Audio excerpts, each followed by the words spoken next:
He's presenting a bill. Thank you. Good afternoon, everyone. Good afternoon, everyone. Good afternoon.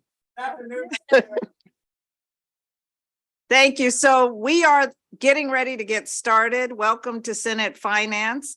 Today is Wednesday, February 8th, 2023.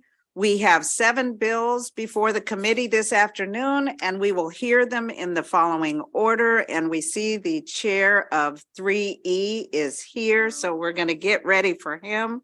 We have Senate Bill 202, Senate Bill 171, Senate Bill 169, Senate Bill 212, Senate Bill 177, Senate Bill 179, and Senate Bill 184.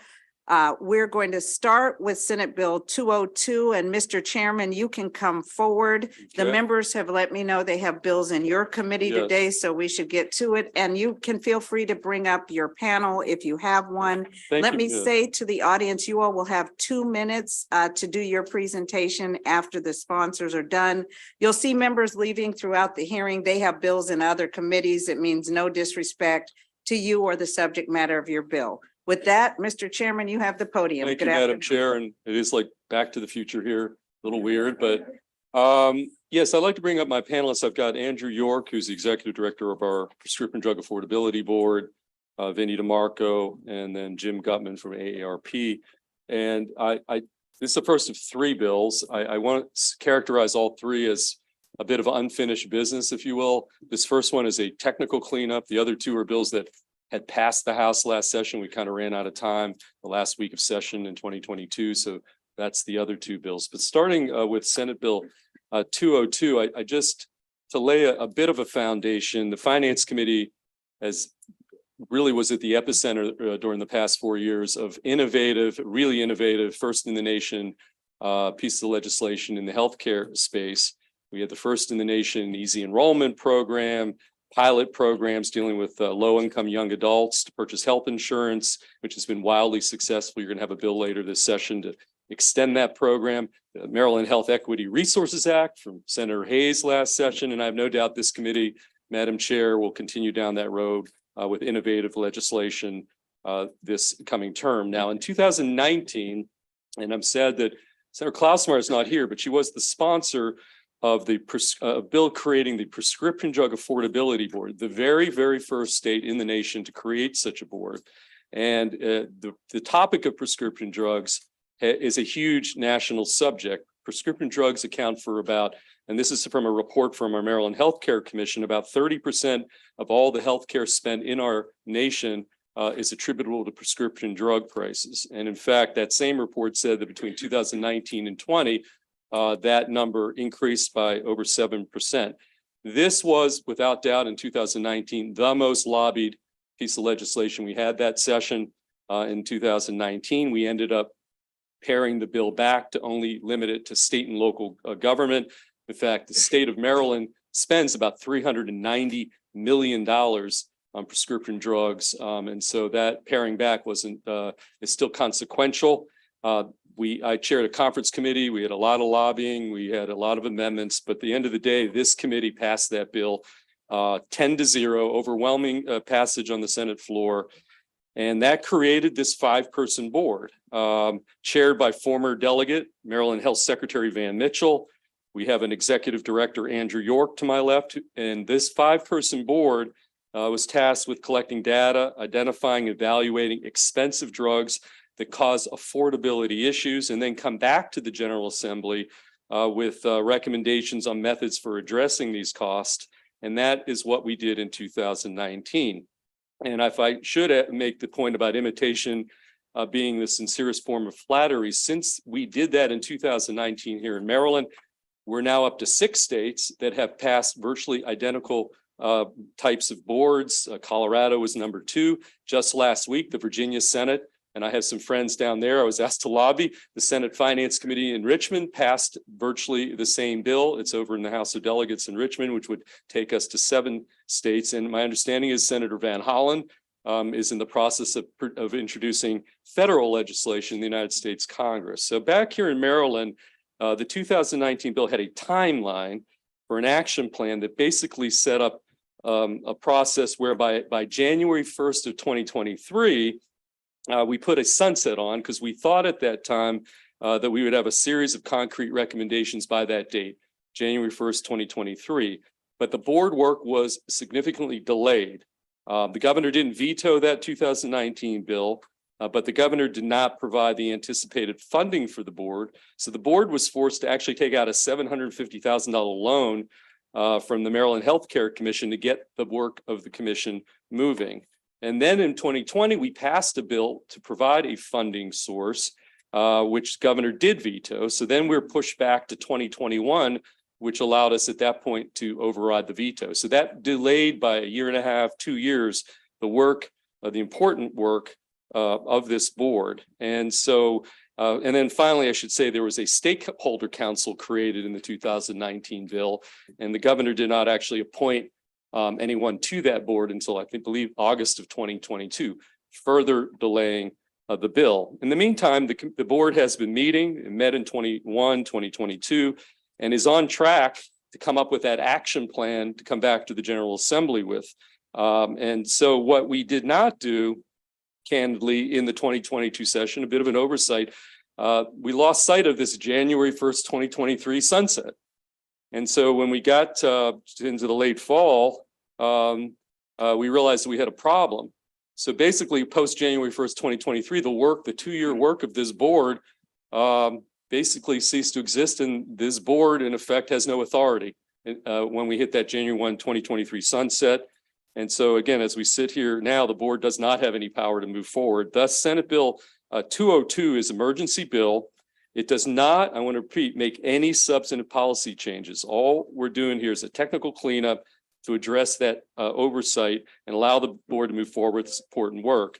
Senate Bill 202 simply reinstates the provisions of the law that passed this committee 10-0 in 2019 regarding the authority of the board, so that the board can continue its work and report back to us. It takes us to December 1, 2026 deadline under Senate Bill 202. The only pushback in the file, you'll see the Maryland Department of Health raised one issue about the work of the board. And I think Andrew York to my left will address that. I think it's an apples and orange point. The Department of Health raises a concern about if the board were to move forward and the legislature would acquiesce in the creation of what they call upper payment limits, that somehow that would put at risk federal matching funds. As Mr. York will explain, there seems to be some definitional problem that Department of Health may be missing here. First and foremost, the work of this board at no point is going to make a recommendation that's going to cause us to lose federal matching funds. That would be at odds with the very purpose of the board. So put that aside, but there's confusion about the terminology that Medicaid uses and the term upper payment limits in the 2019 bill. So I think this is a complete non-issue. It's definitional. It's comparing apples and oranges, but I'll let him address that. And you'll see some support letters from the Attorney General and the like. So Madam Chair, with all that said, this is very much a technical cleanup from our 2019 bill to push us past that sunset that had been in place for January 1st of 2023. So let the board do its important work. So with that, I'd ask for a favorable on Senate Bill 202. Madam Chair, members of the committee, thank you for the opportunity to speak to you today. My name is Andrew York, and I'm the Executive Director of the Maryland Prescription Drug Affordability Board. I would just echo a few quick comments from Senator Feldman, just echoing that there are no substantive changes in this bill, and that we strongly support this bill, noting that it will be very important for us to help us do our work moving forward. So happy to answer any questions specifically on our work. I did want to address the letter of information from the Maryland Department of Health, and they basically flagged that there are a number of different federal regulatory and legal issues that we should consider as part of our work. And I think the board's response to that is that we very much agree, and we fully intend to comply with all federal and state laws and regulations. Great. Go ahead. I'm Vinnie DeMarco, President of the Maryland Healthcare for All Coalition. In 2019, Madam Chair, your committee, the Maryland General Assembly, recognized that drugs don't work if people can't afford them. And as Senator Feldman so eloquently said, you passed the first in the nation Prescription Drug Affordability Board law. We really commend the people who have been chosen to be on that board and the excellent Executive Director, Andy York. Chairman Van Mitchell was an excellent choice by the Senate President and the Speaker. They're doing a great job. They were hamstrung by some actions of the former administration, but they are ready to go. And we strongly urge you to pass Senate Bill 202 to give them the authority to make high-cost drugs more affordable for state and local governments. County execs from across the state, in every county, and Mayor Baltimore wrote a letter to the board strongly urging them to do this, to help them. Anne Arundel County Executive Stuart Pittman tells the board that he spends more on prescription drugs than on libraries. And he wants to make sure that he can have the money to do what's necessary in Anne Arundel County, and all of your county execs and Mayor of Baltimore want to do the same. That's why they strongly support having the board have this authority and to use it. And we hope you'll pass Senate Bill 202. Thank you very much. Good afternoon, Chair Griffith and members of the Senate Finance Committee. I'm Jim Gutman. I'm a member of the Executive Council of AARP Maryland, and I'm also its lead healthcare advocacy advocate. For the past 7 enrollment seasons, I've also been a volunteer Medicare prescription drug plan counselor for the State Health Insurance Assistance Program in Maryland. I'm here on behalf of AARP Maryland and its 866,000 members in support of SB 202, and we thank Senator Feldman for introducing it. The PDAB has done exceptional work with very limited resources since the law creating it was enacted. And it now is preparing to impose the statute authorized upper payment limits on prescription drugs that present severe affordability challenges for state and local government entities. But while it's going to submit the planned regulations to the Legislative Policy Committee as required by law, there's a need to codify the criteria that it's going to use to select the prescription drugs that would be subject to UPLs and the entities covered by the UPLs, and how it will make changes in the UPLs when they are needed. SB 202 would do all of these things and do it in a clear and fair manner.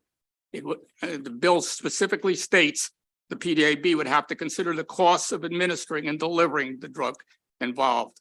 It says the PDAB will have to take into effect the shortage situations on any drug and not put in aggravate those shortages by putting in UPLs in a case like that. There's lots of protections here that are needed and will provide what is important for the board to go ahead in a timely manner. Given all of those reasons and the time sensitivity, we urge you to approve, give a favorable report on the bill. Thank you. Thank you very much. Are there any questions for the sponsor, Senator Lamb, or the panel? Yes, thank you, Madam Chair. Thank you to the panel for being here. I just had a single question about the bill on page 2. And I know that what you had said was that this is not new language, but just kind of re-upping of prior language that was already in statute. But I'm curious as to why there was a provision here carving out drugs that were already on the FDA drug shortage list. I'm happy to take that. Thank you, Senator. I would assume that this was done because we want to make sure that there are no adverse consequences for any kind of policies that we implement. So ensuring that anything we do doesn't impact access to drugs, including potential shortages, is something that we would want to consider in all of our work. And I guess my concern is that drug shortage list, was I'm familiar with, has been growing in size, right? And there have been more and more drugs added to this list. And the concern then is that as more drugs are added to this list, they're obviously short because they're on this list. That's going to lead to price increases, right? And it could be a very real concern of price gouging when it comes to these medications. And so I'd like to hear how the board plans to approach kind of the price gouging piece, particularly as drugs, are increasingly likely to be on this list, or drugs that may be very close, right? That you're probably hearing it's becoming harder and harder to get in clinics or hospitals, may fall into this list at some point. But how does that affect how the board would be able to decide how to make these drugs affordable too, which is a very real concern. Great. Thank you for the question. So I think I think there's a few issues with the FDA drug shortage list, and our board members actually flagged some of those in our last session. So there's the issues that you're flagging, that basically if there's a shortage that can be eligible for price gouging, as you say. But then also it's a list that has basically just a different purpose. So it's a good list for us to reference because it's a federal resource. I would say we're looking at those as two separate issues. So I think we are also taking a much broader look on just supply chain issues and shortage issues, just as, we're basically looking at everything in drug policy. But then I think that we can also look specifically at these drugs. So I think they could still be eligible for things like cost reviews. So I'll need to double check. But the big thing is what a lot of our discussion here today is about our policies based on upper payment limits, which I think is a very important and essential part of our authority and work. But we're also looking at a number of other policies. So even if they're excluded from the upper payment limits, that doesn't mean we can't suggest other ways to try to address that. And as folks on this committee likely know, it's a very complex supply chain. So we just need to make sure that we're kind of pushing it in the right place. So I would say that they're still within our purview, and shortages and then any price gouging around those shortages is something we can certainly look at. And then, so I think and then we can look at other policies within the, toolbox that we have to try to address those. Okay. I don't want to take up any more time with this, but if you can follow up with our office as to what those other policies, those other levers that you can hit when it comes to these types of medications, that'd be great. Great. Thank you. Thank you, Senator. Any other questions for the sponsors panel? Okay, I don't see any additional questions, so thank you very much for your testimony. And Vinny, good to see you when not on TV, Mr. DeMarco. All right, colleagues, we have two additional witnesses on this bill, Bridge Dumais and Matthew Celentano.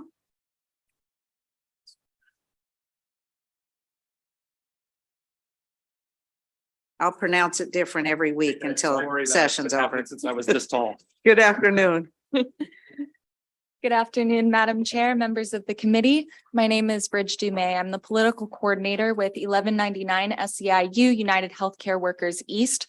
We're the largest healthcare workers union in the country with over 10,000 members in Maryland and DC alone. I'm also the co-chair of a statewide coalition, End Medical Debt Maryland, that collectively represents 350,000 members, Marylanders. Both organizations support SB 202 to require a prescription drug affordability board and urge a favorable report. The high cost of healthcare and prescription drugs fuels an unjust cycle of poverty and illness that punishes patients for getting sick. Too often, patients delay seeking healthcare or don't take their medications as prescribed because they cannot risk medical debt. One healthcare worker shared with me that she's diabetic and her insurance did not cover the specialized medication that she needed. She couldn't afford to pay out of pocket, so she went without her medication for months. Untreated diabetes caused her health to deteriorate and cost her even more money in the long run. It's unconscionable that healthcare workers who care for our loved ones every day can't always afford to care for themselves. There's an extreme short staffing crisis across the healthcare industry, and Maryland has the longest hospital wait times in the country. To alleviate these crises, we of course need to have sustainable patient to worker ratios. A great way to achieve that is to raise healthcare workers' wages, which you will be hearing bills on that later. And another way to help reduce the burden on overworked and underpaid healthcare workers is to ensure that patients don't end up in a short-staffed hospital or long-term care facility simply because they could not afford their medications. Establishing a prescription drug affordability board with the power to cap prescription drug costs will help healthcare workers provide better care, lessen the harmful impacts of medical debt, and ultimately save patients' lives. Thank you. Madam Chair, thank you for the opportunity today. My name is Matt Celentano on behalf of the League of Life and Health Insurers. I'm very much pleased to be here to be supporting something, and in this case, Senate Bill 202. Due to a variety of factors, Maryland hasn't yet been able to realize the potential savings on skyrocketing drug prices, as Mr. York has sort of referred to before. We need the Prescription Drug Affordability Board to give Marylanders a better opportunity to afford those life-saving drugs. Unfortunately, a lot of those drugs have been out of the reach of Marylanders for a long time because of incredibly high list prices. A quick reminder, and I think Senator Feldman alluded to it in the beginning, but about 10, 15 years ago, the percentage of your premium spent on prescription drugs is about 8 or 9%. It is now about a third. It's the highest piece of the pie of your insurance premium. And if we don't get a handle on skyrocketing health insurance prices, we are going to risk all the affordability measures that the General Assembly has approached over the past decade or so. So I urge a favorable report on Senate Bill 202. Thank you. Thank you very much. I do not see any questions from the committee, so thank you very much for your testimony. And that will conclude the hearing on Senate Bill 202. Colleagues will turn to Senate Bill 171, Private Passengers Motor Vehicle Liability Insurance, Enhanced Uninsured Motorist Coverage Opt-out Option. Welcome back, Mr. Chairman. Thank you, Madam Chair. This is, again, when I characterized the other two bills as unfinished business, this is a piece of legislation that passed out of the House of Delegates overwhelmingly last session, and we frankly ran out of some time in this committee in the last week. And so the Bill 171 is a very, very narrow bill. And you can see in your packet, I'm going to tell you at the outset, the insurance industry does not like this bill, as you can see, because here in Maryland, that industry has been profiting from the fact that most Maryland drivers actually have no idea about a little glitch in the way auto insurance works when you get into an accident in this state.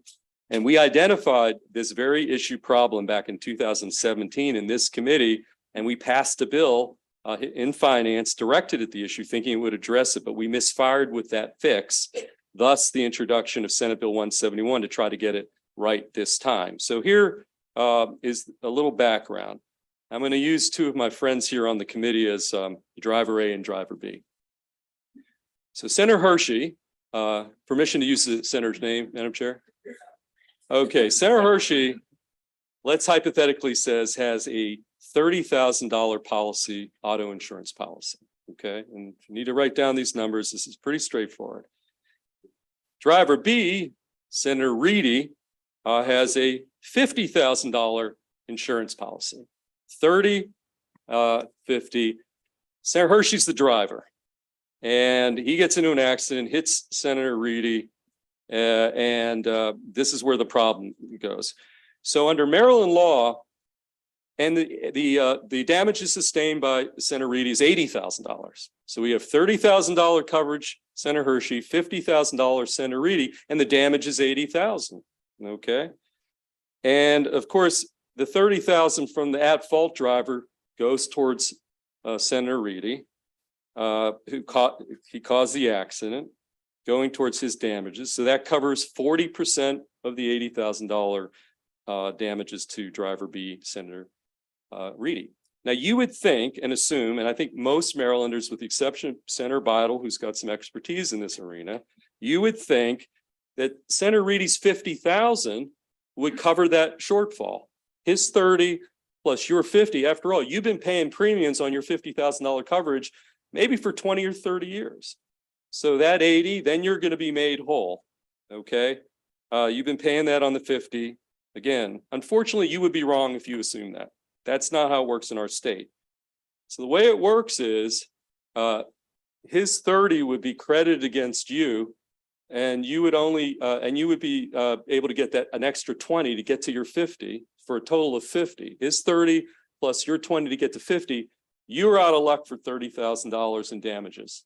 Your $30,000 shortfall.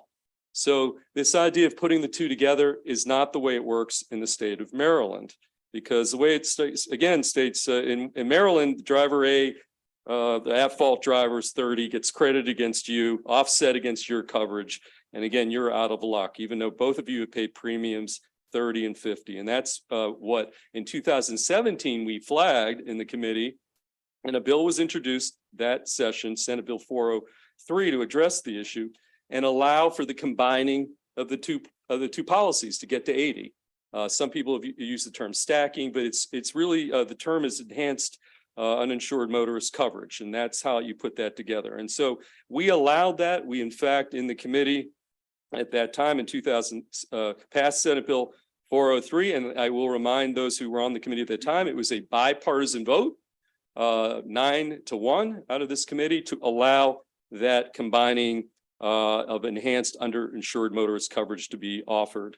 But here's the bottom line about that. We mandated that it be offered. We didn't suggest or imply that anybody actually had to explain it or tell you that that's how it works. And so the net result of that over the last 5 years has been nobody has that insurance. 99.5% of our drivers are going to be stuck with that $30,000 shortfall because they don't even know that that's an option for $2 or $4 a month more. They could cover that $30,000 shortfall, but they don't even know. It's offered because we allowed that in the 2017 bill, but nothing has happened. And again, most Marylanders, in fact, 99.5% of Marylanders who think they've got the full coverage to be made whole are actually stuck with that shortfall. Now,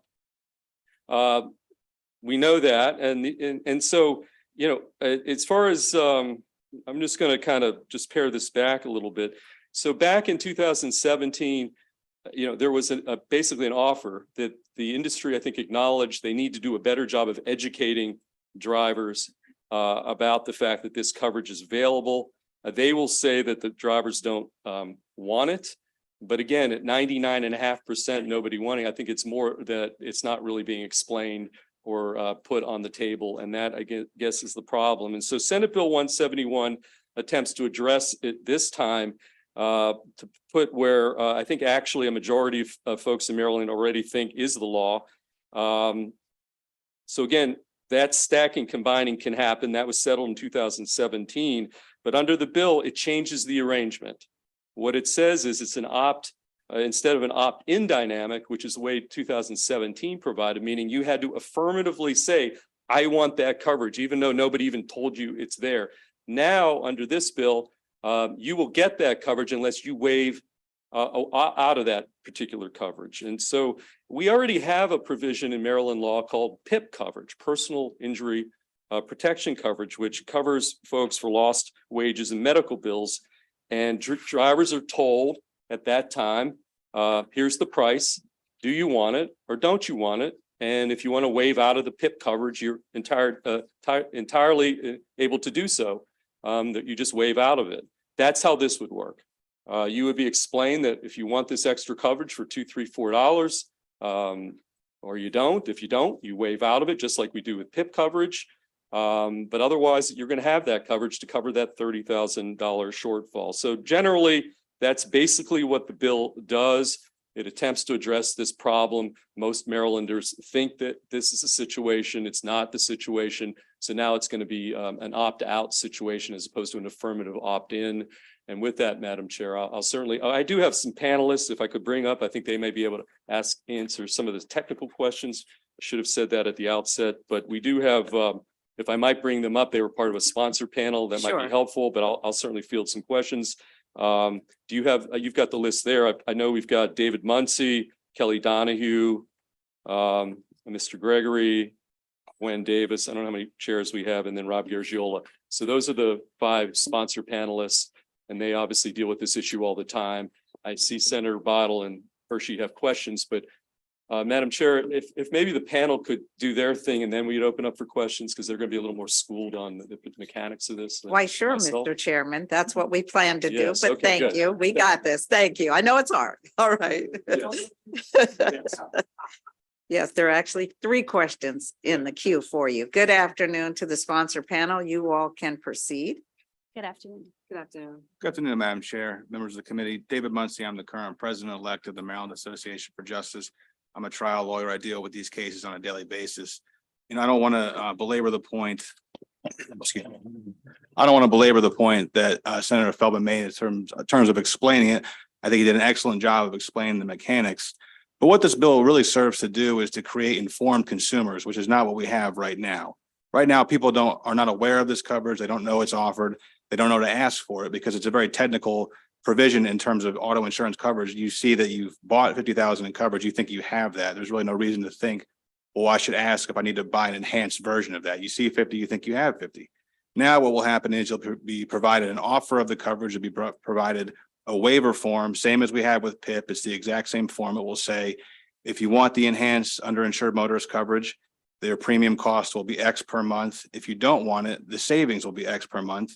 And you make an informed decision, yes or no, do I want that coverage? And that will happen at renewals or new policy purchases. So people will be aware of the coverage, they'll be made aware of it, and they'll be able to avoid this hidden deductible that we currently have with the law. Just this morning, I had to have a conversation with a client who had a very serious injury. She had a surgery on her knee. She was medevac to the hospital. The driver that caused that injury only has 30,000 in coverage. My client has 100,000, and I had to explain to them that unfortunately, the most we're going to be able to get for you is 100 because she did not have the enhanced coverage. And in the almost 6 years since 2017, when this coverage was created, I've yet to have one client that purchased it. And those are many serious injuries or people were not made whole because of the inability to have this coverage, the lack of knowledge about this coverage. So what this bill will really do is create informed consumers and hopefully better protected consumers. And I urge a favorable report on 171. Thank you.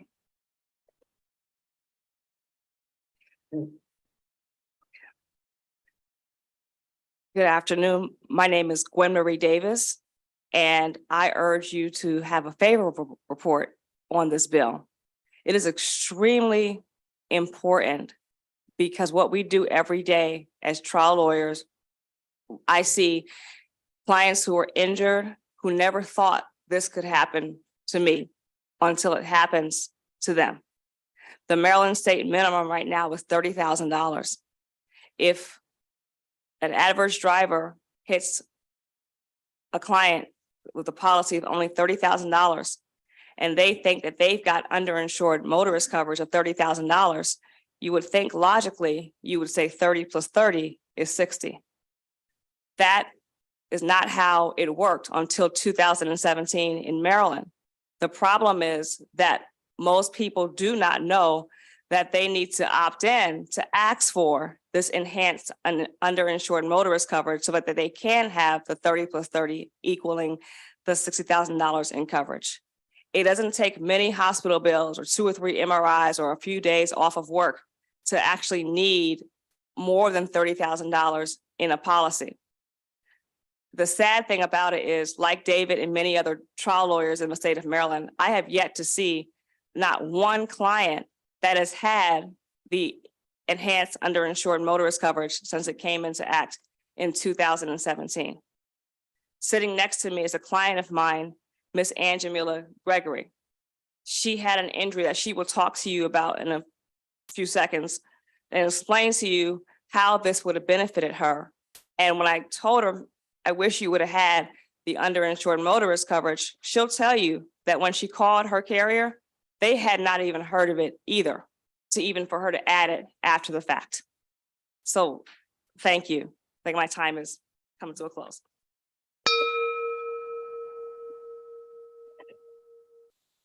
Good morning, Madam Chair, everyone. I was on the meeting last year.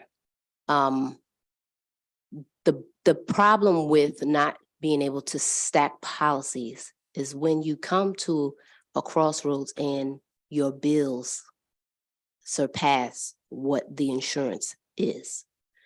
And then you don't get the medical care that you should have gotten because of whatever insurance you may have may not be able to take care of the things that you're going through. I have a significant brain injury.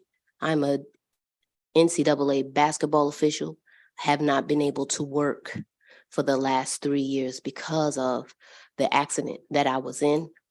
I cannot walk the way I used to walk, so I'm definitely not able to run, which ended my career up to this point. And it also stops me from being able to do certain everyday things. It's important. a lot of times we as people that are doing well in our careers don't think that certain things like this can happen to us. But I really urge everyone to understand it can happen to you. All of us can walk out of here right now and be caught in the situation that I was in.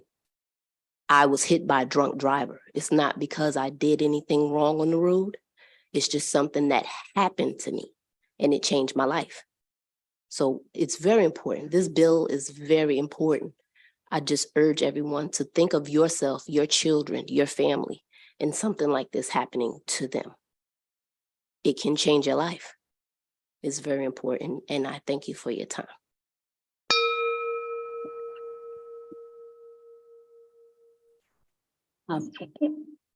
Good afternoon, Madam Chair, ladies and gentlemen of the committee. My name is Kelly Donahue. I'm the legislative chair with the Maryland Association for Justice. I'd like to ask, first, thank you for your time and your attention today and your patience, and ask you for a favorable report on Senate Bill 171.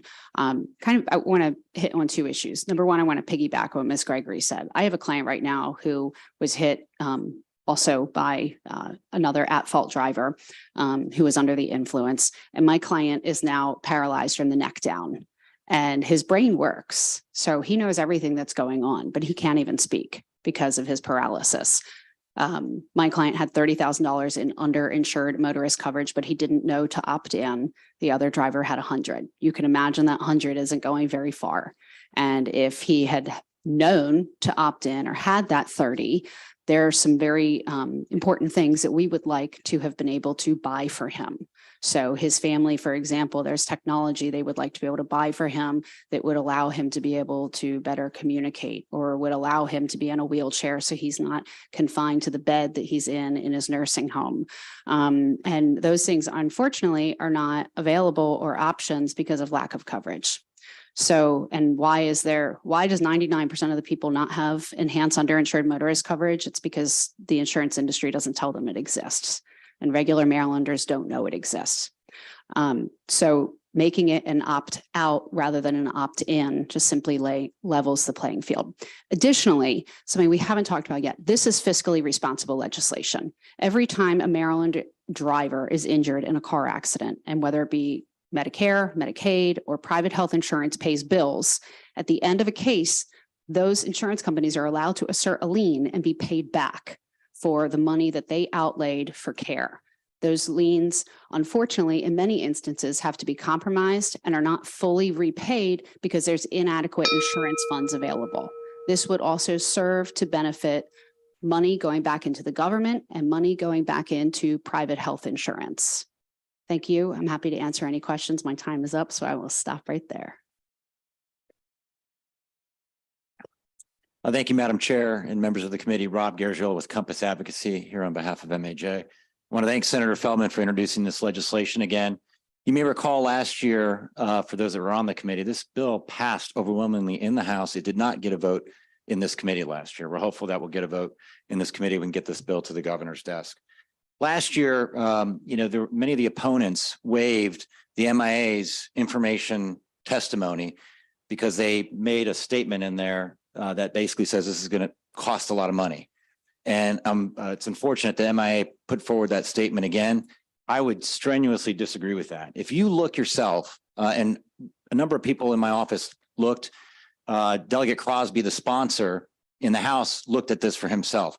This will cost $2 to $5 more a month if you want it. $2 to $5 more a month, $24 to $60 a year. Okay, that's what we're talking about. And I did an informal poll among friends this past weekend using the Senator Hershey, Senator Reedy example that Senator Feldman outlined. And every single one of those individuals that I asked thought that they could use their full 50,000. They did not know that if they got in an accident where someone had 30 and they had 50 and the damages were 80, that they couldn't use their full 50 when they're paying premiums for the 50. And so what is this bill about? Ultimately, it's about educating the consumer. That's what this bill is about. The insurance agents and brokers provide testimony referencing page 3 of the bill, lines 25 to 28, saying it's confusing and impossible to implement.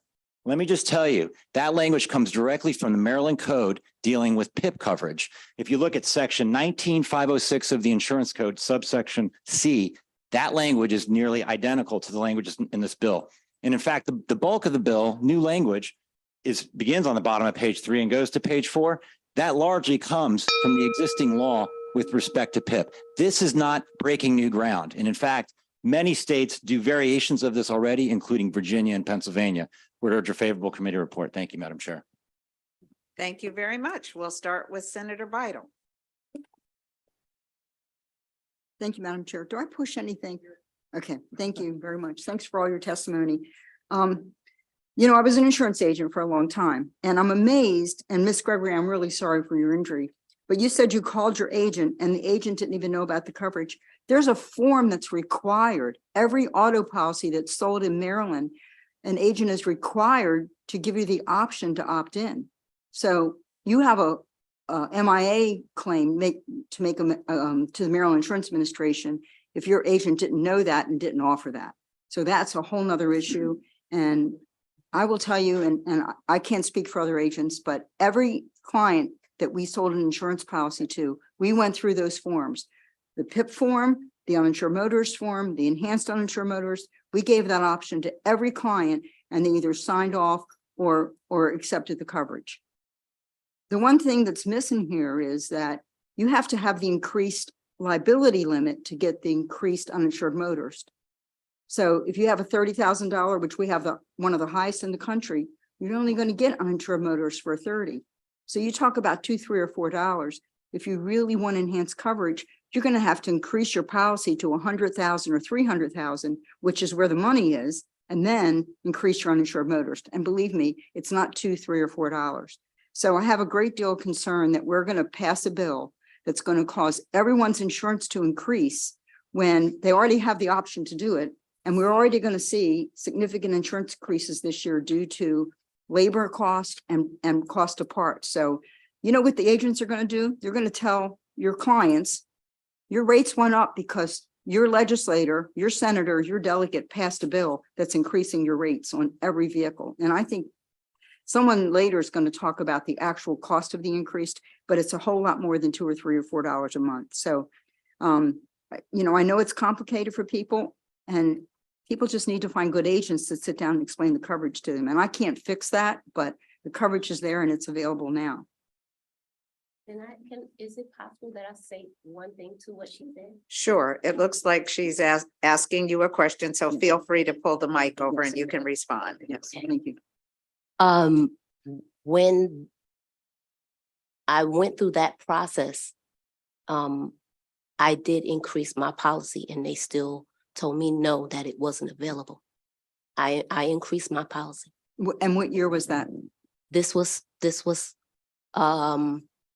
last year. I increased my policy, Okay. and I wrote down everything that happened in last year's meeting over Yes, ma'am. online, and I told them everything that was said about 2017 and everything, and I increased my policy. And they told me that it was not something that was available. And they didn't produce that form for you to sign? No, ma'am. Well, you need a new agent. May I respond? Okay. Sure. Thank you. Okay. Kelly. Thank you, Senator Bidel. I think it's a fair statement to say Senator Bidel is probably an exceptional insurance agent and above bar than most. I've worked with her on a number of things and I'm always tremendously impressed.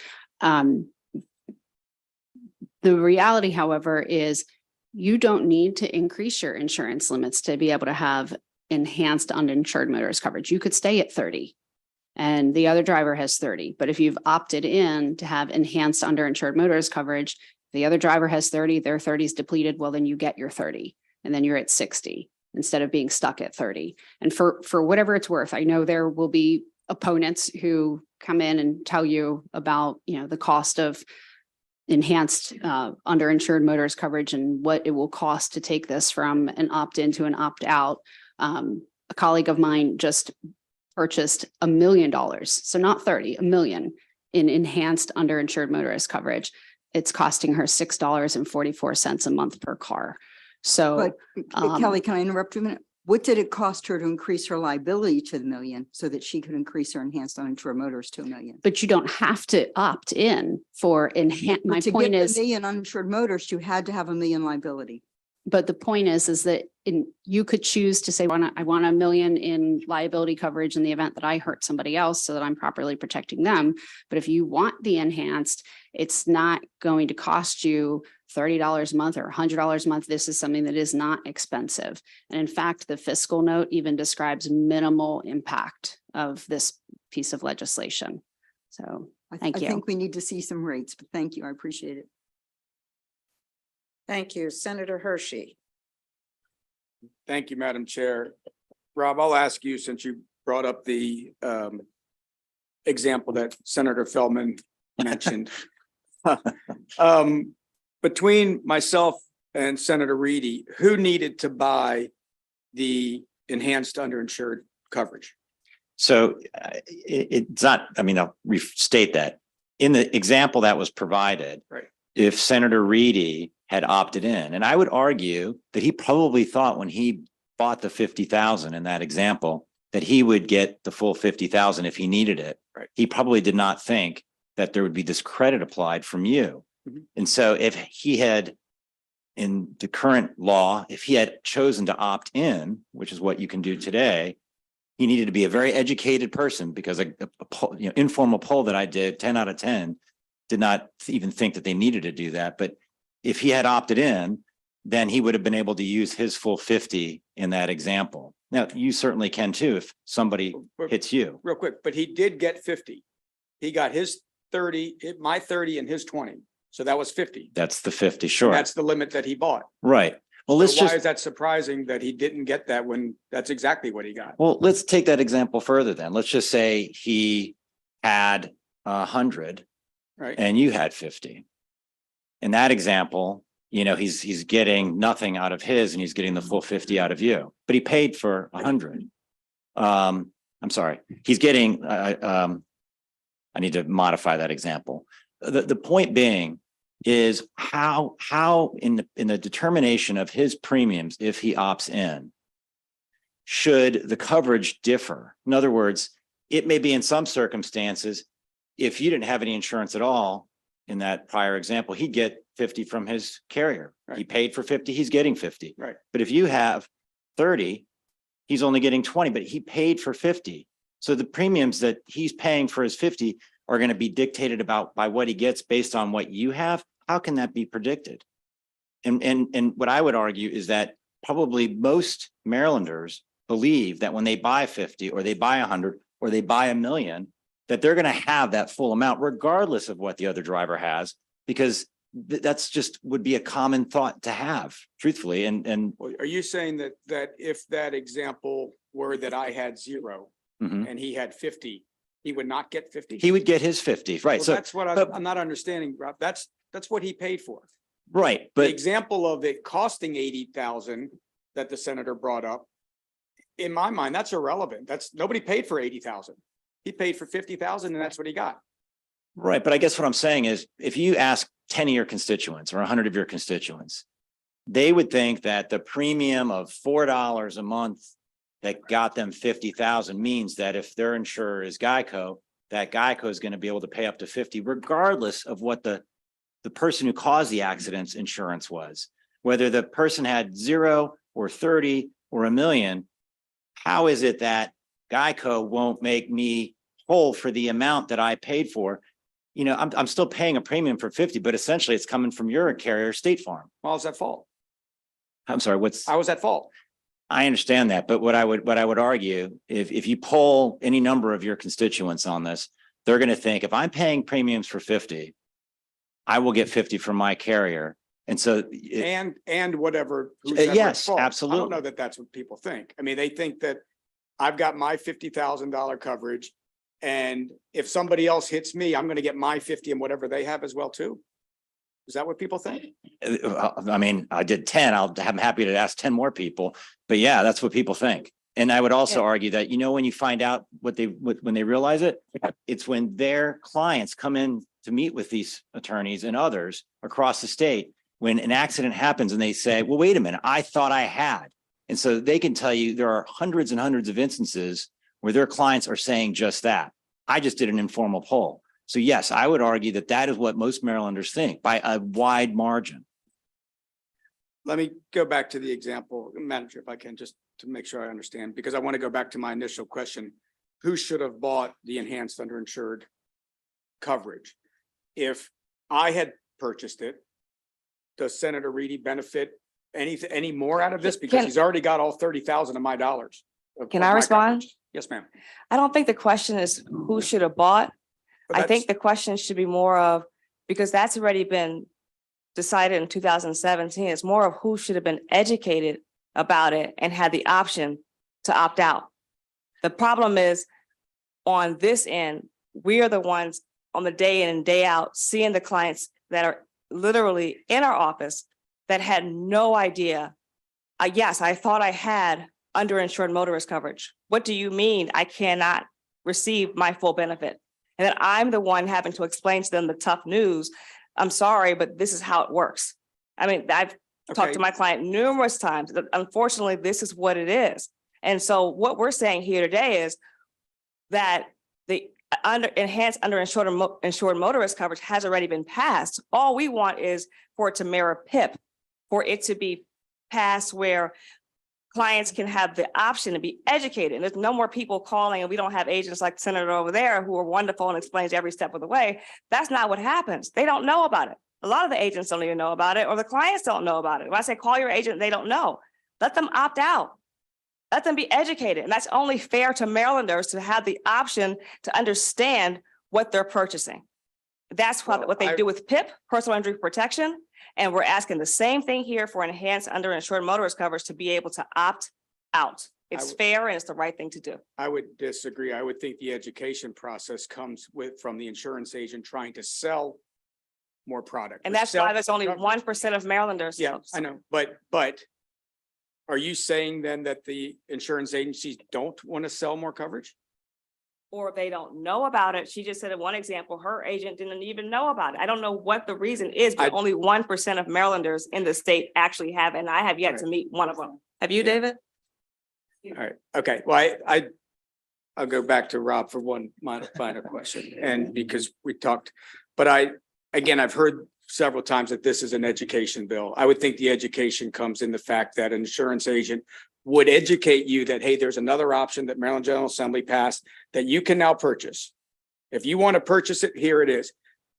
This is not an education bill. This is saying the General Assembly's told you you have to take it unless you want to opt out of it. That's not education.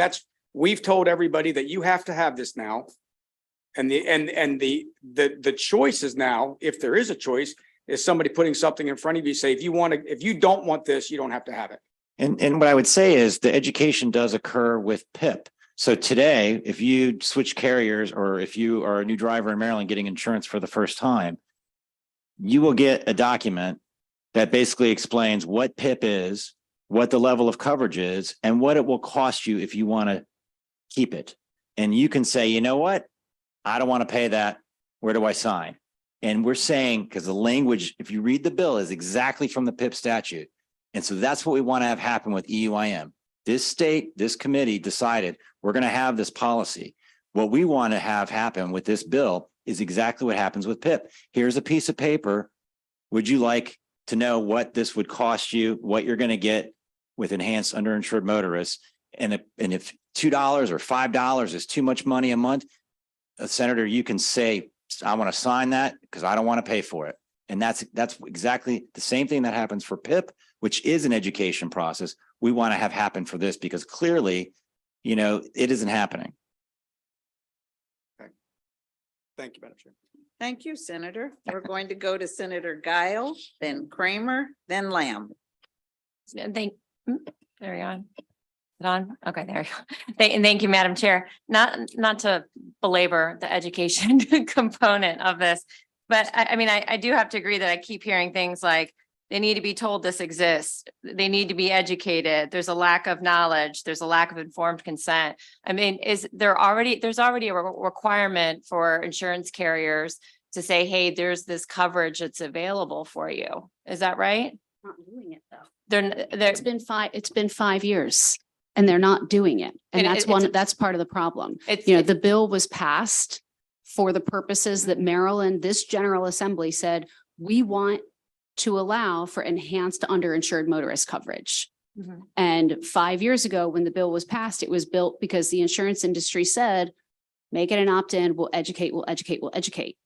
And every single person you've heard on this panel, I said, every client that comes through our door with an auto claim has no idea that enhanced auto insurance coverage, underinsured coverage is available because the carriers, the brokers are not telling them. So the Okay. easy solution is to make it mirror PIP because PIP does work as an education campaign because it is an opt-out as opposed to an opt-in. So there are forms that the General Assembly has approved that are passed, that are in the books that allow for that to be an educated process. And this simply takes law that already exists and mirrors PIP. okay. But when somebody's buying an auto policy, this is enhanced uninsured motorist, that's a required disclosure, correct? But they're not doing it. Okay, but so it sounds like it's an enforcement problem is what I'm kind of hearing. is that Senator- they're not doing it. If I could answer your question, they may be required to present a form to them, but there's no discussion of that form because no decision needs to be made concerning the form. So it's a form in a large packet of insurance forms that people generally don't read. People read PIP waivers. We have clients that waive PIP. Yeah. We have clients that buy PIP. That's an informed decision being made by a consumer to decide whether or not they want a coverage. That's the exact same process that will happen here. They'll have to have that conversation because if you don't want it, you'll have to check that I don't want it and sign the waiver, whether that's done electronically, in person, however it's done. It's a conversation that has to have at the time of purchasing the insurance. So it essentially makes the conversation occur and makes them educate the insurance consumer. Yeah, and I have no doubt that the consumers are by this, what you're proposing here, what's being proposed here is that they have the option in order to waive this coverage. I just do think when there's a requirement to opt out of something, it makes consumers feel a little bit like, oh, geez, what am I opting out of here? And there's a concern and there'd be overwhelmingly more people that would just stay in it, I think, because of this really huge concern about what am I giving up if I have to waive something, that must be something very important. So I think that that's just part of the concern of it. But another part of, I have just one more question, if I may, Madam Chair. I've heard from opponents to this that this is something that doesn't occur very often where damages exceed the policy limits. And I'm wondering if and maybe this may be a question for others who'll be testifying, but like how often does this actually occur that the damages exceed what the policy limits are? Well, I could tell you that, And I understand that you may have clients that, that Right. have had this happen and perhaps your perspective may be a bit skewed from being a plaintiff's attorney, so you see it, but I'm just wondering how often does this occur? If there's data that indicates it. I'm sure most claims are settled within policy limits just because most claims are not of that serious of a nature. But where this becomes so vitally important is when there is a significant injury or even an injury that is not really that significant. $30,000 doesn't go very far. I mean, if you have a hospital visit, 3 or 4 months of therapy, MRI, you're out of work for a month, that's easily a case that, requires more than 30,000 in coverage. So it's going to create better educated and better protected insurance consumers, because if there is a catastrophic event or even a semi-serious event, this coverage could come into play depending on what the other driver has. And it will allow people to be better protected when they have that significant outcome. And it also, as Kelly said, better protect Medicare, Medicaid, private health insurers, doctors, hospitals, as they all have a stake in the outcome of these cases as well. Yeah, I mean, 30,000 is low, no matter what, regardless of coverage. I think many of us would agree with that, but that's all I have. Thank you very much for your time. Welcome. Thank you, Senator. We'll go to Senator Kramer, then Lamb, then Mounts. I apologize, Ms. Gregory, but we got to go through the things. Thank you, Madam Chair.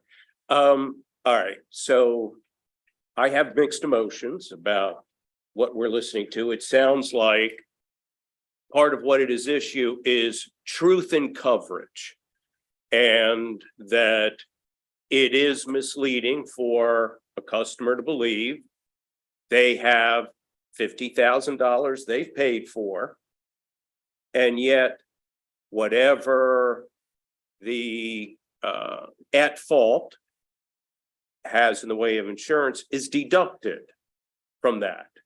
So that in fact, my actual coverage is the balance rather than what I believe I have been paying for in my premiums.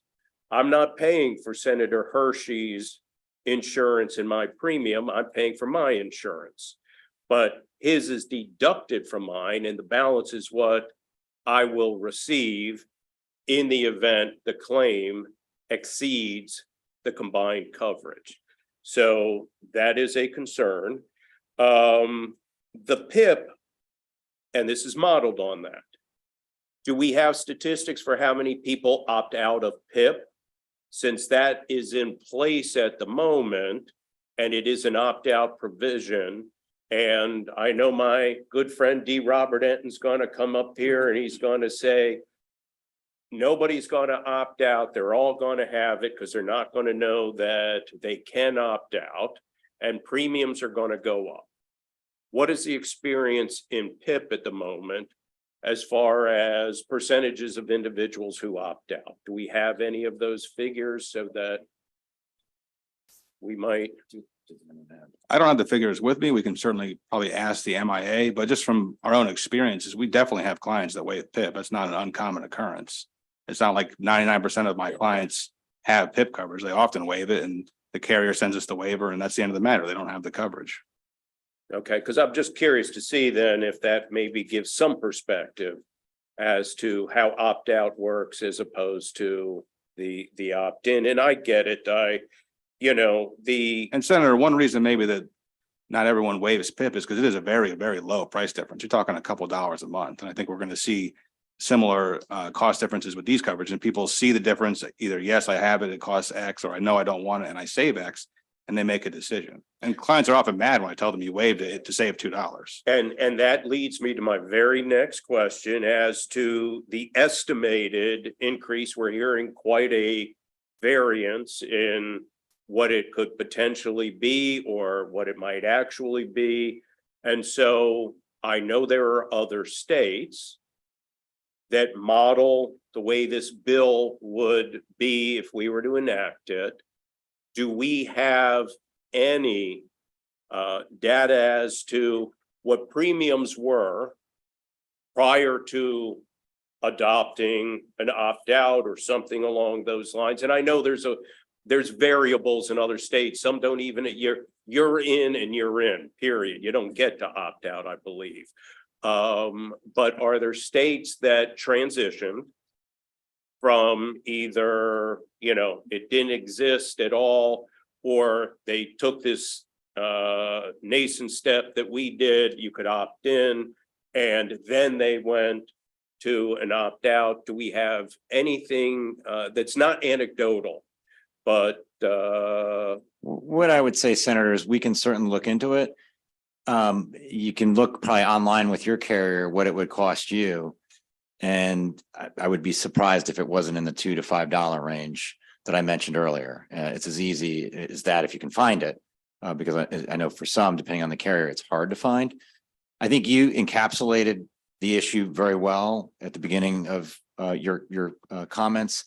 I think if the opponents are concerned about rising premiums, it's making sure they get if this legislation became law, the same exact form that is provided with PIP, because then the consumer can make the educated decision. And I think it gets to the thing that you framed very eloquently earlier about the education aspect to the consumer, because many will say, oh my gosh, I thought I was already getting that. What does that cost? $3.80. All right, well, I want to keep it. Or you know what? I don't want to spend it. That if we want to keep the premiums down, that action, if this bill passes, will accomplish that. so just as, and now I'm looking at, okay, if there were to be some kind of in-between step at the moment, would it perhaps be thoughtful to require the insurers to survey their customers and have that questionnaire be, did you know that your insurance coverage will cover up to whatever the deduction may be from the at-fault driver, leaving your balance, you know, however it might be worded, and ask them if they knew that, were they given an option to change it, and see what those results are, because we may find out that 95% of the respondents say, no, I knew nothing about it. And then we know unequivocally the failure is on the insurance industry side of this, as opposed to, as they're going to represent, customers just don't want this because it's going to add to their premiums. I'm just curious if that might even be I think that, a you know, conversation. if the customer, like, look, I think it was said earlier, it's like, you know, buy a house, buy a car, get insurance. You're getting, and a lot of it you may even be doing online. There's a lot of documentation. And most people truthfully There aren't is. reading all that documentation. Now, if you've got a, if you can save money on your premium and it's put in front of you, hey, you have 50, you can guarantee that you'll get 50 regardless of what the at-fault driver has. And it's going to cost you $4.25 or $2.90. That forced education, so to speak, is how the consumer is going to be educated. And then they're going to be able to make the decision, do I want to save the money or not? But I think, you know, many would probably say, I thought I had that. Let me think. Do I want that? No, I don't. So I'm going to sign and not have it. I want to opt out. Okay. All right. Thank you for that. Thank you, Madam Chair. Thank you. Senator Lamb. You, Madam Chair, and thank you to the panel. I wanted to follow up a little bit on what Senator Hershey was saying, which is, I think I've heard from some folks where their contention is that if they're buying $50,000 worth of insurance, that there's a recognition that it covers up to 50,000, regardless of whatever the other person has, right? The other person could have zero, right? And you will cover up to 50,000, that it's not necessarily stacked in some way, because you're getting 50,000 out of coverage, whether it's partly from the other person or partly from your own. That for certain drivers, that's kind of their impression of it. So, just on that point, I think, at least from what I've heard, that's come back from folks. I'm looking at the testimony that was the written testimony that was provided by the Maryland Insurance Administration. And these are folks that, are part of the state. It's a state agency. And I think they generally try to have the interests of consumers at heart. And so they state a letter of information, but if you actually look at it, it looks like a letter of concern when they state that, uninsured motorist coverage that is not mandated is very expensive, rarely selected, and not necessary to achieve the financial protection goals that underlie the legislation. It gives me pause when the Insurance Administration, folks that we have delegated to be working on the best interests on behalf of Marylanders, is coming back with a letter of information, which is really a letter of concern about the cost of this, and would like to hear your response to that, because I'm trying to put some value in what they're saying, but when they say that they have concerns, it gives me a lot of pause. Yeah, I addressed that in my earlier testimony. They provided an almost identical letter last year, and I think it's very disappointing that they did it again this year. I would say the one thing I would agree is that there's a little uptick in it. That's for sure, because we know not many people are taking advantage of it. But look, the proof is in the pudding. Look yourself what it would cost you, because then you'll have a factual conclusion. Because people that I've talked to, looking at it myself, other people in my office that have purchased it, it was under $5 a month. Other legislators in the House that are sponsoring the bill, they did the same thing, purchased it. It was like three and change a month. And so I'm a little dumbfounded by what the MIA is saying last year that is a carbon copy of what they're saying this year. Other than the fact that people aren't doing it, which was what the whole point of why we're here. People aren't utilizing it because they think they already have it. My other concern is that, to me, this seems like a bit of a regressive tax or fee on drivers where, this is being imposed on everyone. And oftentimes those who, can least afford it are also being forced to buy this insurance. And so all drivers, including those who, are struggling to make ends meet, are being compelled to chip into this fund that is rarely used. And some people do need it, but vast majority of folks don't, to be able to subsidize this for those few folks that need this. How do you respond to the fact that this at least seems like a regressive kind of feed? I mean, I would say that, you know, the sales tax, the cigarette tax, if I were given the option not to pay those, being educated about where the money goes, and then I can make a decision. Do I want those government functions that these taxes are going to pay, but I get to make the decision? That's the corollary to this. We're basically saying to the consumer, here's the information. Here's where if you want to pay a little bit more money, here's what you're getting for it.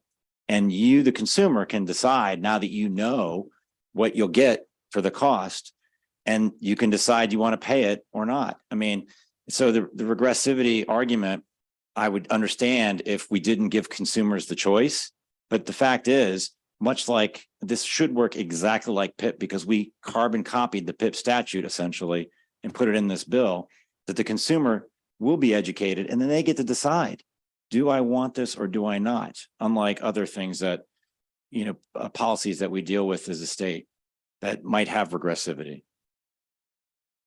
Okay. The other thing that the Maryland Insurance Administration also said in their testimony is that consumers can purchase higher liability limits, which would have the same effect and also lower costs than enhanced uninsured motorist coverage.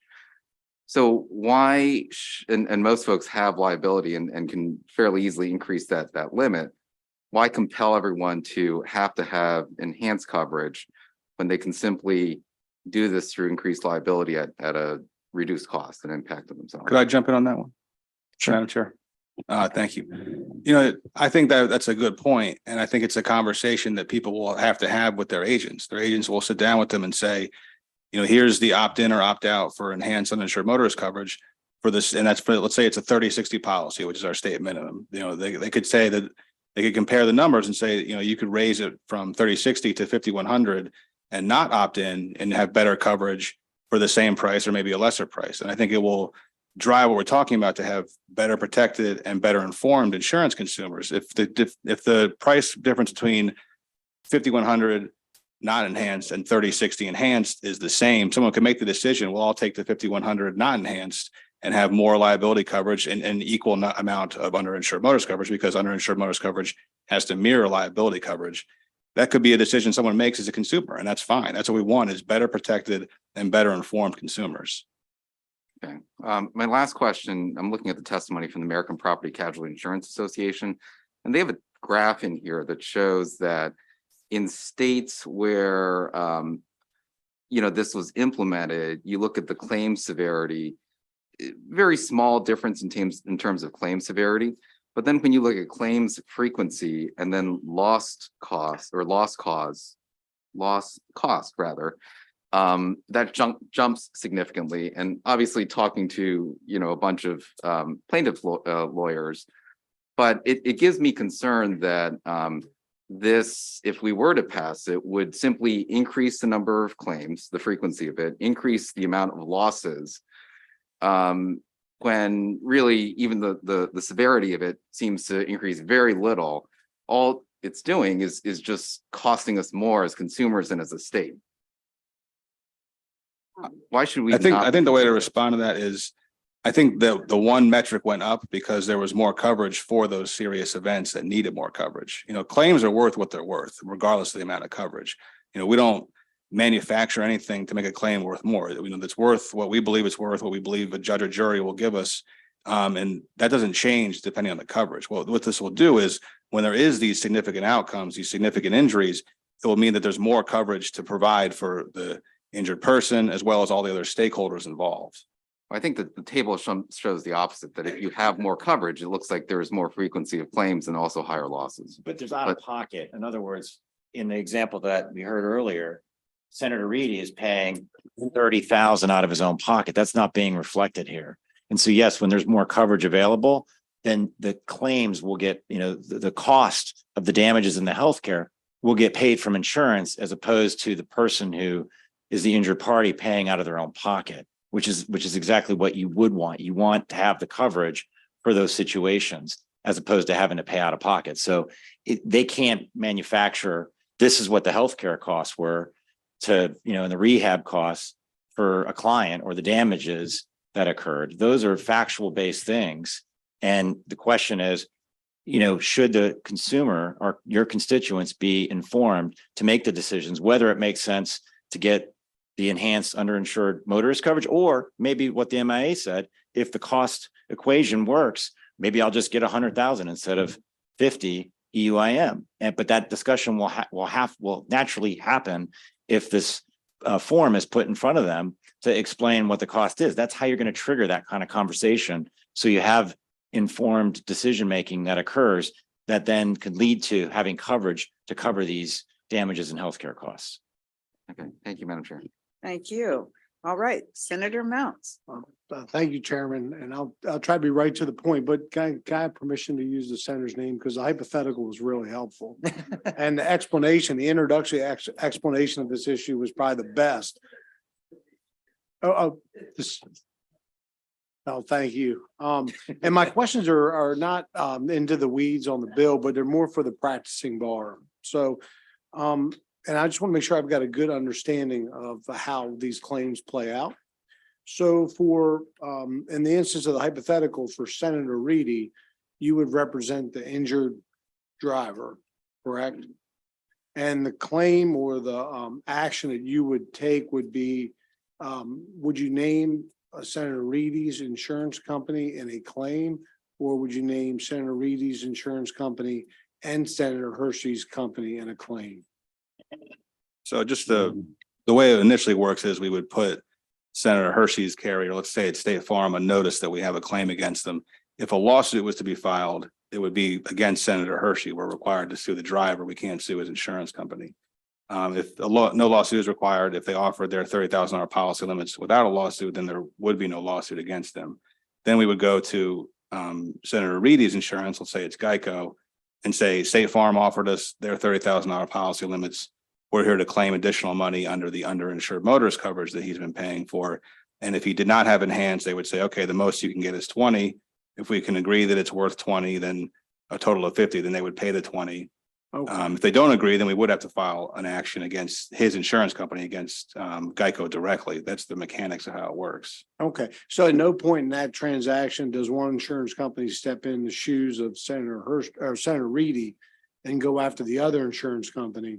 It's the injured party would be having to track down the two insurance companies to try to recoup whatever funds they could recoup. Correct. They don't do it for you. And then after the insurance claim is pursued, would you then have the option of going after Senator Hershey through another, claim for compensation? The only way to do that would be to sue him, get a verdict against him personally, and attempt to collect that verdict by garnishing wages or garnishing bank accounts. Yeah, right. I know. Practically, this never happens. He's revoking it. Practically, this never happens because it's extremely hard to get money out of individuals. And if they declare bankruptcy, the claim essentially goes away. I mean, we've never done it. I had the conversation this morning. My client asked me that exact same question when I said the most we're going to get for your knee surgery helicopter ride from this collision is 100,000, 30 from the driver, 70 from your 100,000 coverage. They asked me the same exact question. Well, can we go after this guy individually? And I gave them the exact same answer that technically it's possible, but I don't recommend it. And this is all on contingency, right? Correct. Right. And then, I mean, short of going to court, in a very clear case, or do all cases or most cases go to court? I mean, is there clear cases where you just would call up the insured company and say, hey, your client hit my client and here are the damages? The majority of cases settle without litigation. Right. Well, thank you. You're welcome. I'm glad I wasn't asked that question on an exam. I would have gotten it wrong. Thank you, Senator Ellis. Thank you, Madam Chair. I just want to get a bite of this apple. So following up with Senator Bottle, how articulately and knowledgeably she talked about the process to get a higher amount of coverage where you need a higher underlying coverage. I never got a really straight answer as far as went back and forth, but is it yes or no? Is not just maybe that $6 a month, but you have to pay for a higher limit first to get the higher coverage with the No, the answer to that is you do not. If you had a state minimum policy of $30,000 in coverage and you wanted to make that an enhanced policy, the liability and the coverage would still be 30. It would just be that you could use your 30 on top of whatever the other driver had in coverage. No. But if you want more than 30, if you want to go up to, I'm not sure if there's a limit of what coverage. We're using 30 and 50, but can you go to 200,000, Yeah, you can. 500,000? I have 2 million in coverage. So if you to be afforded the ability to get $2 million coverage, would you have to pay that much more in the base policy? So if you wanted a 2 million enhanced policy, you would initially pay for your $2 million policy, and then you have to pay whatever the carrier is charging you to make that an enhanced policy. Yeah, so you just can't keep the regular coverage, say 100,000, 300,000, and get $1 million in underinsured. No, the liability and the underinsured always have to match. So they're tied together. They are, yes. So to get the higher coverage for underinsured, you have to get a higher overall policy. Well, you wouldn't have to raise your overall policy. If you had 100, 300 non-enhanced, you could make it 100, 300 enhanced just by paying whatever the carrier is charging to make it an enhanced policy. But you're going to pay more on both ends, basically, to raise them. You're just paying, and so you're going to get a waiver that says your 100,000, 300,000 policy non-enhanced will cost X. If you don't want it to be enhanced, you'll save X and you make that decision and they'll show you what each one costs. Okay, but it's going to cost you. It's going to cost more if you want the enhanced, yeah. And if you don't want to pay that, you just waive it. That's how it works. Great.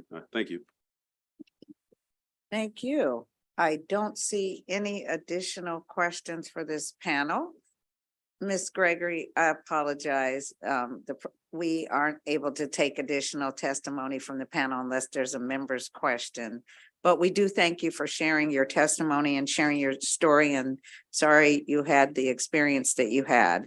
And to the panel, thank you very much for your testimony. We do have 6 additional witnesses on the bill, so we're going to move to those now. Thank you all very much. Thank you. All right, so the next witnesses we'll call forward are Nancy Egan, Robert Enton, Matt Overturf, Brett Leininger. They're signed up in opposition to the bill, so you all can come forward and proceed.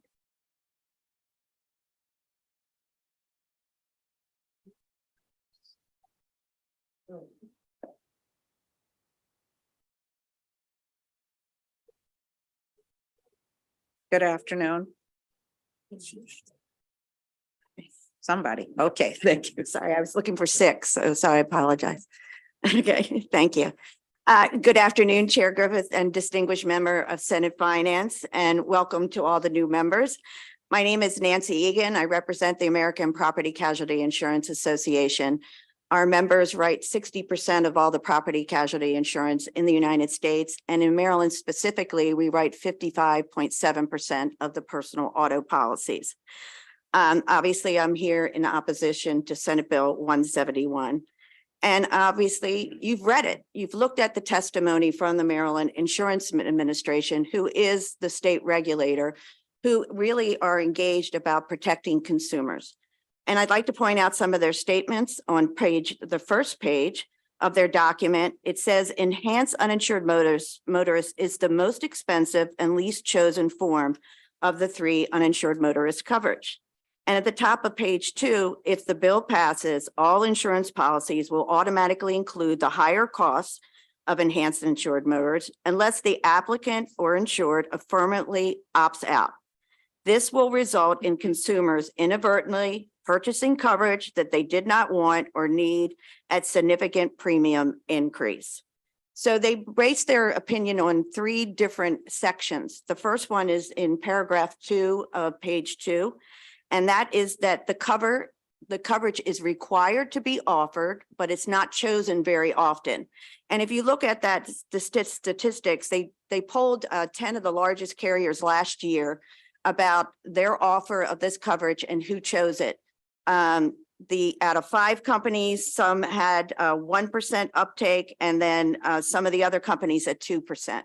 What does this mean for our insureds? 98 to 99% of everyone in the state will obtain enhanced uninsured motorists at an additional cost, and then they will be required to reach out to their carrier or their agent and sign a written waiver to say, I no longer want this. The other 2 issues is it's rarely ever used, which is in paragraph 3, and paragraph 4 goes over the cost. I could go into more details, but time is out, so I ask you to look at the testimony. Thank you, Madam Chairman, members of the committee. Robert Enton on behalf of the American Property Casualty Insurers Association. Just to reiterate some of what Ms. Egan said, I would really urge each of you to read what the MIA said about this bill. To quote them, at a time when automobile insurance costs are already increasing in response to increases in loss costs, forcing consumers to elect out of the most expensive uninsured, underinsured coverage option will undoubtedly result in even larger rate increases for those who can least afford it. Now, it's not us telling you that. This is your regulator, confirmed by this Senate, that's telling you that. And she didn't just come there yesterday. She's finishing up her 5th year. And the people that give her the data have probably been there for 20 or 30 years. People like Robert Barron, who comes in front of this committee all the time to testify. So I would urge you to read this. Just to comment quickly on a couple things that were said. This has nothing to do with PIP. PIP coverage and this coverage is complete and total apples and oranges. Talking about $2,500 in PIP coverage. And for PIP, it's there, you have to opt out. The legislature made the decision, I don't know, 20 years ago, 30 years ago, that people should have some way to pay their medical bills and some way to get compensated for their lost wages, regardless of the insurance of anybody else, of the car insurance or anything else. And that's why PIP is opt out. But what you know and what you learn from the testimony of the MIA, and you heard it from the proponents, no one wants to opt in. Everybody that we talk to, what do they want from their insurance? What are the people in your communities, particularly those in underserved communities? They have to have insurance. They want the lowest price they can get. And that's what they want. And that's what we provide. We went from 1530 to 3060. What, 5, 7, 8 years ago, something like that. But that's what people want, the lower premium. So we would urge you in the strongest possible terms to give this bill an unfavorable report. That's what it deserves. Thank you. Madam Chair, members of the committee, my name is Matt Overturf. I'm the Regional Vice President for the National Association of Mutual Insurance Companies. NAMIC is the largest property and casualty insurance trade group with a diverse membership of more than 1,500 member companies, including 7 of the top 10 property casualty insurers in the United States. I will echo the comments of my colleagues to the right and simply just say NAMIC respectfully requests an unfavorable report on Senate Bill 171, as it will likely create an upward pressure on auto insurance premiums for Maryland policyholders. We have a shared interest in maintaining an accessible and affordable insurance market that eases the overall cost of insurance for Maryland drivers while maintaining adequate rates. And therefore, NAMIC is concerned that this change would adversely impact the cost of auto insurance for Maryland policyholders and request an unfavorable report. Thank you. Thank you, Madam Chair and members of the committee. Brett Leininger here on behalf of the Big I Maryland, which is the Association of Independent Insurance Agents and Producers, in opposition to the bill. Simply put, it shouldn't be the default coverage, as Senator Lamb referenced, and with the MIA's testimony, it adds costs. It's not appropriate for every consumer. Senator Gile referenced that opt-out makes it sound like Am I missing something? Well, I don't think it's appropriate at all. I think the insurance producers will give the advice that they should have the appropriate amount of bottom line coverage. A lot of discussion today about the consumers not being educated. I know Senator Bidel has this experience in providing that education, taking the painstaking time to go through in detail what the coverage benefits are, and that's what our members do. I just want to set that record straight that there is a lot of information being shared. If the consumer sees a benefit or to getting the coverage, they will take it, and they just have not. Thank you. Thank you. Senator Guile. Thank you, Madam Chair. For the panel, I guess you heard the testimony that was previously given from the previous panel. They're saying the insurance industry is just, they're not doing it. They're not giving this required disclosure on the enhanced uninsured or underinsured motorist coverage. And I'm wondering, how would you respond to it? Is it that they're not providing it, or perhaps, as consumers, when you just click through and scroll down and click to the next page, that maybe consumers are just not reading it? Or what's the problem that we have consumers that are lacking this knowledge or not educated about how this is working? I guess it's two-part. I think if you ask the public about underinsured motorist coverage in general versus offset versus enhanced, it's the understanding that they would have when someone's uninsured. They understand uninsured, then I would get the coverage. So, whatever, irregardless, enhanced or offset is a coverage that's not discussed a lot in the general public as well.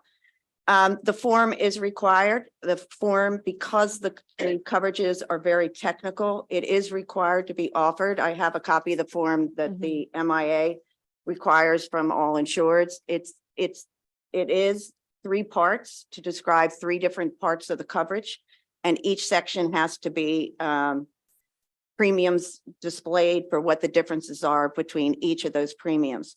And you're right. Do people sit there and read through every single policy and their disclosure? I don't know. It's the same thing as the privacy thing that comes up when I'm trying to get to something on an app that I'm downloading. Do I read it? No, I probably don't, and I probably should. I'm sure that the MIA would be willing to engage with the committee about ways to better improve an understanding of underinsured motorists itself. And we would like to participate in any discussion of that. But I am a former producer, and so I do remember sitting with my insureds and going over the coverage and explaining the coverage. And it's true. The best thing would be for every insured out there to carry limits of maybe 250, 500, but what fits into your budget is what fits into your budget. So you have to understand that as well when you're selling coverage. So thank you. Can I just add one thing, Madam Chairman? I'll be very brief. Just to say that, the notion, if this is about people not understanding what the coverage is, I don't think the answer is that we're going to mandate, in effect, that they pay more for the insurance. If you look at the MIA testimony, kind of like in the lower 1/3 on the second page, they say it's going to range from $50 to several $100 per policy period. So is that the answer for people that can barely afford insurance? No. The answer is, if there's a problem, the way to address it is to try to make the information more consumer friendly so people know what the benefit is. And then if they want to spend the money, fine. But most people once again, want the lowest premium. Thank you. And if I may, just one more question, Madam Chair. Thank you. We've also heard various opinions as to what the actual cost would be to the consumer. And I'm wondering if you could, it sounds like maybe you just said it, but how would you respond to the previous panel saying this is only going to be $2 to $4 a month for the average consumer?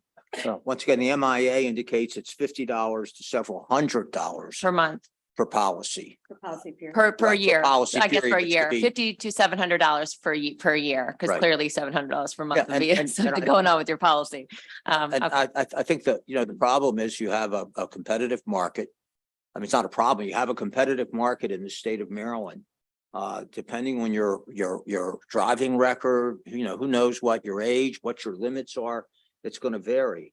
But it is going to cost, you know, more money. There's no question about that. If that's a key issue, then once again, I think the answer is not to make this opt out. The answer is to get more information. Let's get some statistics from somebody who doesn't have a dog in the hunt on one side or the other, like the MIA, and get you the information so you can make the right decision. Thank you. And thank you, Madam Chair. Thank you, Senator. All right, Senator Ellis and then Senator Lamb. Yeah, thank you, Madam Chair. So just listen to the testimony. Knowledge is respected. So this bill calls for the insurance customer to be given, say, a form to say, I'm opting out, I will not get this coverage. Is that correct? Yes, they would have to affirmatively opt out. Yeah, so that's what the bill does. So that means you will present to them the policy and say, this is a policy, 6-month policy is, say, $500. And here's this form. You can opt out of your coverage and save $100. So, okay. And that's the discussion from the agent to the customer, right? Well, yes and no. I would tell you that I haven't many Now I'm people. talking about with this bill. Right, but Yeah. depending on the carrier, very often an agent's not involved in the renewal. And one of the concerns we have is, you know, with this bill, when your policy comes up for renewal, you're going to get a notice, here's the premium, and then you're going to either pay it or not pay it. It's going to give you the same kind of written information that you get. Yeah. So I'm not sure that the average consumer is going to have a clue. Well, that's not my question. My question is whether it's an agent, human being saying this, or the customer get the form and say, this is what your choices are. So that's the issue. That will come out no matter how it's delivered. A form has to be, or the words have to be there. This is a policy to opt out on this new law. Sign this form. Correct? You're going to have to physically opt out. They have to physically opt out. So if they choose not to opt out, they're choosing to pay a higher amount for higher coverage. So would the insurance company subsidize that? Or that's the customer making that choice to pay more for this coverage? Go ahead, Nancy. I think what you're asking, and correct me if I'm wrong, if the bill should go into effect, companies would have to send out the form saying that your coverage is now enhanced and at your renewal.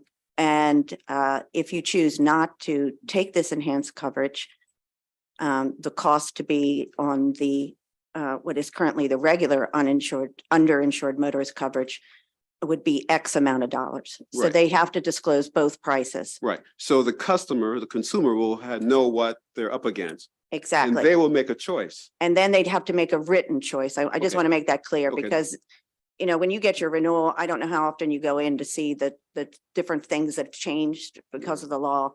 You might not look at it. And so Well, that's one of the issues that we're having is that how many people are going to sit there and say, oh, the premium went up because of enhanced uninsured motorists? You know, it's just a question of how many times does public read the forms that are sent to them. So. well, I think the public is more intelligent and more involved in their finances that you might be assuming.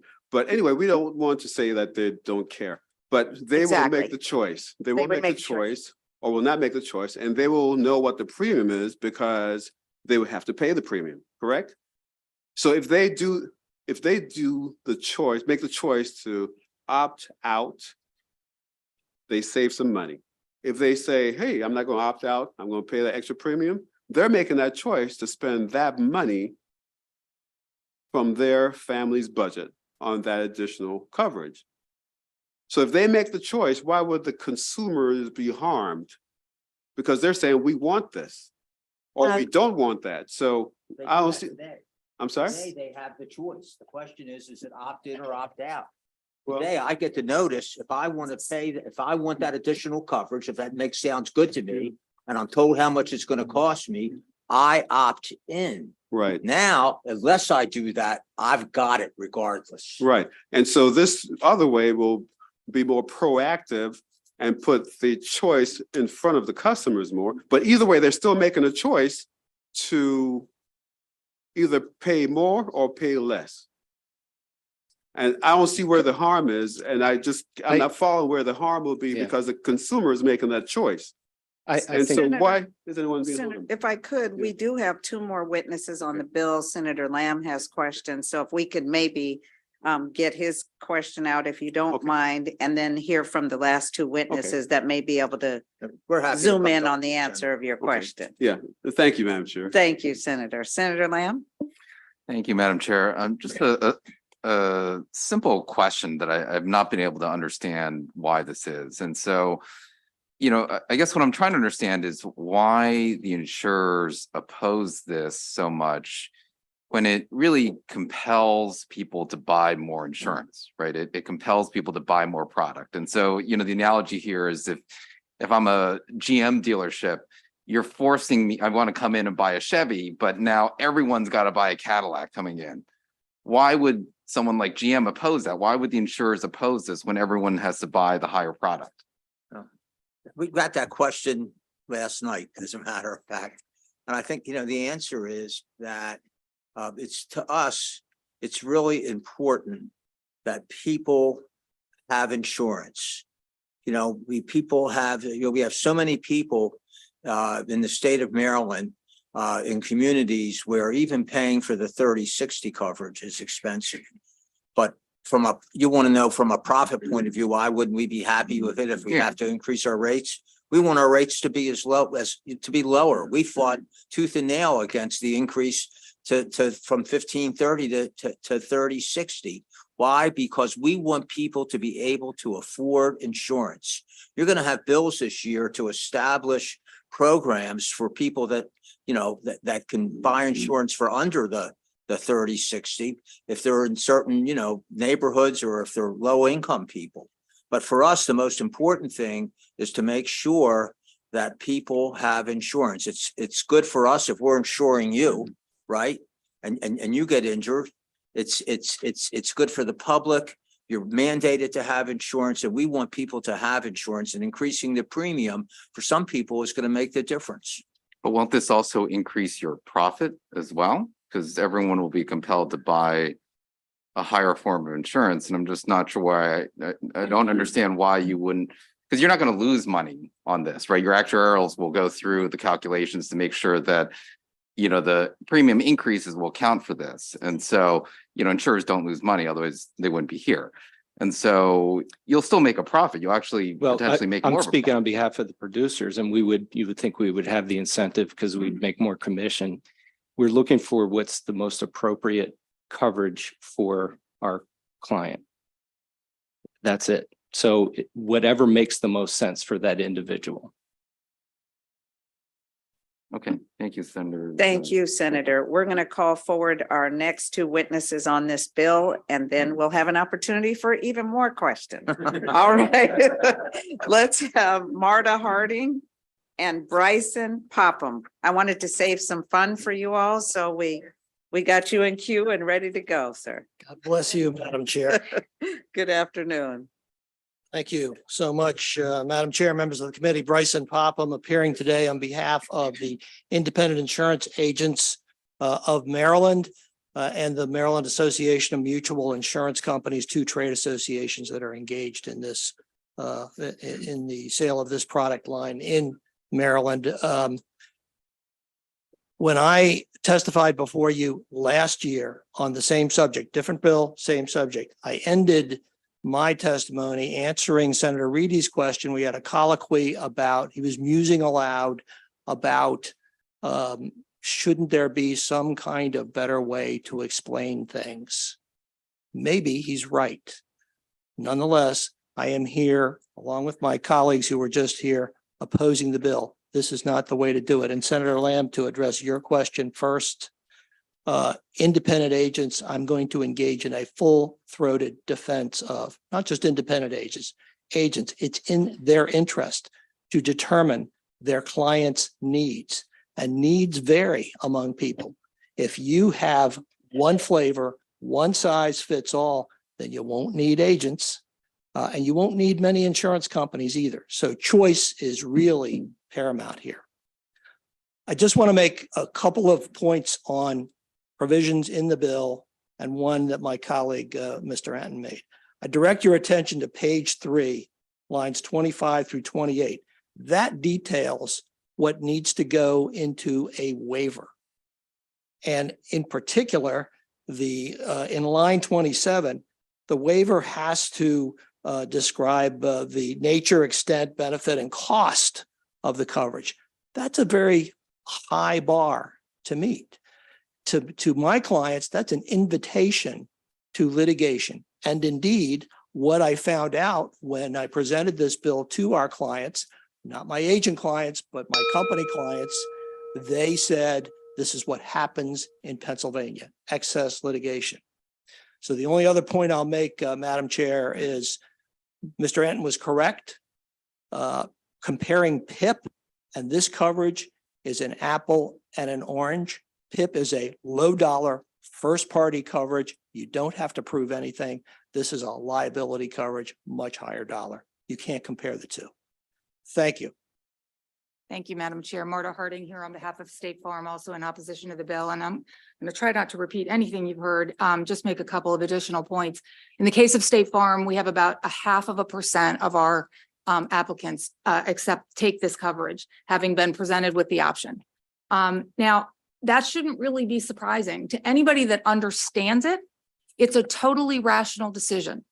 It is a rarity that a claim is above minimum limits. Most claims are settled well below the existing minimum limits in Maryland of 30,000. So that's a rare event right there. And then you layer on top of that, that the outfault driver has less coverage than you do. So those two things both have to be true for this coverage to apply. If those things aren't true, you're paying for something that you're never gonna take advantage of. And in fact, the MIA gave an example of one carrier that looked at their past claims and found that there were none that that benefited from the enhanced UIM coverage that they opted for. Now that's somebody that understands it. And if anything is clear today, this is a complicated subject, understanding the limits and the way they apply to each other. If somebody doesn't understand it, I agree with what you've heard. The answer is not to make everybody buy it unless they really understand it enough to say, oh God, I don't want it. And I agree that there's an incentive or a concern about waiving something that you have the right to buy. So I think that's a concern. I want to address the point that you're paying for it today. You are not paying, unless you opt for this coverage today, your premium does not cover this. And that is why if you buy it, you are going to have to pay the additional amount that the MIA mentioned in their testimony, anywhere from $5 to hundreds of $50 in a policy period, all the way to hundreds. And by the way, policy periods generally, MAFES is a year, but I think in the private market, they're mostly 6-month policies. So policy period is 6 months. That's real money. That's not insignificant. So for all those reasons and the ones you've heard already, we would request an unfavorable report. Thank you. Thank you. Senator Ellis has the floor. So thank you, Madam Chair. So on the previous line of questions, so the consumer is making the choice whether to pay. So if the consumer want to make that choice, why won't you want to give them that choice? And I would just say we're required to, and it's happening today. They have that option. It's just that they're voting with their feet and they're not buying it because they don't see a value in it. Maybe they don't understand it. And I recognize, Senator Ellis, your point that maybe we're not giving consumers enough credit. Maybe they do understand it. And like I said, it's a totally rational decision to decide not to buy it, given how rare that you actually get a benefit from it. So just looking forward under this bill, opt out, they will be making a choice. So why not give them the choice? So I'm just looking forward, not currently, sure, if we pass this bill. And that's my question. Well, speaking to the form of the waiver, as I said a moment ago, and I really want to emphasize this, that language, if you decide to pass the bill, I hope you don't, but if you do, that language is an invitation to disputes. to litigation. That has been proven in Pennsylvania. You can just read it and see that it's wide open for that. And while I spoke for agents and said that they will do what's right for their clients, and I believe that, they're going to look at that and say, you have to decide, Mr. Applicant, what the nature and benefit of this coverage is for you. I can't do that for you. Okay, so thank you for the answer. So looking at this and your answer, your principal concern is not necessarily the choices out there, opt-in, opt-out for the consumer, but the opportunity for increased liability and legal action for the insurance carriers. Not quite correct, Senator. It's not my principal concern. It's an important concern, but it's not my principal concern. Sorry. Okay, thank you. Thank you, Madam Chair. Thank you. Are there any additional questions for this panel? I see none. Thank you, Madam Chair. That concludes the hearing on Senate Bill 171. Does anybody need a stretch break? Okay, just kidding.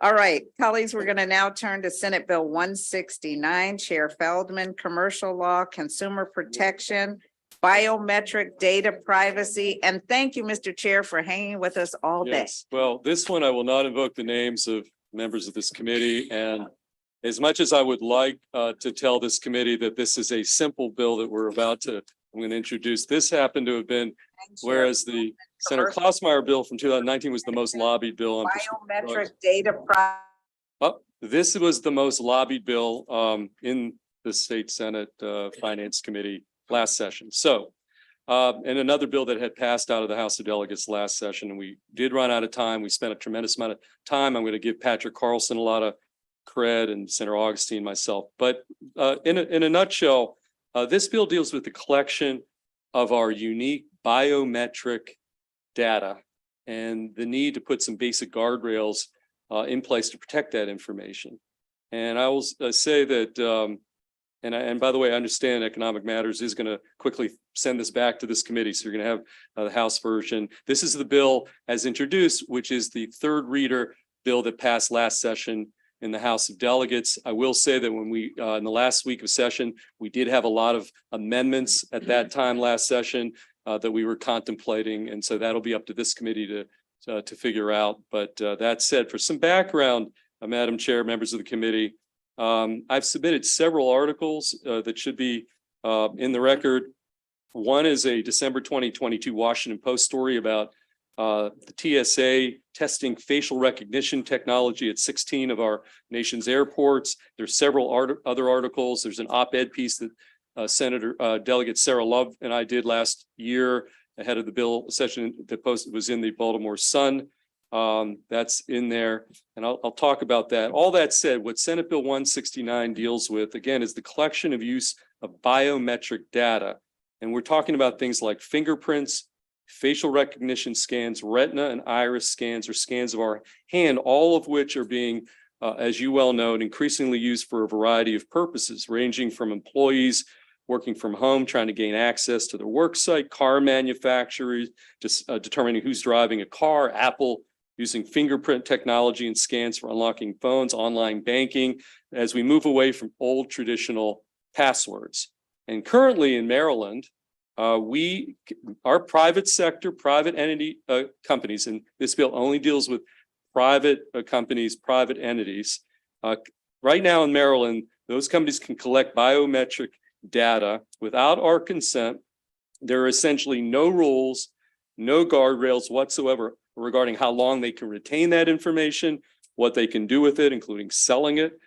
These technological advancements, no doubt, have a lot of important advantages, security and otherwise, over traditional passwords. We can all acknowledge that fact. On the other hand, these same technologies present a variety of privacy protection and security concerns.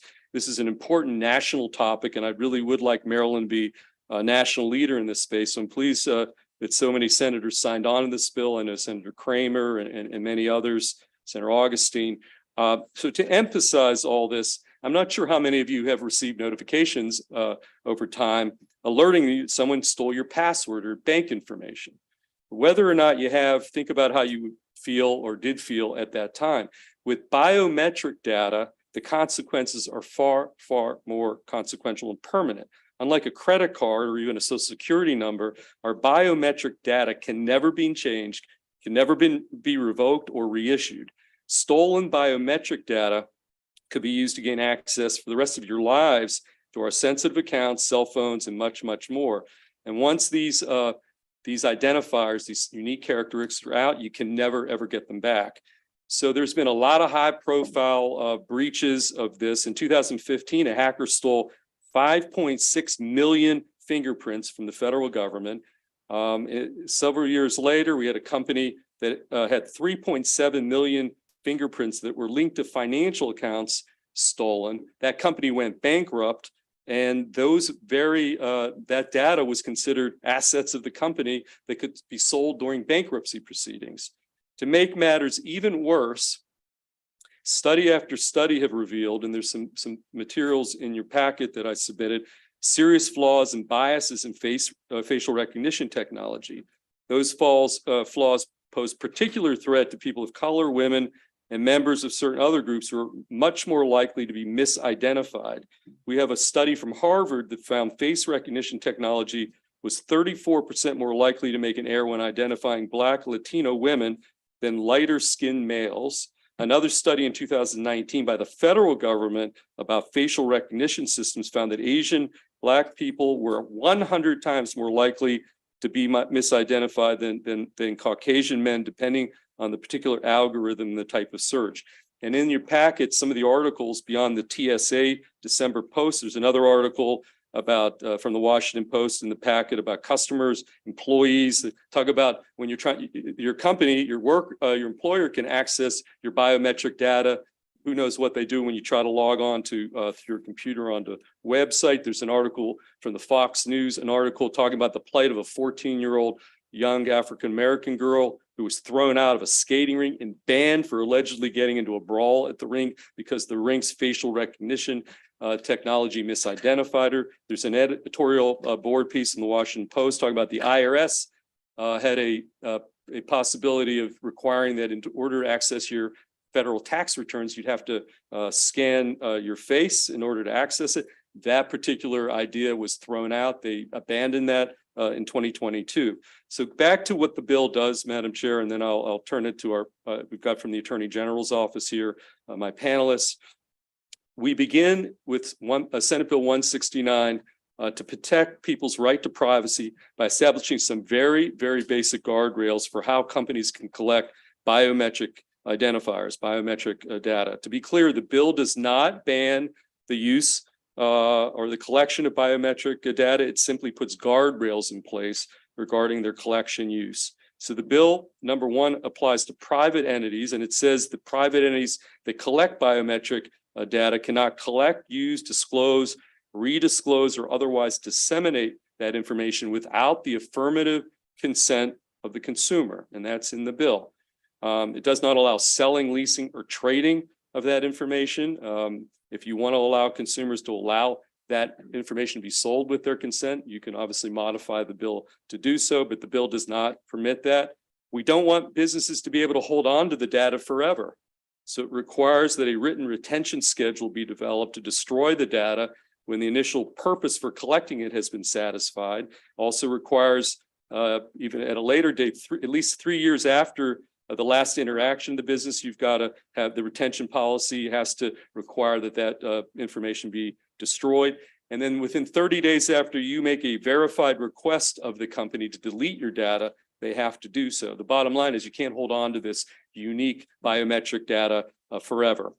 There's a number of exceptions to all this, specifically because there is a letter from my good friend Aisha Braveboy from Prince George's. Number one, again, this only applies to private entities, state, local government, courts, judges. That does not apply to this bill. And if you look in the bill, it's pretty clear. There's a number of exceptions for warrants or subpoenas, cooperating with law enforcement. There's provisions accepting all these consent requirements for security and fraud protection. So my bottom line from the Prince George's State's Attorney's Office, I do not think this bill has any application to state or local governments. It's the private entities, the private sector. And then also two other provisions, Madam Chair. prohibits a company from being able to condition the sale of a product on the condition that you turn over your biometric information. In other words, I will not do business with you unless you give me biometric information, or that I will charge you more if you don't give us that sensitive biometric information. And so in a nutshell, 169 is designed to ensure the Marylanders have control and autonomy over their own unique biometric information data, while still allowing all those who want to use these technologies, businesses included, the ability to do so, but does require companies to receive people's consent before collecting, disclosing, disseminating that information. One other final thing on enforcement: if you violate these provisions, the Attorney General's office will have enforcement opportunities as a unfair deceptive trade practice, but it does provide for a very limited private cause of action, which I'll mention in 1 second, because very predictably, there's an opposition or a lot of amendments that have been proffered, and this committee will have to sift through all those from folks who and private companies who collect the biometric info, want to store it, sell it. They don't like these guardrails. They want to be able to do it. Again, this is not a ban, just looking for consent. But the real pushback here has to do with the private cause of action component. And you're probably going to hear from the opponents a lot of talk about class action lawsuits out of Illinois, which had a bill similar to this. We've had several states now have passed bills like this. Some of them only let the Attorney General enforce. Several others, California, Illinois, and actually New York City now, have put in place laws like this, which provide for private cause of action. And let me just make this point. The Illinois model, which had a private cause of action, which is the poster child of the industry about class action suits, that is not this bill. This bill provides two very limiting factors, and you'll see it in the Attorney General's letter of support on page 2. Number one, Illinois provided for like liquidated damages. If there was a violation, folks, the companies would have to pay out whether there was actual damages or not. This bill specifically says you must have actual damages. You have to suffer actual damages, very limited. And secondly, under the bill, it only applies to the sale. If you've been in violation here by selling the information in violation of this law, and making a profit, that's the second condition before you could do a private cause of action. Completely different than the Illinois model. This is modeled after New York City's provision. So it's very different when you hear a lot about, again, about class action suits and the like. And then finally, Madam Chair, I just wanted to back to Illinois. I will say there was a challenge all the way to the Supreme Court of Illinois of the Illinois bill. And what the court said, the Illinois Supreme Court said, and that was with the broader private cause of action, it said, whatever expenses, this is the Supreme Court of Illinois, and upholding that bill said, whatever expenses a business might incur to meet the law's requirements are likely to be insignificant compared to the substantial and irreversible harm that could result if biometric identifiers and information are not properly safeguarded, and the public welfare, security, and safety will be advanced. So they upheld this much broader bill. This is a much narrower bill. I agree with the rationale of the Illinois Supreme Court. There's been polling done at the end of 2021. 90% of Marylanders say that we deserve some protections with respect to their unique, very personal data. And the final point is Senator Augustine will have another bill in this committee dealing with privacy. I would make the point that that is a broader privacy bill that deals with other issues beyond biometrics.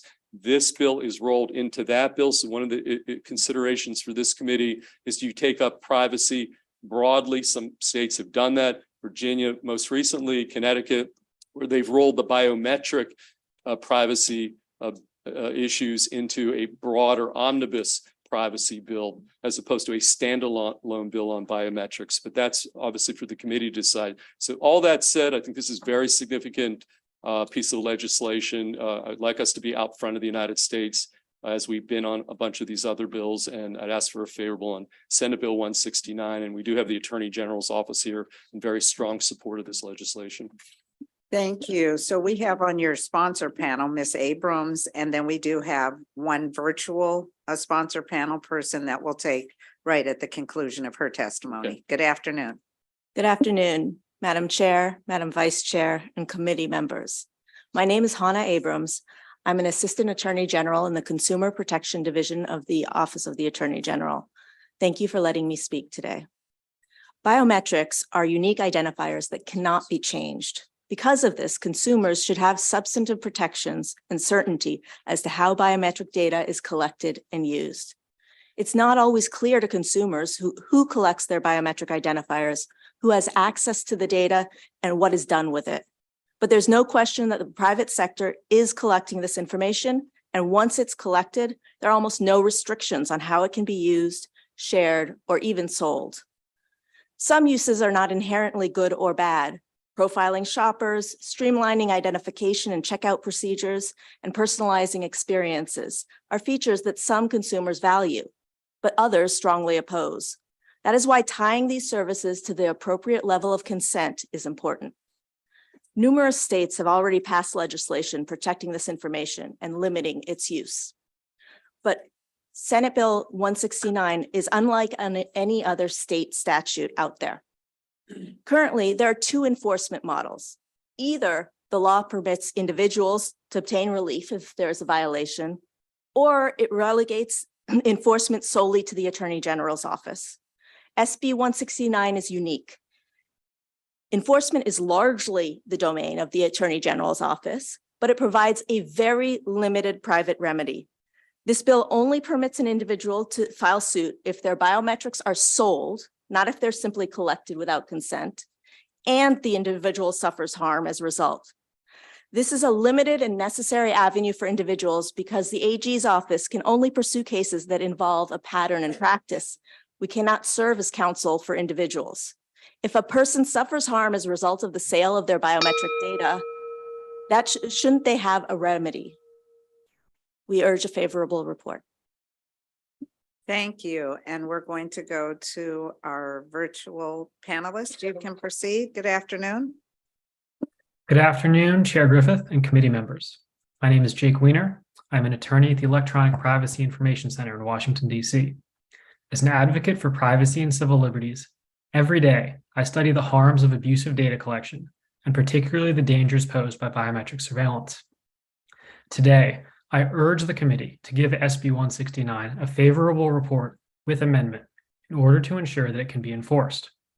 New biometric technologies, particularly facial recognition, can destroy our privacy, reduce our safety, and upend our access to public space if we let them. The owner of Madison Square Garden recently decided to deny entry to any employee of law firms engaged in litigation against him. He is using facial recognition to stop people, even a Girl Scout troop leader, at the door of MSG and turn them away, even though they bought tickets to shows and sporting events. Without a law like SB 169, this type of abusive surveillance practice could easily come to Maryland. There is nothing to stop a business owner whose interests a legislature voted against from gating their business with facial recognition scans and turning away anyone they see as an enemy. A strong biometric privacy law can stop this and also protect vulnerable people from stalking, harassment, and other dangers by imposing limits on who can take your data without your consent. This approach has worked fantastically well in Illinois since 2008, where a similar law there protects Illinois citizens from a variety of surveillance abuses. SB 169 can do the same for Marylanders. But I want to emphasize that other states with a Biometric Privacy Act that lack a strong private right of action, businesses will simply ignore the law. There are too many uses of biometric monitoring for the state alone to enforce a privacy law. Texas, for example, has a privacy law, but without a private right of action, it has had little impact. When this bill was introduced last term, it had a strong private right of action that has been watered down in newer versions. I urge the committee to return to the previous version of the private right of action, which permitted citizens to enforce their rights in court without proving some form of personal injury. And I urge the committee to include statutory or liquidated damages. Thank you. Thank you. We'll go to Senator Guile and then Senator Ellis. Thank you, Madam Chair. This is a question for the bill sponsor.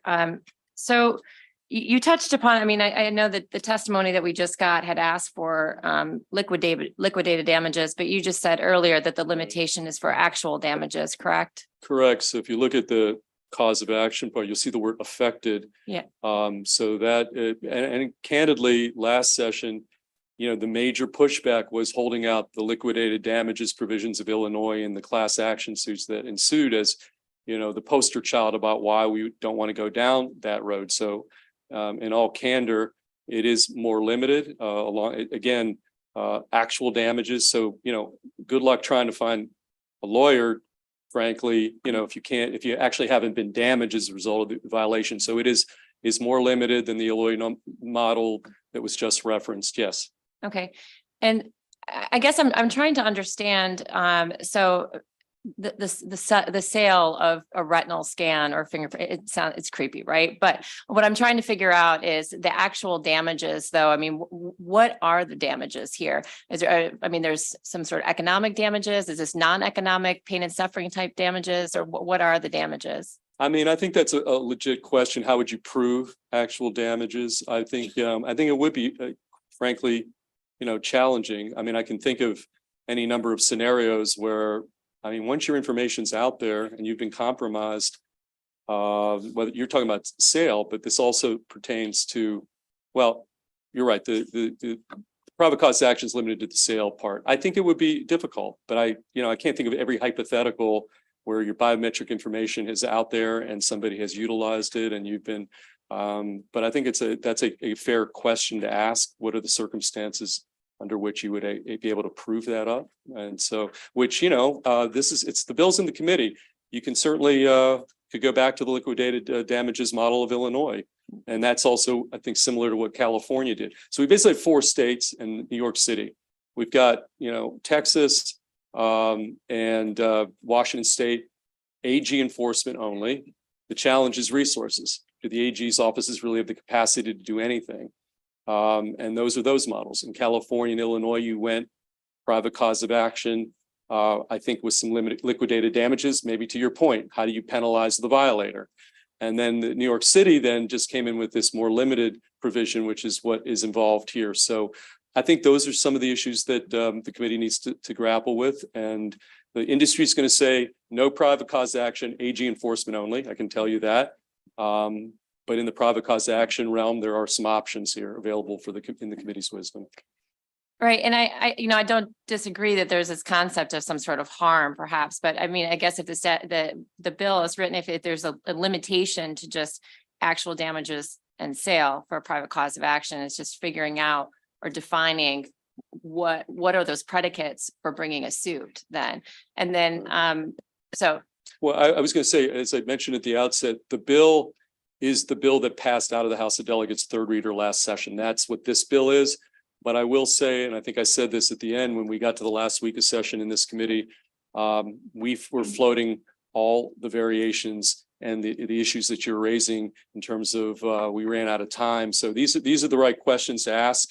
We're just starting with the bill that's likely to be back here from the House of Delegates. But I think that this committee should listen to all the testimony and modify the bill and amend the bill. I think that's perfectly appropriate here. And if I may, just one more. My other thought too is, just from the perspective of being a defense attorney and like handling civil litigation, I'm concerned with.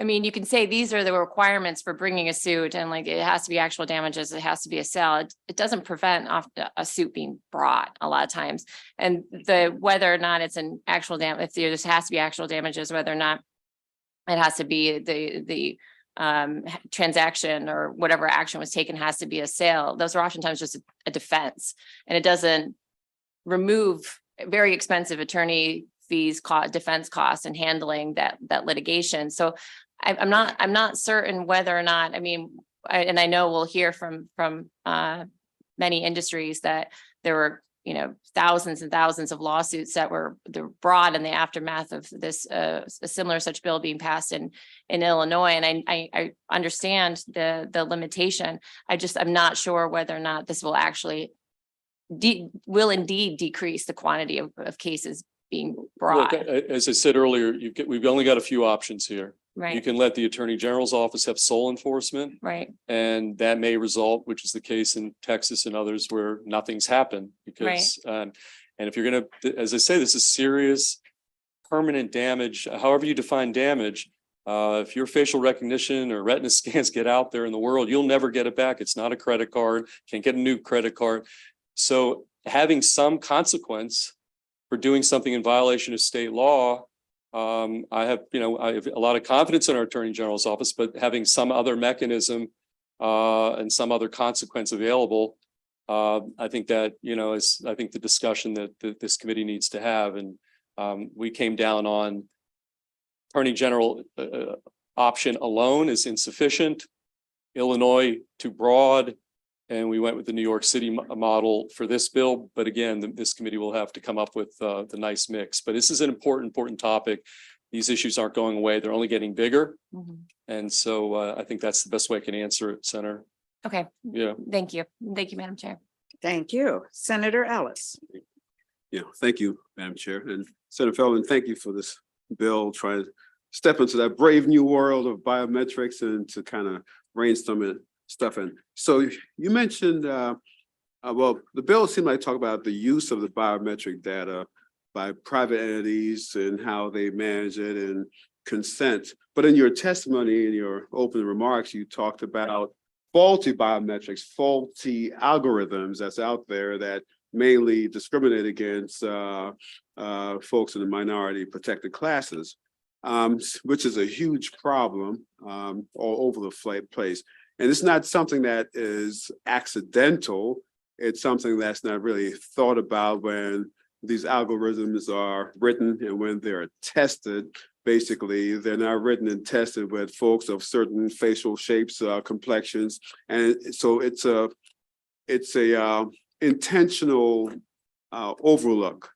And since you touched on it, is that issue covered anywhere in this bill or another bill someplace? What's your interest in that? And no, I guess I'm pointing out about the, that this technology has some problems and some biases. This bill's not dealing with that. I'm not I don't know the technology of all these various scans. What I do know is this information, should not be sent out into the world without me knowing about or me agreeing to it. Okay. Or it being sold for a profit. And that's what the goal of the bill is simple. We're trying to put some guardrails. It's not banning anything. As far as, those problems and biases and Harvard studies, the folks who are in the technology of improving all that, they're gonna have to figure that out. That's beyond the scope of this bill. Okay. Do you think we should be maybe helping the industry to figure it out as far as with something similar to this? That's outside my lane. I'm not, again, you sort of position to tell you how to legislate that candidly, but that's outside this bill's is narrow and it's guardrails about, protecting that information and not having it out there without my consent or selling it for a profit without me knowing about it. Yeah, thank you, sir. Or keeping it forever. Thank you, Senator. Senator Hayes. Thank you, Madam Chair. Welcome, Mr. Chair, back to Senate Finance.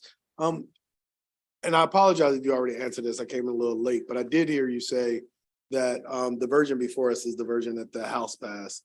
And I know this committee looked at some amendments last year as it relates to biometric research and pretty much having them apply to what the standards that the federal government has already sent out.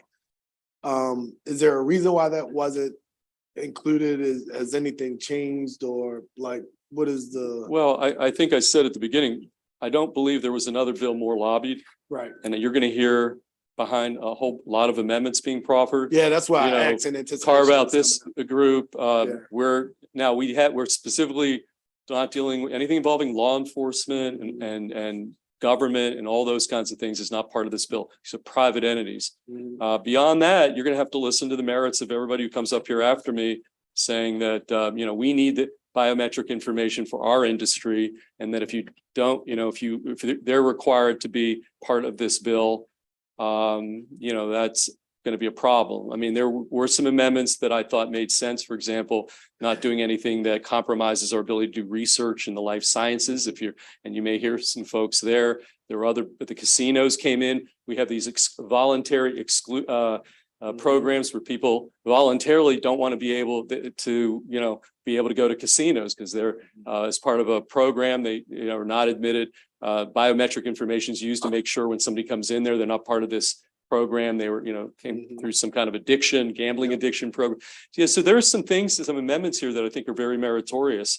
And as I said, Patrick Carlson has a lot of institutional knowledge here because, there were probably 50 amendments that were proffered. And we had, some reprints floating around the very last week of session. And that's going to be up to you guys, not me. I'm presenting some of the contours of the bill. And I have every confidence, Madam Chair, this committee will come up with a good balanced product, probably a little different than the House, but that's, for this committee in its wisdom to figure out. Thank you, Madam Chair. Thank you. Just one of many gifts we've received from. the Yes. former Hey, member. by the way, I'm here. I'm missing Senator Kramer presenting bills right now in my committee. And so, it's a sacrifice for me. They want you back. Well, thank you. I don't see any further questions for this panel. So we thank you all for your And Madam Chair, testimony. if you don't mind, if I might be excused back to the other committee. I'm going to take a okay? roll call vote on that. Okay, Should we we're let it good. go? I do All right. got time. Thank you, Mr. Okay. Chairman. You can go. Thank you very much for your time and your presentation. And I know that they're anxious to have you back downstairs. So thank you so much. Colleagues, we have two additional witnesses signed up in support of the bill. So we'll hear from Karen Morgan and Michael Johansson, if you would come forward. Good afternoon. You can proceed. Okay. Good afternoon, Chairman Griffiths, members of the Senate Finance Committee. My name is Karen Morgan. I'm a member of the Executive Council for AARP Maryland, which is one of the largest membership-based organizations in the state. We have over 850,000 members, and we're here to support Senate Bill 169. We believe that Senate Bill 169 addresses the consequences that arise when entities choose to collect biometric information, and they're choosing to do this. Many of these entities are genuinely trying to improve the services that they provide by trying to figure out exactly who it is that they're dealing with, and that is totally reasonable. But the need to authenticate identities cannot be an excuse to ride roughshod over a consumer's reasonable expectations of privacy. For consumers, these days, data collection looks like the Wild West. And we just have no idea what is going to happen unless you ask exactly the right questions in exactly the right way. You don't get information about what happens when your private data is exposed, and your personal and financial security ends up being completely subject to chaos as a result. We believe that Senate Bill 169 does set forth some common sense guidelines for businesses that want to collect biometric data. And it makes clear that data collection requires data protection. And the more personal the data, the more robust the protection needs to be.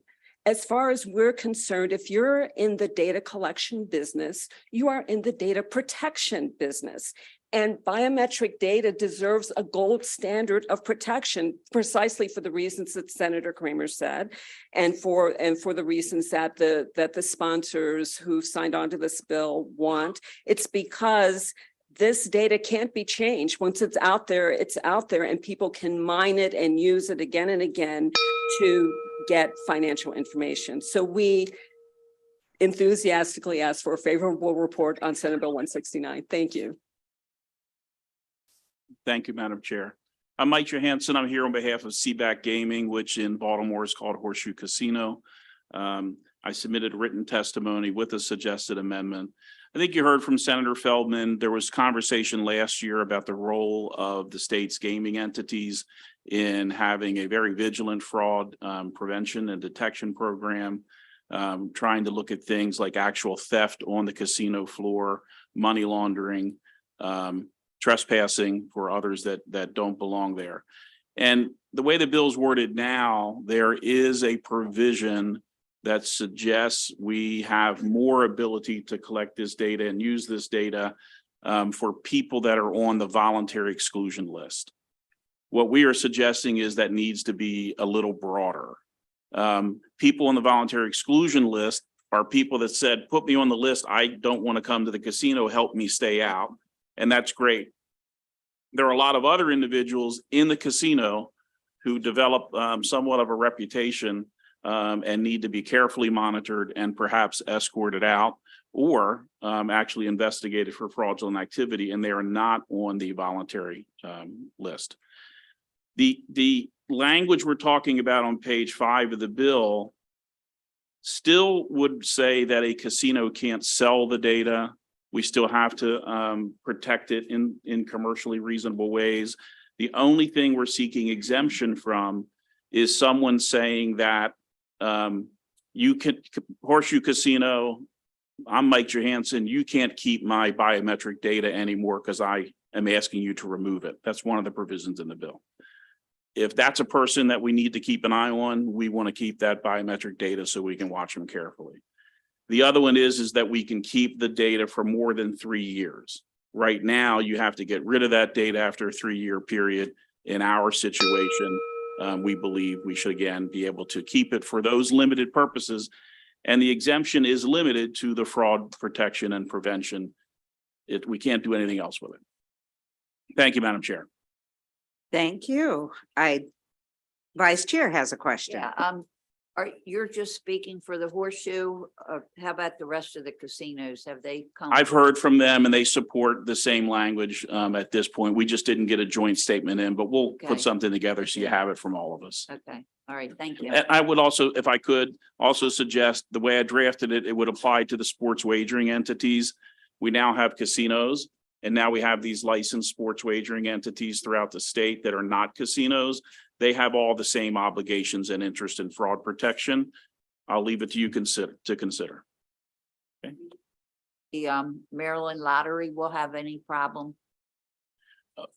Not only not have a problem, I mean, they insist that we have security Okay, yeah, protocols. because they're run by the lottery, but I'm Correct. just saying the lottery and, you know, when people are buying tickets or anything. Yeah, I don't, listen, a lot of that occurs in retail outlets where I don't think they have really the same interest in the security measure. We're talking about people who are committing significant theft. I would say the sponsor suggested that the bill doesn't touch governments, but what wasn't clear to me is if, for example, the lottery asks us to undertake this activity, and hopefully you'll exempt us so it won't be a problem. But if they ask us to do this, the lottery may be allowed to do it, but we're still a private entity. So most of the activity that like at the airport, if there's facial recognition at the airport, it could be on behalf of TSA. But if that company's operating in Maryland, I didn't see an exemption. So I appreciate the sentiment, but I think when it flows through to contractors, which is where most of this technology is developed or used or housed, not by the actual police force, but actually by some contractor working for them, all the same rules apply. So anyway, thank you. Thank you. Thank you. I see no additional questions, so we'll move to the next 3 witnesses on the list: Andrea Mansfield, Gregory McDonald, Robert Dean. Good afternoon. And you're signed up in opposition or information. Okay. Great. Thank you, Madam Chair, Madam Vice Chair, members of the committee. It's great to see all of you today. Actually, my first time here in front of your committee, so congratulations to you. And actually, yes, here, actually, Andrea Mansfield, Manus Canning and Associates, here on behalf of the Chiefs of Police Association and Maryland Sheriff's Association, really, and to raise concerns about the legislation and law enforcement's use specifically of DNA types of databases and genealogical searches to help solve cold cases. And as you might know, back in 2021, we worked very closely. This was not in your committee, it was in the Judicial Proceedings Committee, but law enforcement, we worked very closely with the advocates to come up with parameters for the use of genealogical databases to be used by law enforcement to help solve crimes. The concern is that we have these procedures in place, the guidelines are in place, but this bill could actually negatively affects what we were able to work out 2 years ago. And one of the issues, and really Mr. Johansson mentioned that there is an exemption or a private entity, there's an exemption for state and local governments. However, law enforcement they're contracting or licensing various services to be able to do these types of matches with the DNA to solve these cold cases. So we are concerned that because there's not an exemption for the private entities or those that law enforcement would be contracting with, that could be a problem with what they're currently doing. There's also some concerns in the bill with the disposal of the DNA. Obviously, we would need the DNA to be available in order to solve cases. So if it needs to be disposed of by these private entities, that could also be a problem. But I know there is language further back in the bill that says it may not impede or infect law enforcement purposes or investigations, but it does require a subpoena or a warrant. That is not required when law enforcement is doing these matches. However, they still must go before a judge. There is documentation that must be submitted and it must be signed off on before they can move forward to use this type of this information. So with that, really, Officer McDonald is really the expert here, as well as Mr. Dean. I know he is here for questions, but anything specific, they're here to respond. But thank you very much.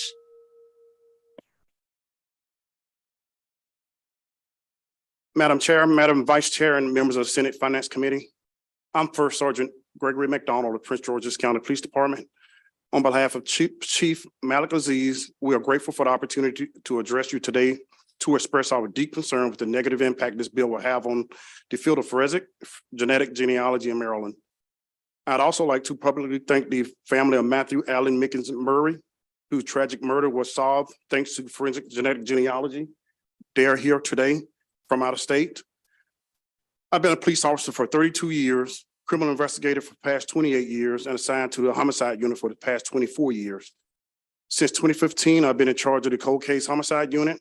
Our team has fully embraced this new investigative tool, particularly in the light of a Department of Justice grant that was awarded to the Prince George's County State's Attorney's Office. Forensic genetic genealogy is unquestionably one of the most significant advancements to recently impact law enforcement. It's an investigative tool that will continue to produce successful outcomes in criminal investigations that will otherwise remain unsolved.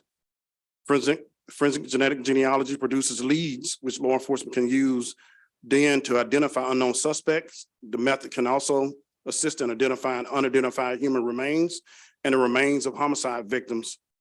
Please allow me to share you with the role forensic genetic genealogy played in solving the murder of Matthew, a young man found stabbed to death in his apartment in Cheverly on May 30th, 2017. Family members called police after he failed to report for work as a security guard. When police responded to his apartment, they found Matthew lying face down in his living room, suffering from stab wounds. Crime scene investigators collected evidence from the scene, which included a bloody fingerprint that did not belong to the victim. It was clear that murderer was injured at some point while committing the brutal crime. Then a profile of the bloody fingerprint was submitted to both the National Fingerprint and DNA databases maintained by the FBI, but no match was obtained. After extensive investigation, failed to develop any promising lead, the case went cold for several years. Finally, in 2019, the unidentified blood evidence was submitted to a private laboratory to develop a profile for forensic genetic genealogy. FGG looks at more than 500,000 variations of DNA and produces what's called a single nucleotide polymorphism, what we call in short SNPs.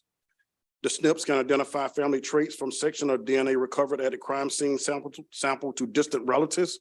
In Matthew's case, the private laboratory developed a profile and then work began building a family tree.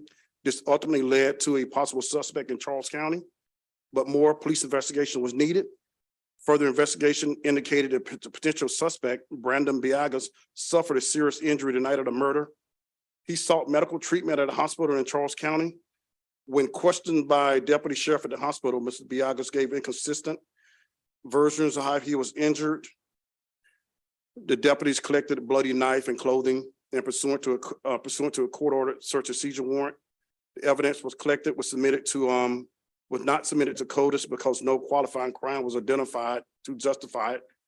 Years after the murder, thanks to the lead provided by a forensic genetic genealogy process, Brandon Biagas was identified as a donor of the bloody fingerprint in Matthew's apartment, and he ultimately pled guilty and is serving a prison sentence to this day.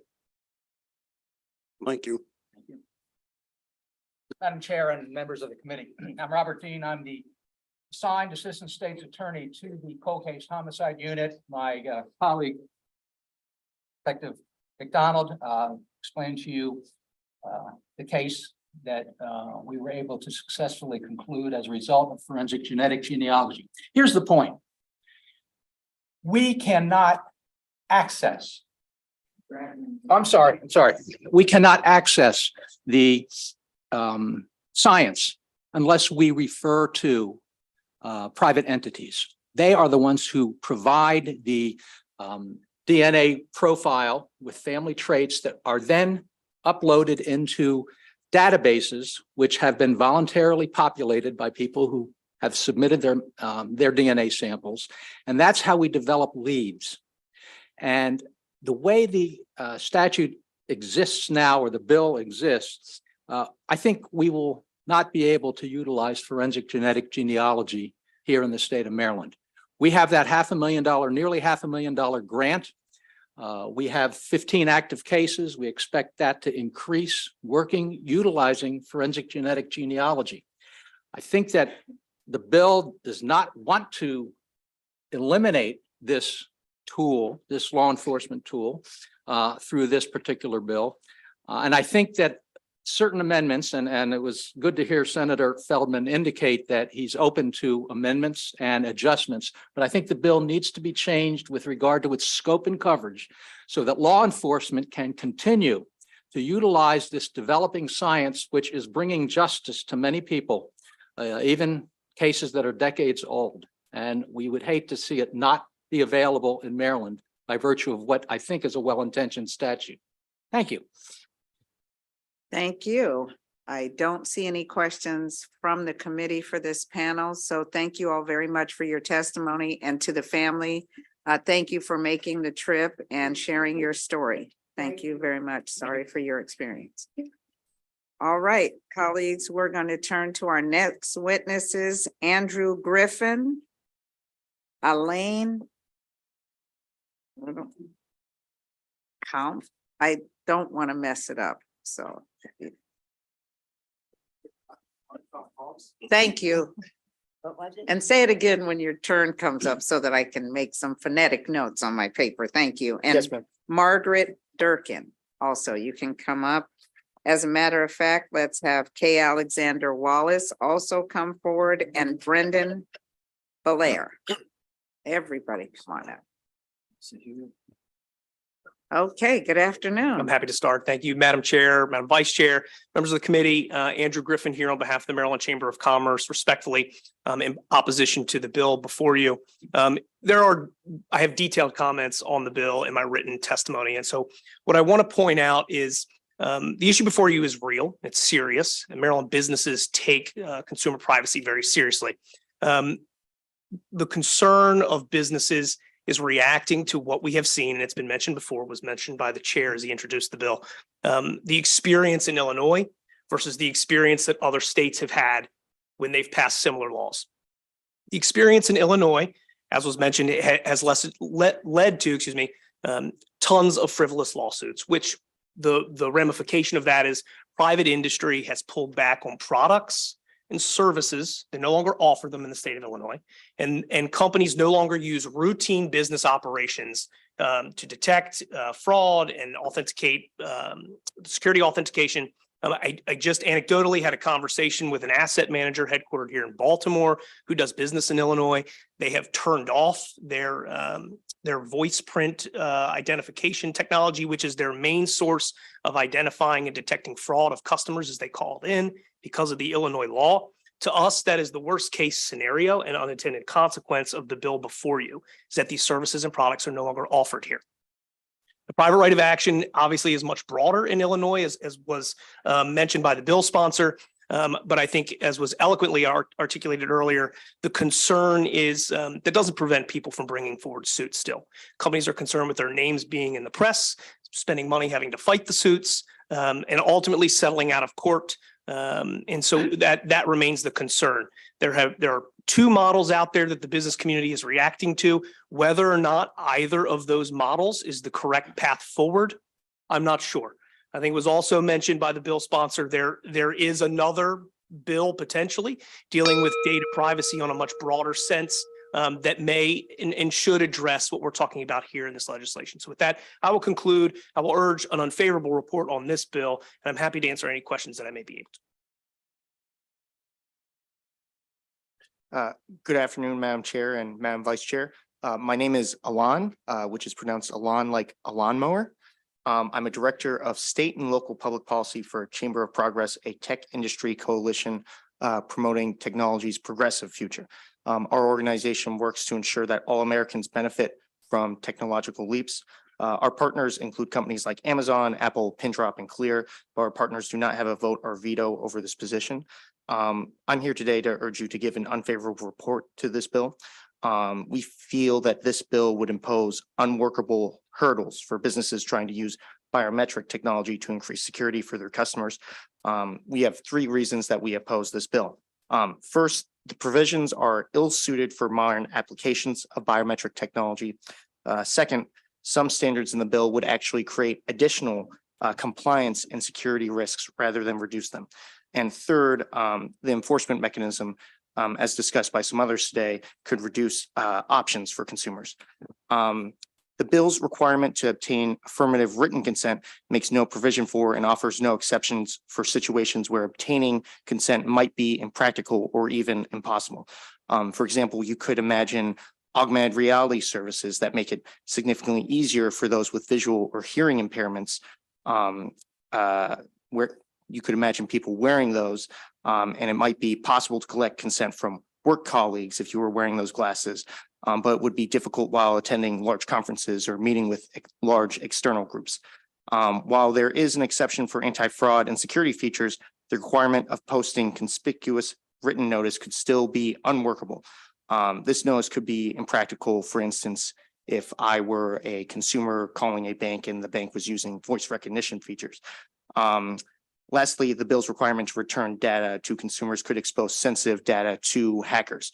As you know, emails can get hacked, and I would like to thank you for the opportunity to testify today, and we urge an unfavorable report. Thank you.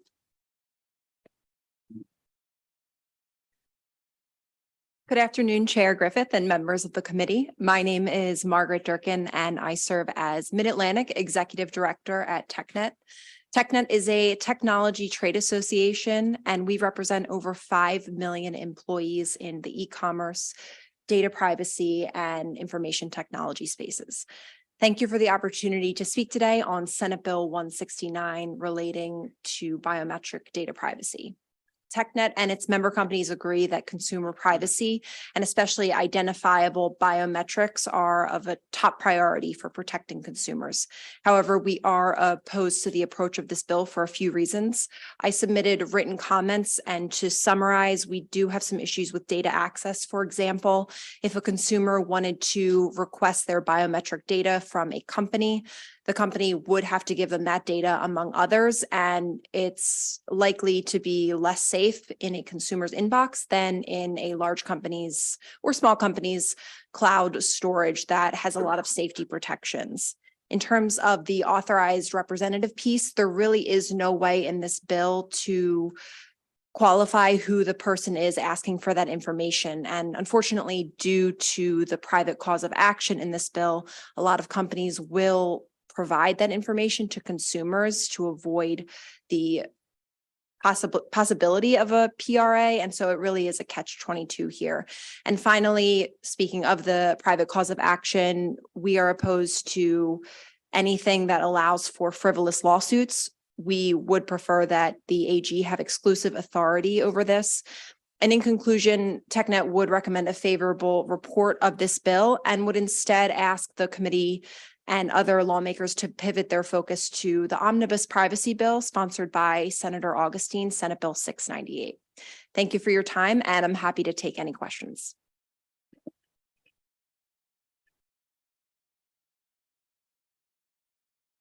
Thank you, Margaret. Good afternoon, Madam Chair, Madam Vice Chair, and members of the Senate Finance Committee. Alexander Wallace here on behalf of the Security Industry Association. We are a nonprofit trade association headquartered in Silver Spring and representing over 1,300 companies. including over 40 in the state of Maryland. And we are concerned with this bill as it is currently written at a time when many states have enacted or are considering broader data privacy measures that include biometric data and the prospect of a federal law coming down from Congress that sets a national data privacy standard, that this bill is the wrong approach. It would import an outdated and problematic model that was passed in 2008 in Illinois and is not aligned and compatible with the uprising approaches and frameworks that are coming before us in 2023. Safeguarding biometric information is important, but it should be done in a way that both protects Marylanders, your constituents, and allows for the development and use of advanced technologies that benefit them. Case in point, this bill in its current form would prohibit or prevent businesses from requiring biometric identity verification, the use of screening technology at special events and venues for consumers and fans, long-term data retention of attempted fraud attempts, the use of biometric user verification features in consumer electronics, and additionally, this bill would allow local jurisdictions to establish conflicting biometric data requirements. Again, we support the overall goal of safeguarding biometric information, and we stand ready to provide any additional information to the committee as a whole or individually with you and your teams. Thank you so much, Madam Chair.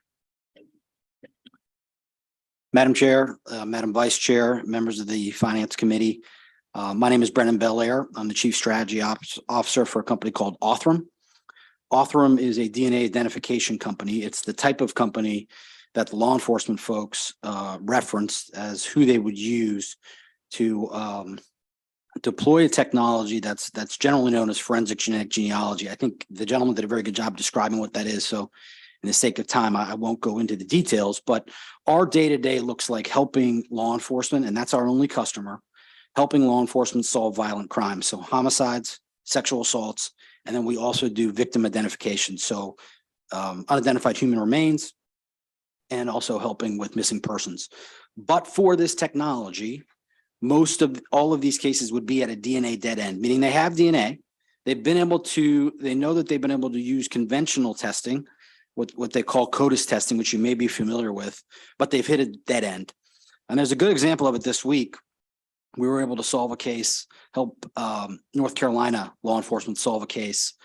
Mary Davis was her name. She was a 28-year-old mother of two who was brutally sexually assaulted and murdered and thrown behind the Winn-Dixie in Concord, North Carolina. And that entire community was so impacted by this awful, awful event. And the press conference was yesterday. You could really see the power it had with the family all there. Obviously, there's nothing you can do to bring them back, but you can give them closure and you can give them peace. So there's a few things that are in this bill right now that I think are unintended consequences that would make it very difficult for us to help law enforcement. First, it would prohibit the sale or lease of this DNA information. Ultimately, that's what this is about. This is about law enforcement accessing these databases to be able to drive some matches and some investigative leads. Secondly, it would require destruction of them after 3 years. That would really greatly reduce the how effective these databases are. And then also it would require to consumers notice of how their DNA is used. And then oftentimes that could present a problem with a current law enforcement investigation. So I would, I think Othram and I would suggest that, Illinois had a good approach where they exempted private entities that work with government agencies. Thank you. Thank you. Senator Guile. Thank you, Madam Chair. And thank you, panel, for your testimony. Certainly, we don't want a chilling effect on industry, especially given that these security features using biometric data, even, opening my bank account, my bank app on my phone, and how easy it is to doing that rather than remembering my password and username, which I can't remember any of them at all. It sounds like you, and maybe it can all speak to this, but you'd be okay if the Attorney General, if it was left to the Attorney General, and if we removed the private cause of action part of the bill. Is that right? And such that the Attorney General would ultimately have the responsibility of investigating or prosecuting those types of patterns of a really egregious type of behavior, which that we don't want. And then not some of these, many valid activities of using biometric data that could fall under in the consequences of this bill. So perhaps you could speak to that. Sure, Senator. I think, certainly between the two enforcement mechanisms there that we're talking about, Attorney General enforcement, private right of action, even, in a limited instance, as kind of has been introduced in this bill, that would certainly be the preference here would be Attorney General enforcement. Yes. I'm seeing nods all around, so it looks like we're all in agreement how everybody's on board with the Attorney General taking this responsibility. Thank you. I appreciate it. And thank you, Madam Chair. Thank you. I don't see any additional questions for this panel, so thank you very much for your testimony.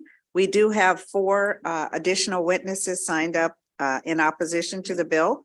So we'll start with Andrew Kingman. Good afternoon. Hi, good afternoon, Madam Chair, Madam Vice Chair. Andrew Kingman here with the State Privacy and Security Coalition. Thank you very much for the opportunity to speak here. The SPSC represents over 30 companies and 5 trade associations in a number of different sectors. While we oppose this bill, it goes just beyond just the private right of action.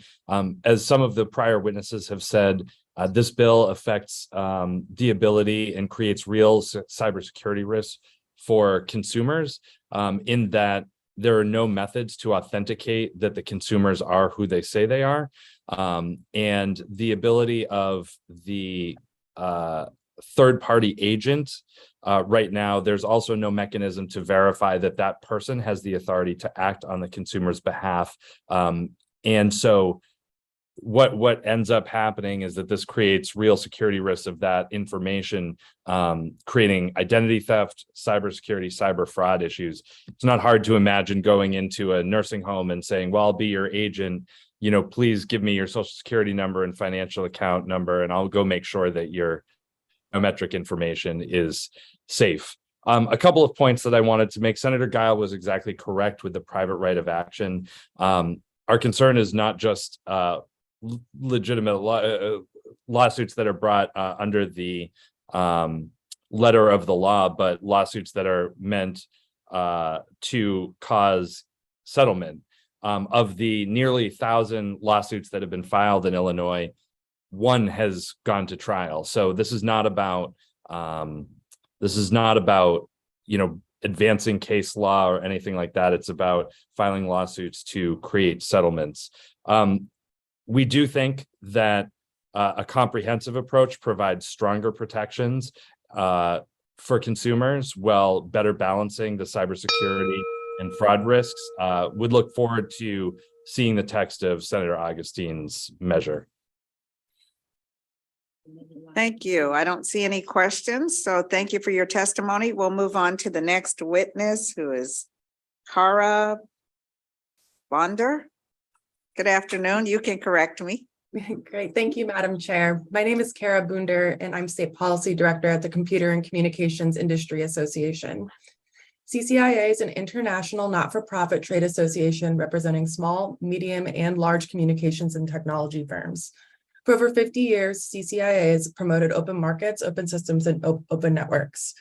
We strongly support the protection of consumer data and understand Maryland residents are rightfully concerned about the proper safeguarding of their biometric data.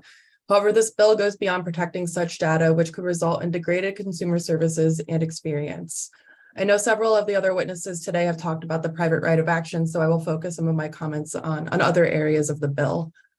CCIA would recommend aligning key definitions of privacy standards to promote regulatory interoperability and mitigate unnecessary compliance burdens. We further detail these in our written comments that were submitted, but I'll provide an example today. By introducing a definition and compliance obligations relating to personal information, this bill's scope extends beyond the subject of biometric data. And given the significant costs associated with developing privacy management systems, even minor statutory divergences between frameworks can create significant burdens for covered organizations. Privacy protections should also be directed towards managing data collection and processing practices that pose a high risk of harming consumers. For example, the bill's provision mandating disclosure of biometric information to individuals or their authorized representative fails the risk return calculus, which I believe has been talked about in further detail by prior witnesses. And again, in the interest of time, I'd like to direct you to other specific examples enumerated in our written comments. I'd also like to talk about the effective date for this legislation. I believe as it's currently drafted, it's October 1st of this year.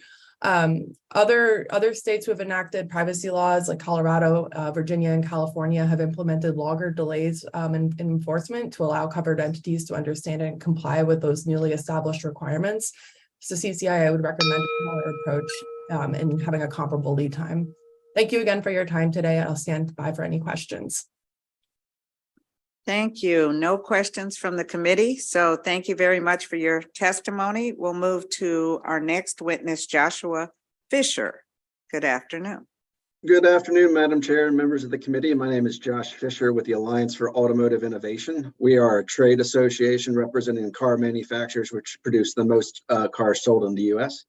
And we are opposed to Senate Bill 169 as introduced. The protection of consumer information is a priority for the automotive industry. Through the development of what we call our consumer privacy protection principles, car manufacturers have committed to take steps to protect personal data generated by their vehicles. These privacy principles include heightened protection for certain types of sensitive data, including biometric data. And we adopted these principles back in 2014. So we've been operating under them for the past 8 years. Senate Bill 169 raises some unique challenges for the auto industry that I want to highlight today. First, while the requirement to have a written policy that lays out the retention schedule aligns with our privacy principles, the requirement to destroy the information no later than 3 years after the company's last interaction raises some specific complications for vehicle manufacturers. Now, there may be some legitimate reasons for an entity to maintain biometric information beyond these timeframes. Moreover, since an auto company may not know when it is interacting with the last driver of the vehicle, the last interaction language is difficult to apply in the vehicle context. The industry's privacy principles include a commitment to retain the information for no longer than what is necessary for legitimate business purposes. Next, the requirement to delete the data is another provision which will prove challenging for automakers. We believe a deletion requirement should be accompanied by reasonable exemptions. Exemptions to the retention limits should provide for the data that is required for example, for product recall purposes, for use in identifying and repairing errors that impact existing functionality of the technology, for consumer warranty purposes, and as required by law or court order. Requiring automakers to delete this data may impact their ability to effectuate product recalls, as mandated by the federal government, perform warranty work, and assess the effectiveness of the technology. We have some specific amendments that we can provide to the committee as part of these discussions. We think these issues can be addressed and we look forward to working with the committee. So thank you for your time. Thank you for your testimony. I see no questions from the committee. So have a good afternoon. Our last witness colleagues on this bill, Tatiana Rice. Good afternoon. Hi, Chair Griffin and members of the committee. My name is Tatiana Rice, and I serve as Senior Counsel at the Future Privacy Forum, a nonprofit dedicated to advancing privacy leadership in support of emerging technologies. In my work, I provide independent expert analysis specifically on U.S. privacy legislation and biometrics. And I want to be clear, I am here purely in an informational capacity and not in express opposition or favor of this bill. As an initial matter, I'll note that a comprehensive data privacy law is the best way to protect consumers from privacy harms, including sometimes the discriminatory algorithms discussed earlier. Biometric technologies can pose the highest privacy risks to consumers, but they are also often misunderstood. Today, to make this legislation more privacy protective and consistent with leading privacy frameworks, I'm here to provide 2 considerations. First, the exemption for physical and digital photographs and video and audio recordings should not apply when such data is used for identification. When developing a facial recognition system, photos of individuals are used to train the system by extracting certain unique features and vectors from the photograph and associating them with a known identity in a database. If the photos are used to create and stored in the database are excluded, it is possible that an entity could escape coverage under the Act due to this exemption. Instead, the legislature should consider adopting the language used in the Connecticut Data Privacy Act, which exempts these sources and any data generated therefrom unless it is used to identify a specific individual. Second, consumer rights of access and deletion provided by this bill should be verifiable and required of all processing entities. These rights are important. However, it is equally important to ensure that businesses are not required to process fraudulent requests from bad actors that could also risk consumers' information. As written, the right to deletion provision does not specify what a verified request does, and it does not instruct any service providers or third parties to which a business may be using to also delete the data. Comprehensive privacy law have these similar kinds of frameworks that this committee can look at. In addition to these points, I recommend the committee look at my written testimony as it relates to the fraud and security exemptions. Thank you. Thank you very much. I don't see any questions from the committee, so thank you for your testimony. Colleagues, that will conclude the hearing on that bill, Senate Bill 169. We're halfway there. We're going to move now to Senate Bill 212. Vice Chair Klausmeier, genetic testing, prohibitions on disability, life and long-term care insurance, and educational materials, Genetic Testing Protection Act of 2023.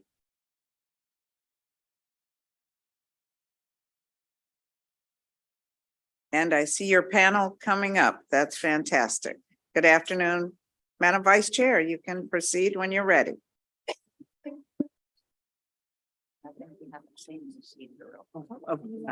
Shipped in.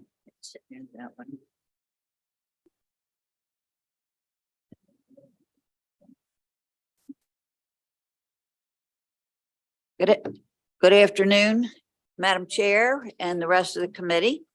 Senate Bill 212 Genetic Testing Protection Act of 2023. Good afternoon again. I am here to ask for your support of the bill. I have introduced Senate Bill 212, the genetic testing prohibition on disability, life, long-term care, insurance, and educational materials. And that would be GTPA. At the federal level, the Genetic Information Non-Discrimination Act, GINA, and Senator will go over them if you need those, passed 15 years ago to prevent health insurers and employers from discriminating against an individual based on their genetic information. Unfortunately, this legislation did not extend to three types of insurances: life, long-term care, or disability insurance. Senate Bill 212 would have Maryland join the 14 other states that have built on GINA to apply to these types of insurance. The intent of this legislation is to avoid the types of discrimination that patients with familiar diseases and cancers can experience. Genetic tests are helpful information for patients when they make life decisions, including securing a life insurance policy for themselves and or their families.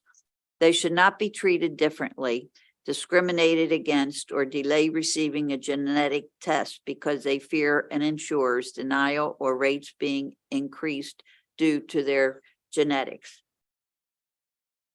To help go into more detail on the data, I am accompanied on my sponsor panel by Jenna Massoni, as well as Lindsay Gill and Dr. Kulip Dave from the ALS Association. I am also accompanied by John Knowles, who is a caregiver for an ALS patient and can share his perspective.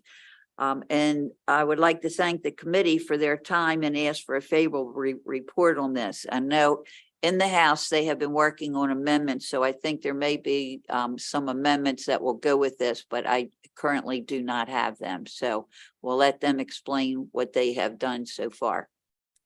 Okay. Great. Well, good afternoon, Chairwoman Griffith and members of the Finance Committee. Thank you for the opportunity to provide testimony in support of Senate Bill 212. My name is Jenna Massoni. I work with Cornerstone Government Affairs, and I'm here on behalf of our client, ALS Association. Thank you to our incredible sponsor, Senator Klausmeier, for her testimony.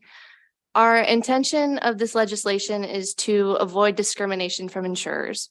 To break this down, if an individual wanted to receive a genetic test, but they knew that it would put them at risk to either be ineligible or to have a higher premium when applying for life insurance or disability insurance, many are choosing to forego that genetic test.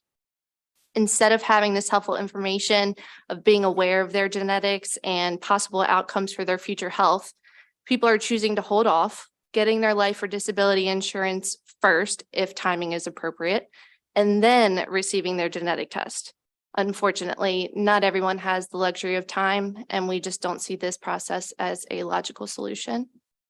It's also important to remember that a genetic marker does not always progress to a disease. Genetic tests reveal probabilities, not always certainties.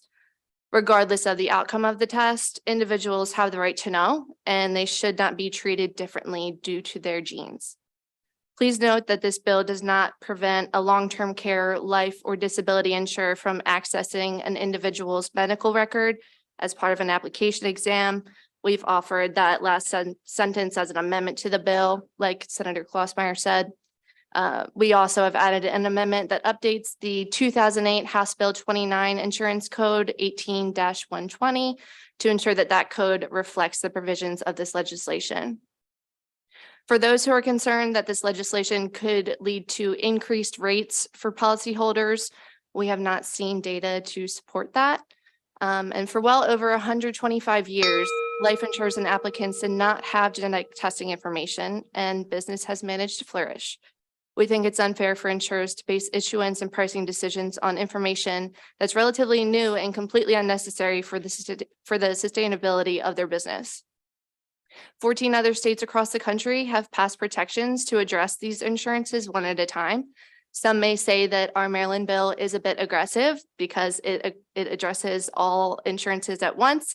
But I would say that our bill is just unique instead of doing one at a time.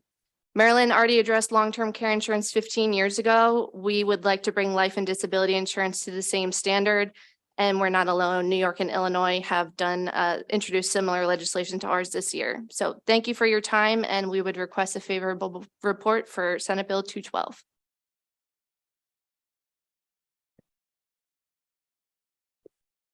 Good afternoon, Chairwoman Griffith and members of the Finance Committee. My name is Lindsay Gill, and I'm the Managing Director of Advocacy at the ALS Association. On behalf of all the people living with ALS, including the 224 families we currently serve in Maryland, we respectfully request your support for Senate Bill 212, the Genetic Testing Protection Act of 2023. If passed, life insurance, long-term care insurance, and disability insurance companies operating in the state would not be able to charge higher premiums or refuse to insure a patient that has undergone genetic testing, requested genetic testing, or because of the results of a genetic test. Amyotrophic lateral sclerosis, ALS, also commonly known as Lou Gehrig's disease, is a fatal progressive neurodegenerative disease that slowly robs a person's ability to walk, talk, eat, and eventually breathe. There is no cure, and we do not know what causes ALS. At the ALS Association, our goal is to make ALS a livable disease by 2030. Genetic testing is a critical component to understanding the disease, treating the disease, and hopefully preventing the disease. We do know that at least 10 to 15% of people with ALS have familial ALS, meaning they have specific gene mutation that is hereditary. This specific population is unique, and we are seeing clinical trials for gene therapies to treat familial ALS across the country, including here in Maryland at Johns Hopkins. We also know that the more people participate in genetic testing, the more companies are incentivized to invest in gene therapy trials for a variety of rare diseases. Under federal law, the Genetic Information Non-Discrimination Act, GINA, health insurers are prohibited from using information learned through genetic testing, such as gene mutations linked to ALS, to deny coverage or engage in price discrimination. Employees are likewise protected from being fired based on genetic tests, but life insurance, long-term care insurance, and disability insurance companies are not covered under GINA. SB 212 will allay the fear of discrimination that Marylanders feel when trying to obtain these types of plans. This bill will put protections in place to increase access and affordability of these plans. Genetic testing and genetic counseling are crucial to people living with ALS, and it helps to inform earlier diagnosis, treatment, and important life decisions. The ALS Association thanks Senator Klausmeyer for introducing this legislation. Thank you for your time and consideration. For all these reasons, we request your support for this legislation with a favorable report.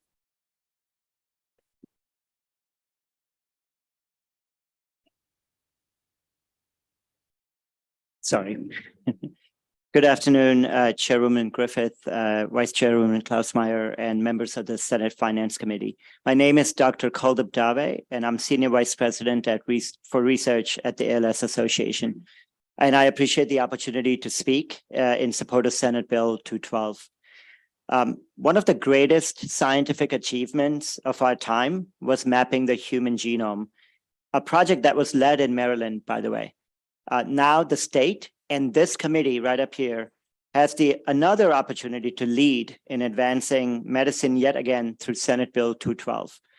If passed, Senate Bill 212 will provide the protections needed to realize the full potential of genetic science.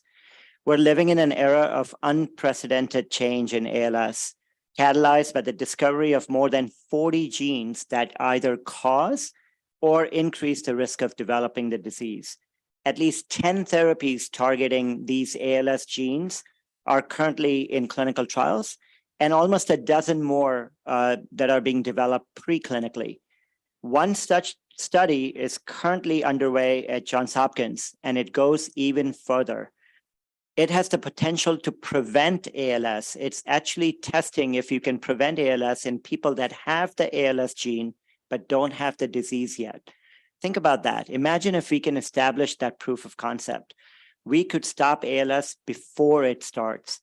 For genetically at-risk individuals, this would save significant financial, social, and emotional costs that are incurred after the diagnosis of the disease. One of the major barriers to realizing this potential is that few people with ALS and their family members know their genetic status, making it difficult and time-consuming to recruit for these gene-based trials. Fear of their genetic information being used against them is one reason why people say they don't get tested. Thus, the threat of genetic discrimination creates a serious dilemma for Marylanders.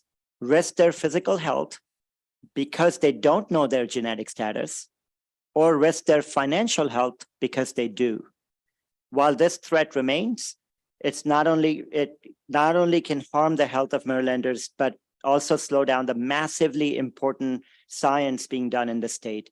SB 212 will remove that threat, helping bring life-changing genetic therapies to everyone who needs them faster. I urge you to support it. Thank you for your time and consideration.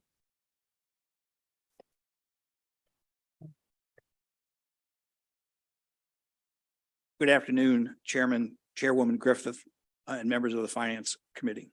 Thank you for the opportunity to speak with you today about SB 212, the Genetic Testing Protection Act. This important piece of legislation could save the lives of future generations, potentially including my relatives. My name is John Knowles. My wife, Terry, who is sitting here with us, was diagnosed with ALS in March of 2021. Her identical twin sister, Mary, died from ALS in 2013, and her sister, Patty, died from it in 2020. When Mary was diagnosed, there was no history of ALS in our family. Diagnosis was done through a process of elimination, as there are no blood tests or any tests for that matter that confirm the diagnosis. There are, however, genetic tests that indicate a person may have a gene that is linked to ALS, but even these tests only provide a possibility. Terry comes from a family of 7 sisters. Terry and I live in Ashton. Other Maryland-based family members live in Germantown, Mount Airy, Frederick, and Brunswick.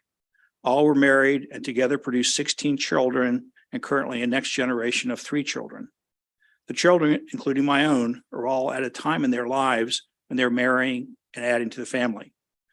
Several of them have undergone genetic testing, but most of them have not. It is sobering when the geneticist doing the testing warns you that if you carry a gene defect linked to ALS, it will likely cause you to either pay higher insurance rates or to be denied insurance altogether. So they suggest if you're contemplating getting life insurance, long-term care insurance, or disability insurance, you should get it before you get tested. Back in 2009, when Mary was diagnosed, Process was bleak, and there was only one drug available to help slow the progress of ALS. Today, I'm happy to share that there are 3 approved drugs to slow the process, and that there are numerous drugs under development and in various stages of testing that show promise on slowing and hopefully curing the disease. We're teetering on the pinnacle of so many companies and researchers finding a cure. Some of these treatments may one day be used to treat non-symptomatic patients who have one of the genetic defects. But without genetic testing, Maryland citizens who could get early proactive treatment won't, because they've put it off due to concerns about being able to get insurance. Today, my wife Terry is slowly getting weaker. The progress of the disease is following the same path we saw in Mary and Patty. She is on 2 of the drugs approved to slow the disease and is enrolled in one of the trial drugs currently being tested. Terry recognized early onset of the disease because she's a physical therapist who also helped care for her 2 sisters as ALS took away their strength and their ability for their muscles to work. After her second sister, Patty, was diagnosed, it was evident that it was the familial version. And since Terry shared identical DNA with her twin, we knew she had a genetic defect even without testing. It was a major factor in both of us retiring early to have as many years together. I mentioned earlier that some of our relatives have undergone genetic testing. They did this in order to be involved in a national study that is following relatives of patients with familiar ALS to try and learn why some people develop it and others don't. With that said, they underwent testing knowing that it may have a negative impact on them, but hopefully find a cure. For our family and others like us, passing this legislation will take away one worry and will provide an avenue for those who want to take genetic testing to discover if they have a gene defect, to be open to being involved in studies and future treatments to prevent them from developing this debilitating disease. As someone who has been impacted by insurance companies canceling insurance due to my wife's diagnosis, I can share that my life already has enough complications without an insurance company that has profited from my premiums deciding that her diagnosis should allow them to cancel our policy. I'll close by simply saying if you, your family, or friends have never been impacted by ALS, be thankful. Watching your loved ones slowly become weaker, eventually losing strength in every body muscle is heartbreaking. Thank you for the opportunity, taking the time to listen to our story and for your support for this important legislation. Thank you very much for sharing your story. To the panel, I don't see any questions from the committee, so thank you for your testimony. And sir, pray all goes well. Thank you and your family for being a part of this bill hearing. All right. Yep. You want to have anybody wave if they're there? Yeah, our wife and daughter back there. Wife and daughter, thanks for being here. Thank you.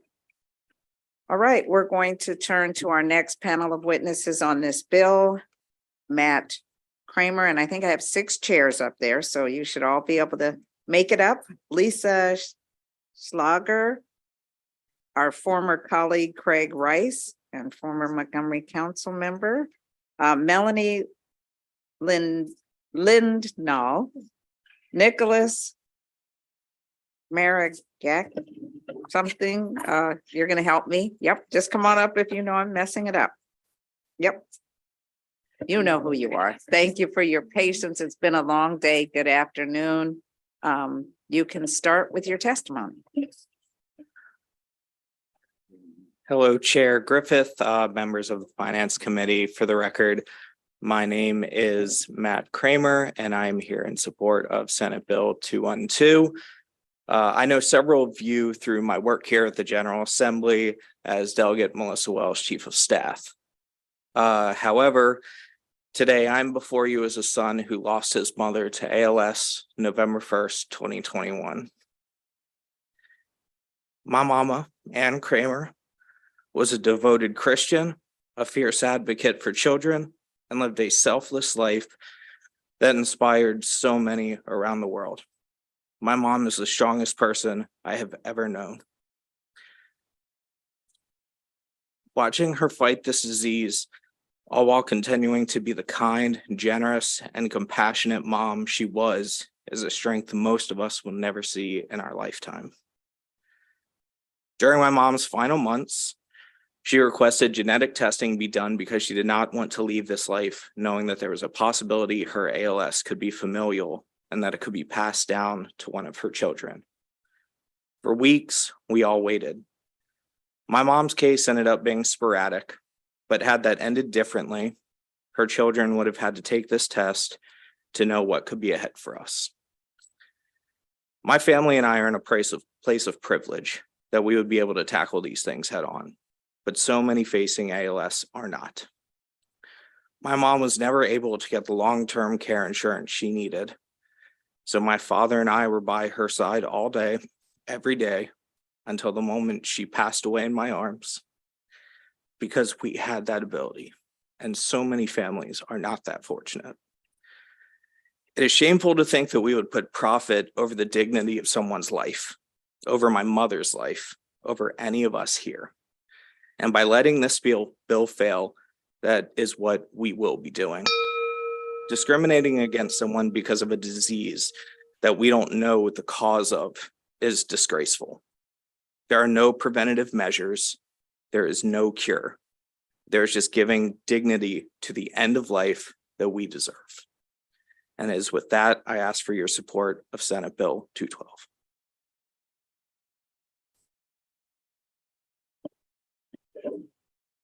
Hard to follow that. Good afternoon. My name is Lisa Schlager, and I am the Vice President of Public Policy for FORCE, a national nonprofit that advocates for people facing hereditary cancers. Most of our constituents carry an inherited genetic mutation that increases their cancer risk. For instance, causing up to a 60% risk of colon cancer, Lynch syndrome affects about 1 in 300 Americans. While this number is very sobering, the good news is that these cancers can be prevented or detected early when they are easier to treat. Medical guidelines recommend that these individuals undergo more intensive, more frequent cancer screenings starting at younger ages. People with Lynch mutations begin colonoscopies every 1 to 2 years between the ages of 20 and 25. If polyps are found, they're removed, therefore eliminating the chance that they become cancerous. An estimated 10% of Americans carry an inherited genetic mutation that increases their cancer risk, probably more than one of us in this room. With genetic testing, we can easily identify these people, and that awareness and with awareness and evidence-based interventions, they can be empowered to take charge of their health and to be proactive and to reduce their risk, making them strong candidates for insurance. So why are we penalizing them? The federal GINA law falls short of providing comprehensive protections because many members of our community have been denied or charged higher rates for life, disability, and long-term care insurance. Some of these people are now refusing genetic testing because they fear that it will impact their ability to get insurance. This doesn't mean that they don't have a genetic mutation. It just means that they're choosing to be uninformed due to the insurance consequences. Maryland should prohibit insurers from considering genetic information in their coverage decisions.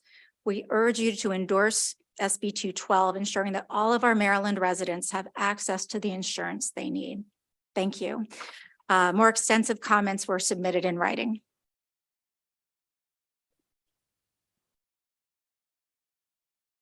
Thank you, Madam Chairperson and Senators. I'm Jeff Rothstein. I'm here today to provide support for Genetic Testing Protection Act of 2023, SB 212. As an introduction, I'm a professor of neurology and neuroscience at the Johns Hopkins School of Medicine. My specialty is neuromuscular disease, specifically amyotrophic lateral sclerosis, or commonly known as ALS in the United States. I've practiced at Johns Hopkins since 1986 and founded the Johns Hopkins ALS Clinic in 1995. We run one of the largest ALS clinics in the United States, supported by an outstanding team of health professionals. In my career to date, I've seen or evaluated well over 10,000 ALS patients and quite familiar with the diagnosis and course of this really terrible disease. To remind you, ALS is a progressive, invariably fatal neuromuscular disease, robbing patients of their ability to have any voluntary movement and, most importantly, to breathe. They suffocate to death. It is one of the most devastating adult diseases. There's no curative therapy, but genetic therapies provide an incredible and realistic hope for today's patients and tomorrow's patients. Today, we know that ALS can be inherited in a subpopulation of patients, but in fact, all patients today undergo genetic testing for mutations that can be found in the inherited and non-inherited forms of the disease. Advances in medicine, as you just heard earlier, have especially discovered gene therapies for this disease, and they offer tremendous impact to changing the course of ALS. Excitingly, in only a few weeks, the newest gene therapy comes to the FDA for likely approval. These new genetic-based therapies can offer the possibility of extending life by many years and possibly even halting the progression of the disease. In fact, trials are now administering the gene therapies to patients even before the disease shows itself. These are people at risk and getting gene therapies to halt and prevent the disease from ever showing itself. These advances for patients offer incredible opportunities, but are only possible because of genetic testing without repercussions at times from injurious and disruptive insurance companies, at least in my long experience, which can impede the ability of patients to be afforded top-line care and therefore enhance their quality of life. The proposed bill would certainly act to substantially protect patients and their families against this disruption of proper care and the ability to understand their own health future. I strongly support the passage of this bill, not only for my patients, but actually for all of you that may one day face such medical trauma. Thank you. Madam Chair, committee members, thank you for the opportunity to speak in support of this bill. My name is Nicholas Maragakis, and I'm a professor of neurology at Johns Hopkins, serve as the medical director of the Johns Hopkins ALS Clinical Trials Unit and the Center for ALS Specialty Care, and also have a laboratory that's been very interested in bringing treatments to patients.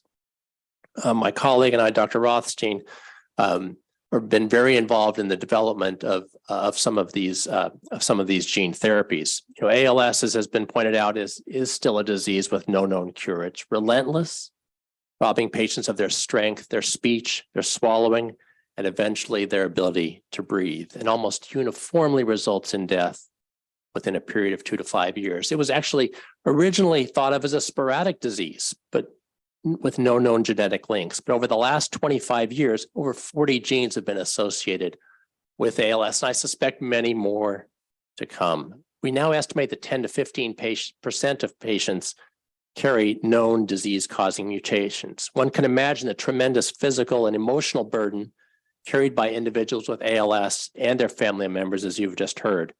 And this is particularly notable because many of these family members have a 50% chance of passing these genes on to other family members. It's cruel enough that these individuals carry these burdens, but for them not to obtain insurance seems particularly cruel. As a neurologist, we have important reasons to perform genetic testing on patients.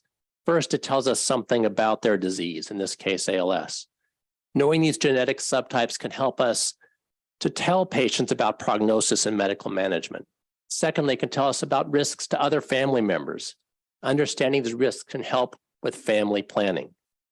Finally, and my hope for the future, as we as a community have now developed these gene therapies that my colleague was specifically discussing. This isn't science fiction. It's happening right now in places like Johns Hopkins and other institutions around the world.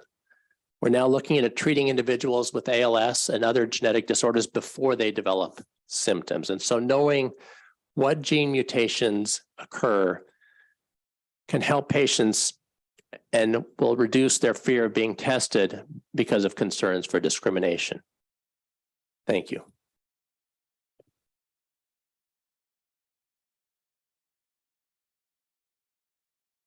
Chairwoman Griffith, Vice Chairwoman Klausmeier, and members of the Senate Finance Committee, thank you for giving me the opportunity to speak with you all today on Senate Bill 212. My name is Melanie Lendenal. I'm the Senior Vice President for Advocacy at the ALS Association, but today I find myself in a somewhat unique position. While I'm certainly here as a patient advocate, I'm also here as a resident of Montgomery County, Maryland, a person with a long family history of a genetic disease, and frankly, what I consider to be my most important title, a mom of 2 little girls. Numerous studies have demonstrated that fear of discrimination by insurers is one of the primary reasons people choose not to get a genetic test. I'm one of those people. Every single woman on my mother's side of her family, going back to my great-great-grandmother, has been diagnosed with a disease that runs in my family, including most recently my mother. And while my doctors have encouraged, and countless researchers throughout the country have literally begged me and members of my family to undergo genetic testing for their studies, I have flatly refused. I am a mom. And above all else, I need to know that if anything ever happens to me, my daughters will be okay. I need to know that whatever insurance I choose to purchase now or in the future will not be out of reach financially. Passing this legislation will make a difference for so many in this state by removing a barrier that forces people like me to have to choose between their physical health and their financial health. Therefore, I respectfully request a favorable report. Thank you so much for your time.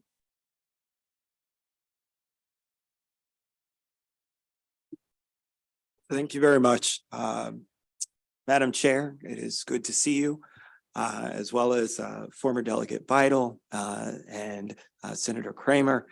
I'm here in honor of Stephen Goldstein, who was my chief of staff, who passed away from ALS after a long battle, who stood by my side until his very last breath. He was scheduled to come into the office. He worked with me every single day of his struggle. And I can tell you that it's not something that was uncommon to me, because my best friend's mother also passed away from ALS. And when I first learned of ALS, I learned about some of the potential that would be there for my best friend, Obi Lang. And so I encouraged him to get tested. But of course, many advised him not to do so because of the fear of being discriminated against when it came to coverage. The reality is that so many in our communities continue to struggle. And it is not just with ALS. I want to remind folks that there are many of other genetic diseases that impact so many in our community. We want to make sure that we have all of the information possible so that people can make the best decisions, but also to afford medicine the ability to solve these most challenging problems that are before us. It was just the other night that we heard the president laud the fact of how pediatric cancer is seeing so many great advances. A family stood up with their daughter and talked about their daughter who had a death sentence, who is now 4, almost 5 years old. That is what we hope for every single one of our family members who are impacted. We want to make sure that science can continue to come up with ways in which we address some of our most pressing health challenges. That happens through genetic testing, and that happens through us taking our best efforts in making sure that we can have people coming into the fray, working with science to achieve a better outcome for all of our constituents. Thank you very much.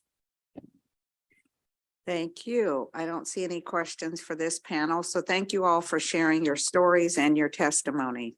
Appreciate it. Thank you. So we have 2 in-person witnesses and 2 virtual witnesses left on this bill. Matthew Celentano and Michelle Foster signed up in opposition to the bill. Good afternoon. Thanks for your patience. I know it's been a long afternoon. Thank you, Madam Chair.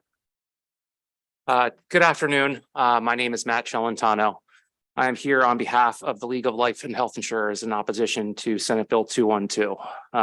First and foremost, obviously, ALS is awful and everybody here wants to see a cure. So I wanted to make that very clear from the get-go.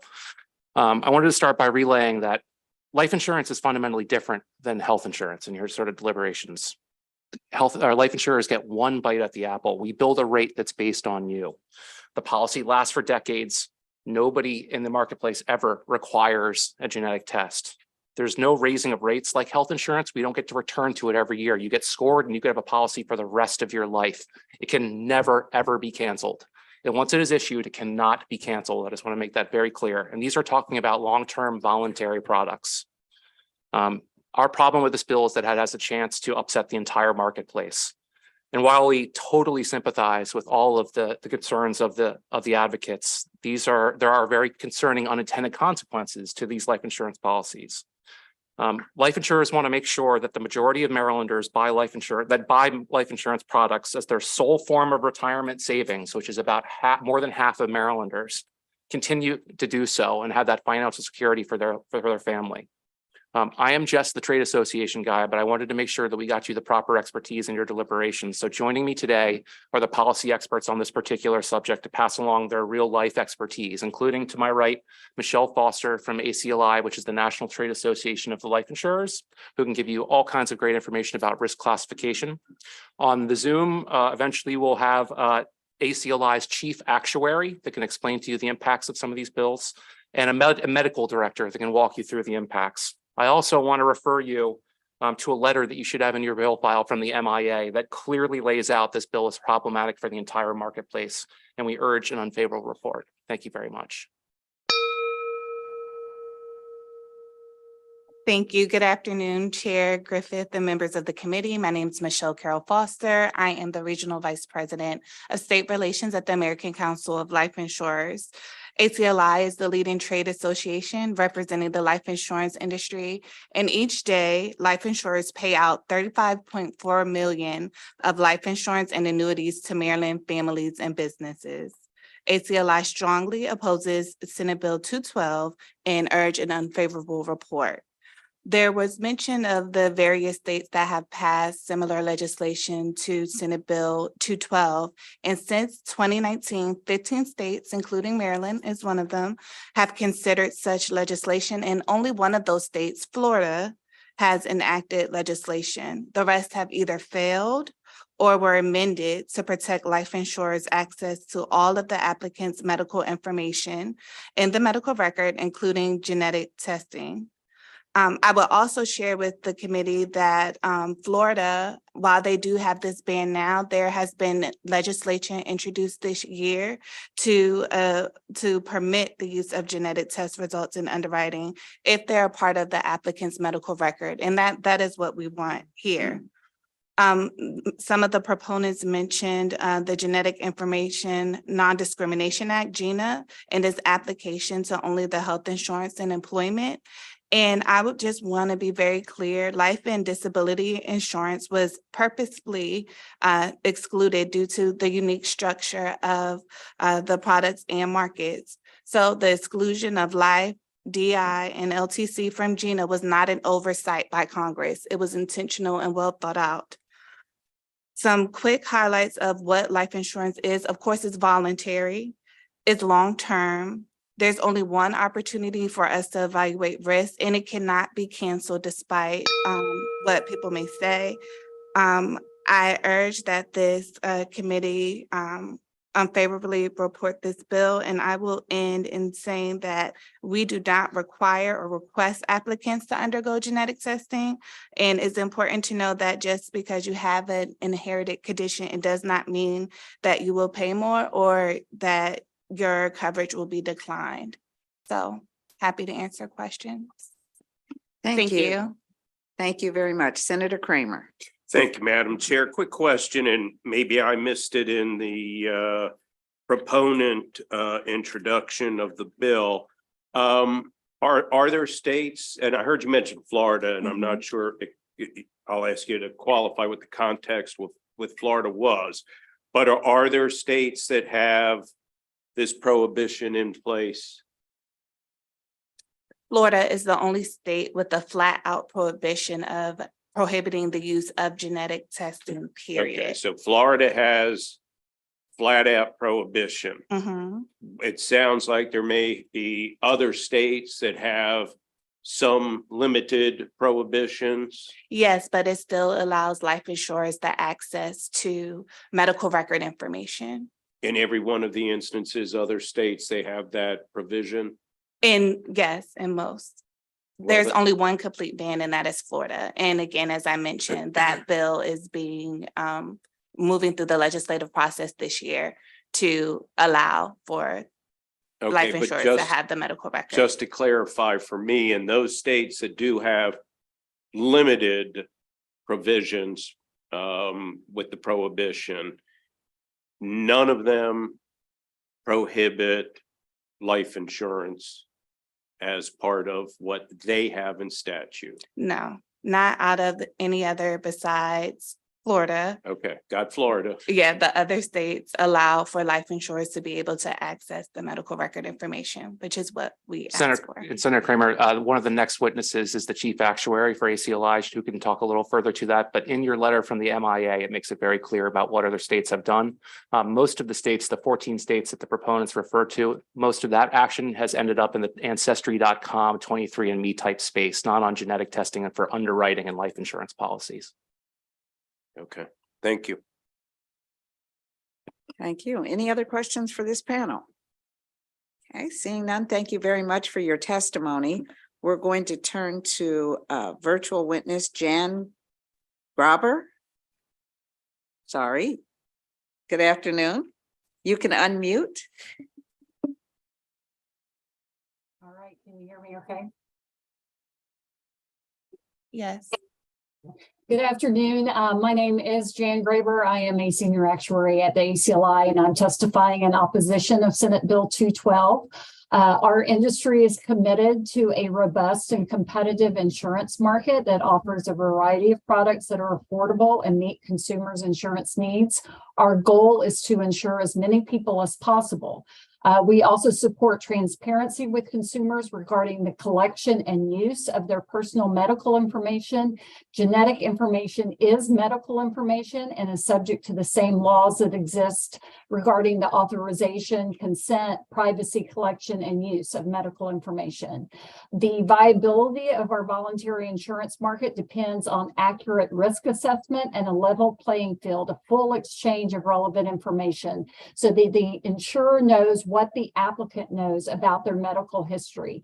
This information symmetry is necessary to mitigate adverse selection and ensure that policies are appropriately priced. In insurance, adverse selection occurs when only the individual is aware of the information impacting his or her mortality or morbidity and uses that knowledge to influence their decision of when to apply for coverage and the amount of coverage to purchase. Adverse selection puts upward pressure on price. Our underwriting decisions are based on a holistic evaluation of factors that have over time proven to be accurate predictors of risk. This includes an applicant's height and weight, blood pressure, and medical history. Decisions are usually not based on one factor. We look at the entire picture, including steps an individual might be taking to manage their particular medical condition. Senate Bill 212 will result in adverse selection and will have a negative impact on consumers through higher prices and fewer choices. The cost of insurance goes up. Low and middle income people who need financial protection are most affected. I'm happy to answer any questions. Thank you. Any questions for this witness? Okay, seeing none. Thank you very much for your testimony. Have a good afternoon. We have our next witness, Paul Quartarero.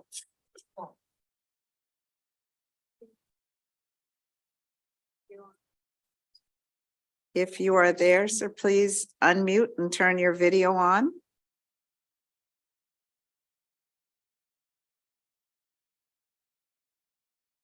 Going once.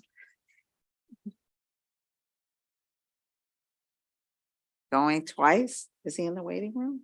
In the room, but video is muted and videos out. Put it on. All right. Well, my apologies. We're going to have to proceed. We have a couple of additional bills to hear. So thank you so much. That will conclude the hearing on Senate Bill 212. Thank you. Thank you.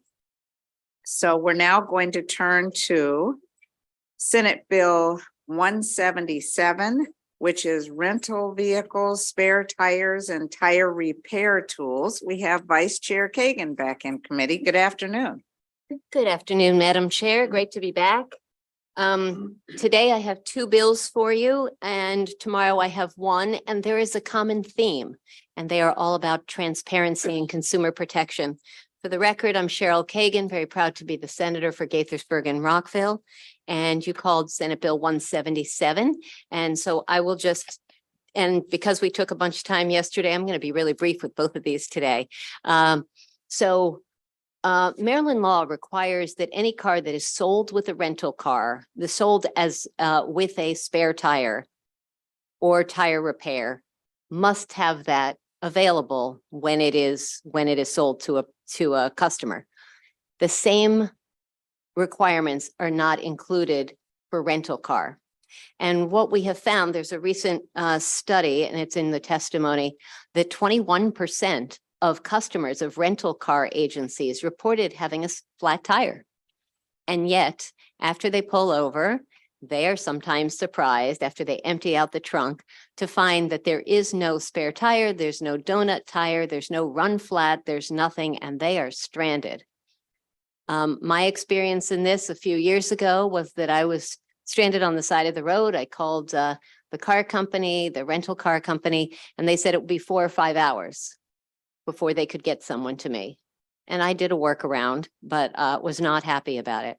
Now make me in my 80s in a blizzard in the middle of nowhere, you know, with a dead cell phone battery and vulnerable.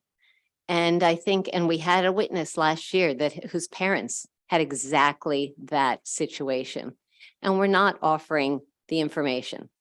When I first brought this bill, Madam Chair, and this is a much pared down version, and I know you were not on this committee, so this may be new to you and to other members of the committee, but we first had a much more ambitious bill, and the rental car companies objected. And there was a lobbyist who said, if you just make this a disclosure bill, we're fine with that. We don't even need a bill. And so this is a disclosure bill. So if I'm going to rent a car, you should tell me what comes with it. You're already telling me if it has butt warmers, if it has Sirius XM, if it has a GPS. You're telling me what the mileage is.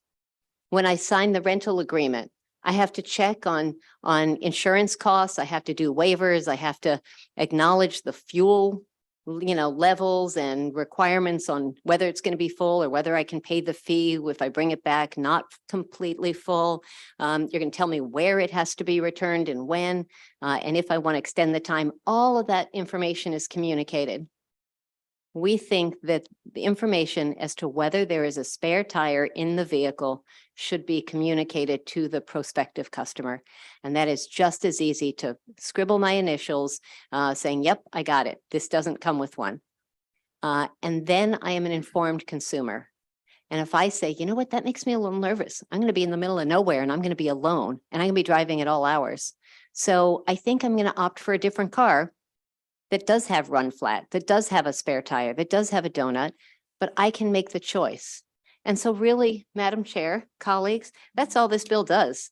And I appreciate the endorsement of the Attorney General, who understands that this information, disclosing this information, places a minimal burden on the rental car company, while failure to make the disclosure could place a significant burden on the consumer renting the vehicle.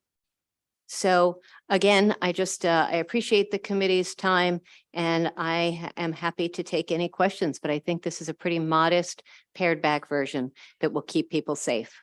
Thank you for your time and attention. Happy to take any questions. Thank you. Are there any questions for the sponsor? Okay, seeing none, thank you very much for your testimony. We do have 2 witnesses signed up in opposition to the bill, John DeRose and Tyler Bennett. Good afternoon. Good afternoon.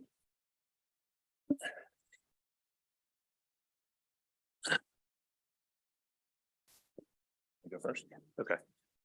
Good afternoon, Madam Chair and members of the committee. My name is John DeRose. I'm with Enterprise Holdings. We own and operate Enterprise National and Alamo Rent-A-Car. I'm going to try to make a couple of points on the bill. and mostly talk about in practice what happens. The first part of the bill requiring the rental car company to provide each rental vehicle with a spare tire, tire repair tools, if these items were included in the initial sale of the rental vehicle. We do that today. We do that with every car today. We have no problem with that aspect of the bill. Today, 30% of cars come with no spare tire at all. 65% of cars come with a donut or a smaller spare, not a full-time or full-size spare tire. Matter of fact, those are almost obsolete right now. The majority of electric vehicles come with no spare tire today. So as we move forward and EVs become more of a more prominent in our world, that will be the case where they have no spare tire. One of the things that the senator mentioned with the situation that she ran into, certainly, and I talked to her about it, in past years, that is not the norm. That is absolutely not the norm. We do not rent cars, at least in the company that I work for, without some sort of a spare tire, run flat system, fix a flat. There is not a car that goes out from our operations or should never go out of our operations with no system to deal with a flat tire. The cars that we purchase, if there is an option for a spare tire, we always opt for that option. And we don't control that. Obviously, the government controls that. So that is something that we look at. In practice, and this is the important part, in practice, with the way that rental cars are being delivered today, the majority of cars that we're delivering today are being delivered electronically through an electronic transaction. There is no pen and paper and signed contracts anymore. In fact, a lot of it is no touch or low touch. And what we mean by no touch is, for example, in the national brand, you would sign a master agreement. You would show up at the airport. You don't talk to a person. You don't do it. You don't sign anything. You go pick your car out on the line and you leave. That is the way the industry is moving, and it's moving that way quickly. It's almost there today. 99% of our transactions are done with no paper today. Happy to answer any questions. We urge an unfavorable report on this bill. Thank you for your time. Thank you, Madam Chair, Madam Vice Chair, members of the Finance Committee. For the record, my name is Tyler Bennett from Compass Advocacy, here on behalf of Enterprise Holdings as well. I don't need to add to anything that Mr. Jaros mentioned. I do want to thank the sponsor for the many conversations we've had on this legislation over the years, and do certainly acknowledge the metamorphosis of the legislation from where we started. And are happy to continue to work with the sponsor to try to find something that is workable. Senator Kramer. Thank you, Madam Chair. So quick question. If all this is now done either through an app or online somehow, how do I know what I'm getting? Do I know whether I'm getting a Mercedes, a Toyota, a Ford when I do that? Does that show up on the app? So it depends on who you're renting with. So for example, in the example I gave with National, right? What if I'm going to Enterprise? So with Enterprise, we will do it on an electronic transaction. If you're in the home city, which is a non-airport branch, we'd be at the branch and we would offer you, Senator Kramer, whatever vehicles were available. So, it could be a Mercedes, could be a Ford, could be whatever's on the lot at that point. But I'll see what's available. You'll see what's available. And I click on it. Well, if you're at our location, you would reserve a size and rate of a car, right? So let's say you want a full-size car, you show up at the branch. We then would show you what full-size cars are available. In person, okay. We would show that to you. Correct. So then real fast, aren't we doing that on paper at that point? No. Because we're not. No. It's still, I'm still using this to seal the deal. Yeah. So it's So we're working off an iPad or a launch pad right now. That is transitioning to what looks more like what I described with National, where you're going to do this all prior to getting to the rental location. And then you're going to go pick your car out. So the cars, when we put them on the line, and I'm sorry, my testimony ran a little over, when we put the car on the line, first of all, when we buy the cars we buy direct from the manufacturer. The cars come to our centralized location. We do a pre-delivery inspection on the car. What that entails is making sure all the fluids are proper, making sure the lug nuts are tight, making sure all the equipment that's supposed to come with the car is on the car before that car goes into fleet. Got it. In between every rental, that car then goes in for a safety inspection. We look at the maintenance, we look at the condition of the car, we look at the tires, we look at the fluids. Because we're limited on time, can I say I appreciate that you're doing all that, but we're not getting to my questions. And my question is, you are indicating that it's all done online now, or it's going that way rapidly. Correct. Yeah. How do I know what I'm getting when I go online? At some point, do I know if I'm going to have a car with air conditioning? Do I know if I'm going to have a car with heated seats and power windows? And in that itemization of those things, can not one of those itemizations be this car does not have a spare tire, or this car does have a spare tire? So I guess that's what I'm asking. At some point, don't I know what I'm getting in the way of a car and what it's got on it? Because I may go, well, you know what? I'm in New Mexico. I want air conditioning. Yeah. And oh, by the way, as the bill sponsor mentioned, you know, I'm going to have a long distance to travel there in New Mexico between civilizations. Yeah. And if I get a flat tire, I'd like to know if there's a spare there. Wouldn't that be part of just everything else listed? So, yeah, there's a lot that just went into it, you asked me. So when you go online to reserve a car, let's say you reserve the full size car, right? It's going to give you on the website examples of what full size cars we carry in that class. Okay. When you show up to the location, now we're face to face. And we're doing, you're there. I know you're there. It's Mr. Kramer. I'm looking at you. We're walking out to the lot. We have these 4 full size cars that are available today. Which one would you prefer? And then we can talk about it. We can look at it. We can, you can look at what features that particular car has, but on the website, it would not list every single, it doesn't tell you if it's got heated seats and all that stuff on the website. All right, but now we're face to face. Yep. And I'm picking out a car. Yeah. Does that now, when I'm face to face, do I now know what that vehicle's got? You're going to tell me it's got this, and this. Well, when you and I are looking at the vehicle together, one of the things that we're going to do is we're going to walk around the vehicle and do a damage inspection, and I'm going to open the trunk and I'm going to look to see what's in the trunk. Are you then going to tell the consumer whether it's got a spare tire or not? They may not be looking. 100% of the time. 100% of the time. If the car's being delivered that way with the Enterprise brand. Now with the national brand, those customers they want frictionless and they want fast. They don't want to talk to people. They don't want to deal with people. They have a master agreement. They know what size car they're going to rent. They're going to fly into BWI. They're going to walk right to the aisle. They're going to pick whatever car they feel like picking, and they're going to leave, and they're not going to talk to us. That's how that brand delivers. No human interaction. No human interaction. And at no point they see a document indicating what that car contains in the way of accessories and extras, and whether it's got power door locks or it doesn't. No, they're going to look at the car. Yeah, they're going to look at the car, but that's the national brand renter is really a road warrior, sort of a business traveler type that does it all the time. They're not interested in looking at a laundry list of what's in the car. They're interested in getting through the process as fast as possible, not waiting in a line, and they choose to have the car delivered in that manner. And at no point is there any human action or for them to see any documentation. Not at that point. They've signed a master agreement to be an Emerald Isle customer, and all the rental car companies have sort of that elevated level of customer. But with what I was telling you about with Enterprise, we have 100 branches in Maryland.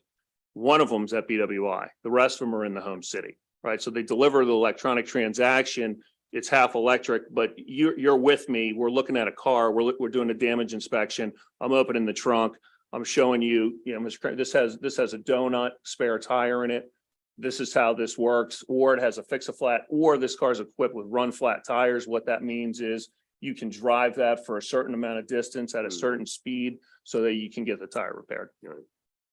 That's how it works in practice. So, you know, this bill would be difficult in the practice of how rental cars are being delivered today and how they're being delivered in the future. Because we're not signing the paper contract with a disclosure where you're checking a box and going, okay, this car has a run flat tires on it, check the box, sign here. Okay. And there's a difference between disclosure and terms and conditions. Terms and conditions are all the things on the back of the contract, which, you know, we've all probably seen before. There's a million of them, right? Okay, I think you answered his question. You got it, Senator? All right, thank you very much. Thank you. Senator Ellis. Yeah, thank you, Madam Chair. Really quick. So it sounds like you run a very reputable company upfront with your customers. And so are you testifying just for your company or for the entire industry? Well, I represent three brands. Enterprise Holdings has Enterprise National and Alamo. Yeah, so you're just speaking about. I'm speaking on behalf of those brands, but I can tell you, understanding what the industry is, unless you're renting from a, you know, sort of a smaller franchise, local kind of a rental car company, Hertz, Avis, you know, all the big brands operate in similar fashion with transactions going to low touch or no touch, electronic transactions, Right. things like that. I understand that. So my question is, I've recently ran from a company and got a car from one of the big companies. Driving down the street, police pulled me over.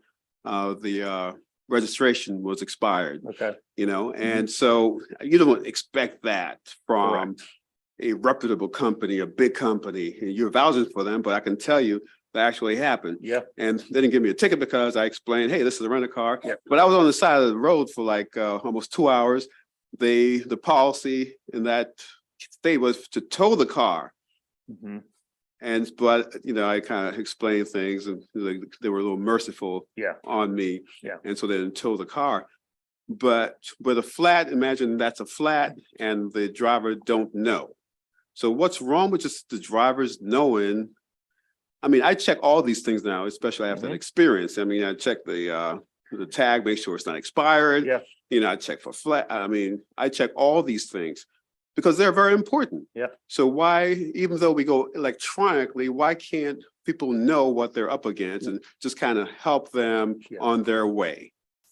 We have no opposition to them knowing. It's really more about in practice there's a million components of a car, computers and things that break and machinery and all that stuff. I mean, you could disclose 1,000 things on a car that could potentially go wrong. I mean, we wouldn't have a problem putting those in the terms and conditions that this car could be equipped with A, B, C, or D. You know, because that's already built into the terms and conditions that every customer is going to look at anyway.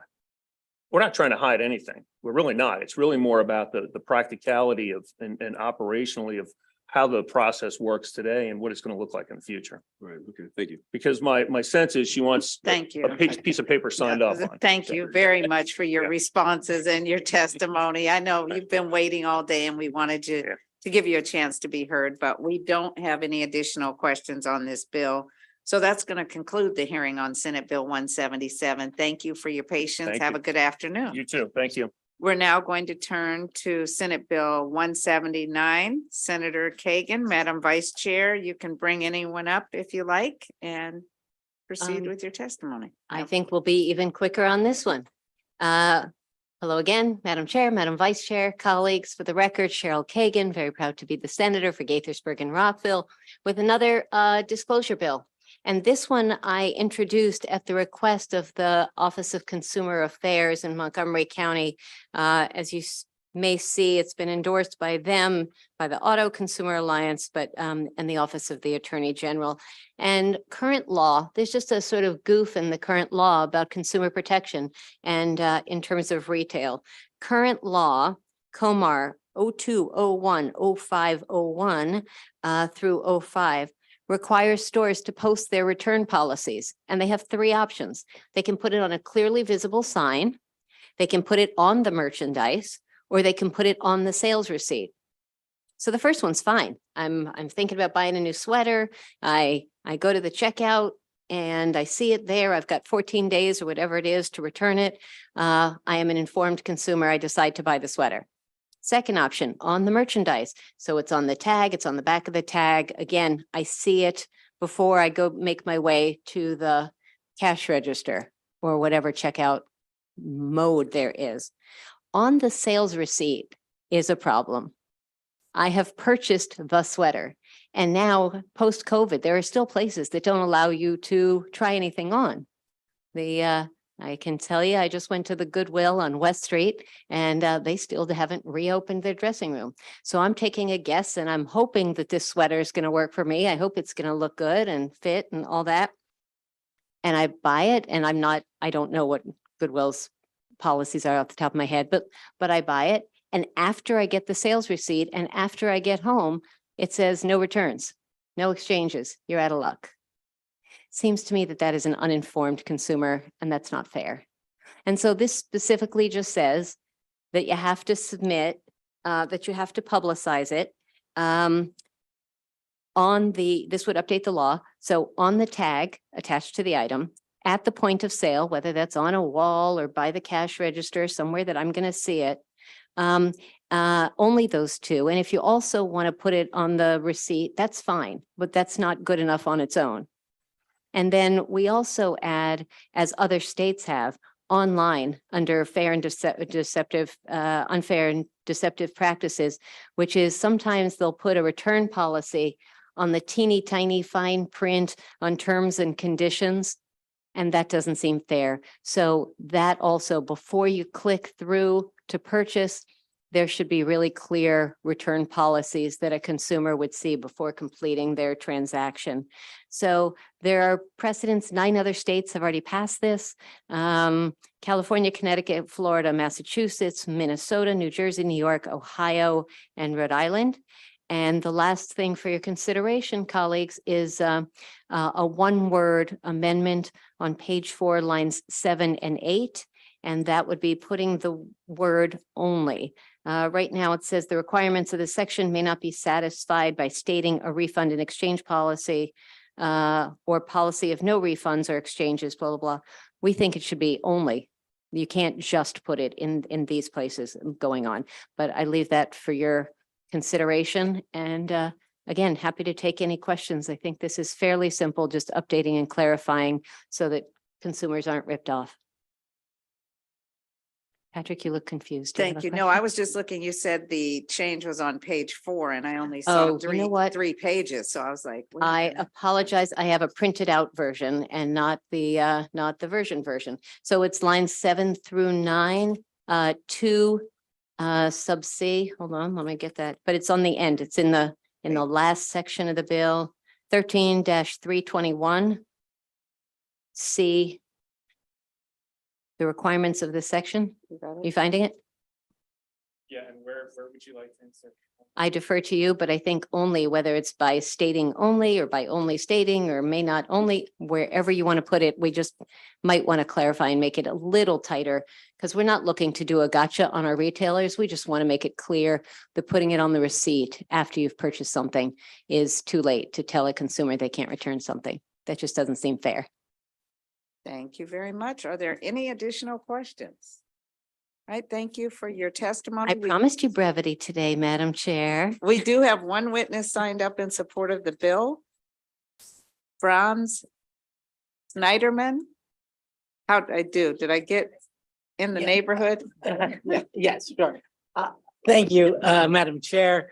My name's Franz Schneiderman. I'm with Consumer Auto Maryland, a group of consumer advocates that work for safety and fairness and transparency for Maryland drivers and Maryland consumers. Just quickly, we support this bill because, as the senator laid out, we think it's a simple and inexpensive way to give consumers better information about their purchases before they make the purchases, at the time when they need them. Obviously, just posting it on the wall, a consumer might not see that or take notice of it before making the purchase, or the receipt. On the receipt, you've already made the purchase, so that's kind of too late. Posting a sign at the point of sale seems like an easy and low-cost way to make sure consumers are informed of the policy. So we support the bill, ask you to give it a favorable report. Thank you. Are there any questions for this witness? Okay, seeing none, thank you very much. That concludes the hearing on Senate Bill 179. Colleagues, our final bill of the day is Senate Bill 184. Senator Bidle's Health Insurance Diagnostic and Supplemental Examinations for Breast Cancer Cost Sharing. Good Madam Chair. afternoon. Good afternoon. I'm sorry, I'm the last bill of the day. I will try to be brief. I brought up my panel. Thank you, Madam Chair, Madam Vice Chair, and members of the committee that are left. Thank you for the opportunity to provide testimony for Senate Bill 184. I'm going to make this simple. You've got my written testimony, but it's been my experience and the experience of a lot of other women. You go for a mammogram and the radiologist says you really need a follow-up. You need to have an MRI or some other follow-up because there's something abnormal on your mammogram. And when you go to get that follow-up, typically you now have to pay your copay, which in my case was $400 before I could even have the MRI. And so what this bill does, it says not only will your insurance pay for the mammogram in full, it will also pay for the follow-up visit. I'm doing this at the request of the Susan G. Komen organization. We lose a woman to breast cancer, one every 12 minutes in this country.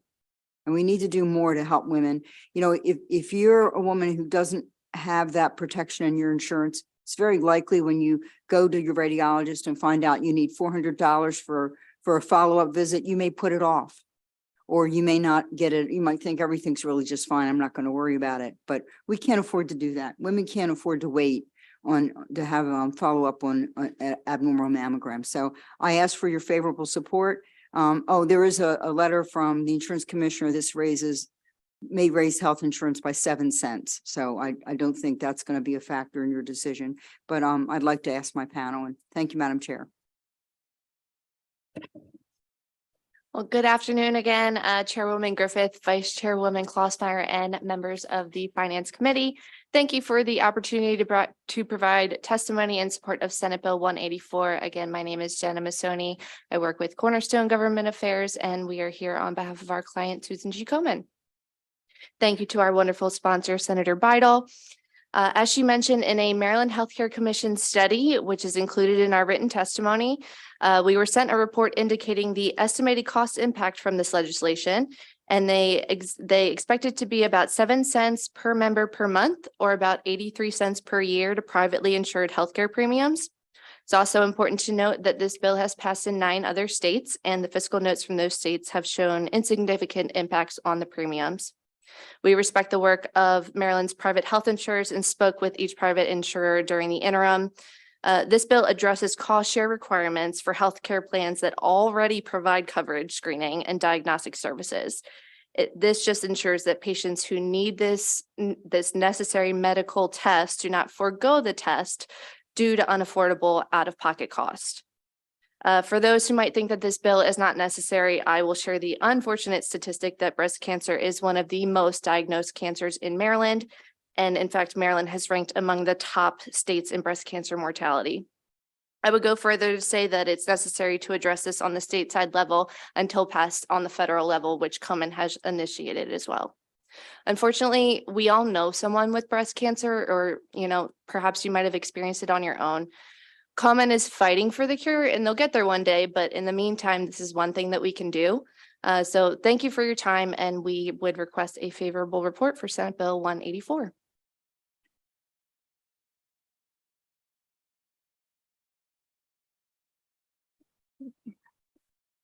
I don't want to keep you from your recess. I know it's been a long day for everybody, but I just want to say thank you so much, and good afternoon, Chairwoman and Vice Chairwoman Klausmeier, and the members of the Senate Finance Committee.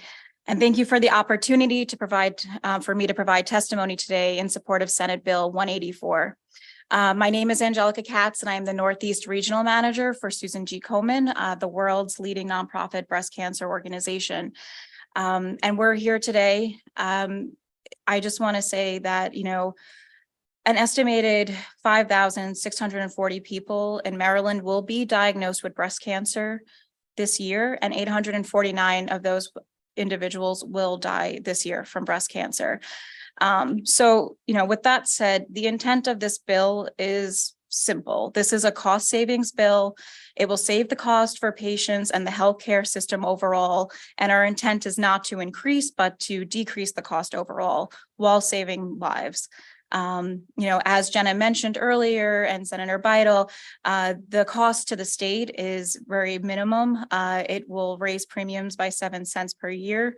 And I'd love to just get into a little bit of a deeper dive into the bill, but I'll be brief, just so you have a clear understanding of what this bill does and what it accomplishes.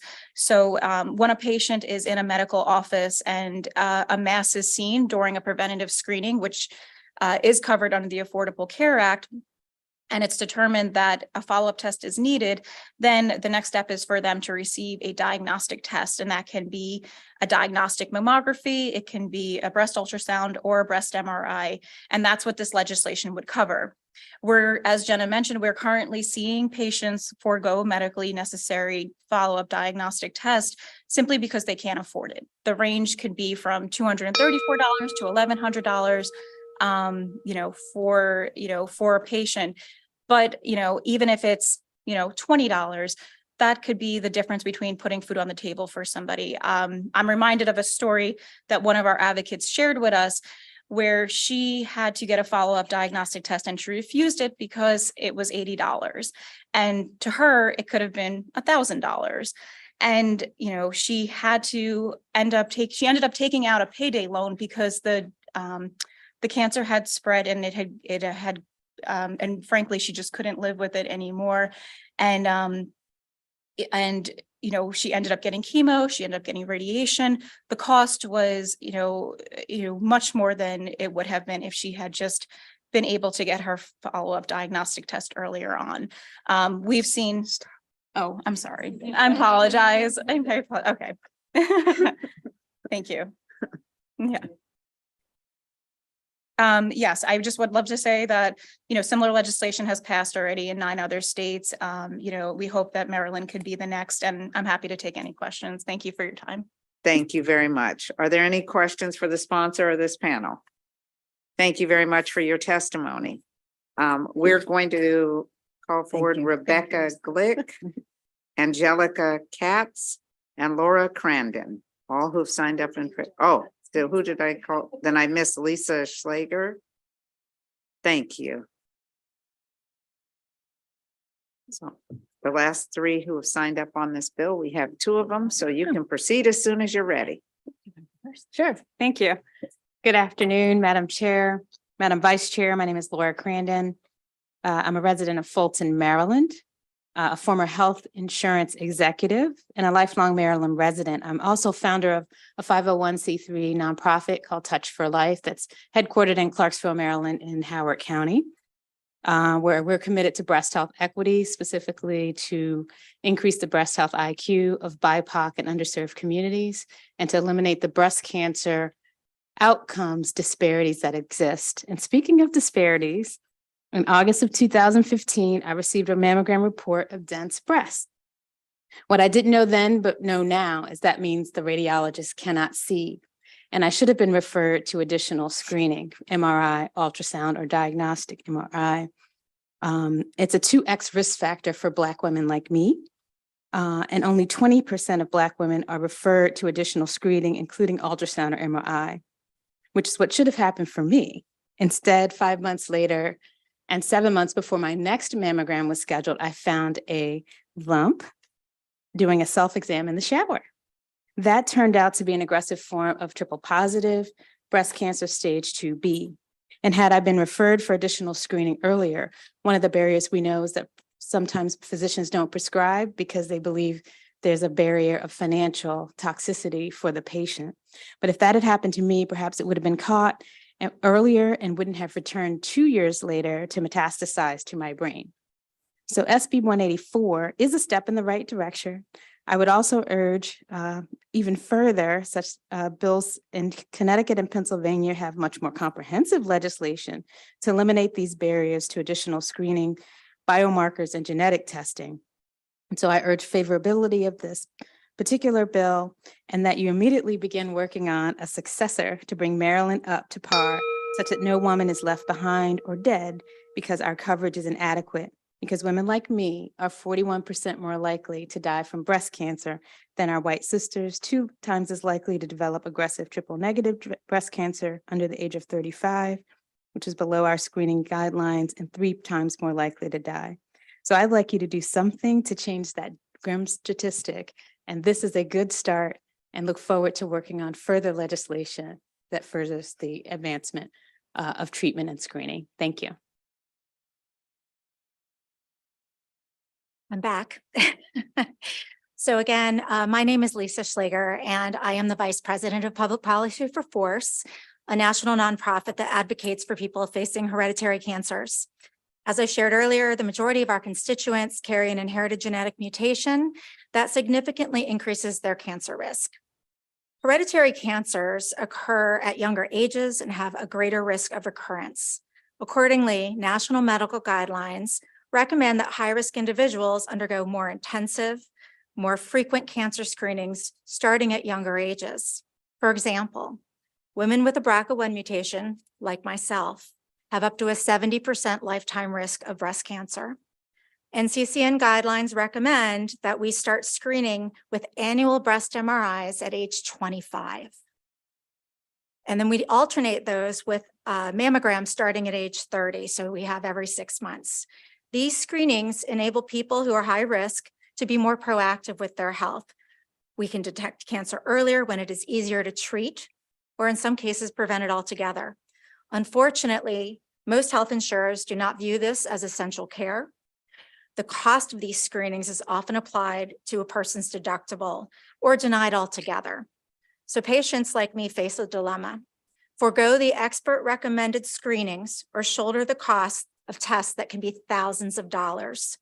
This exacerbates health disparities because those who lack financial stability can't afford the recommended interventions. Breast cancer accounts for about 30% of all new female cancers.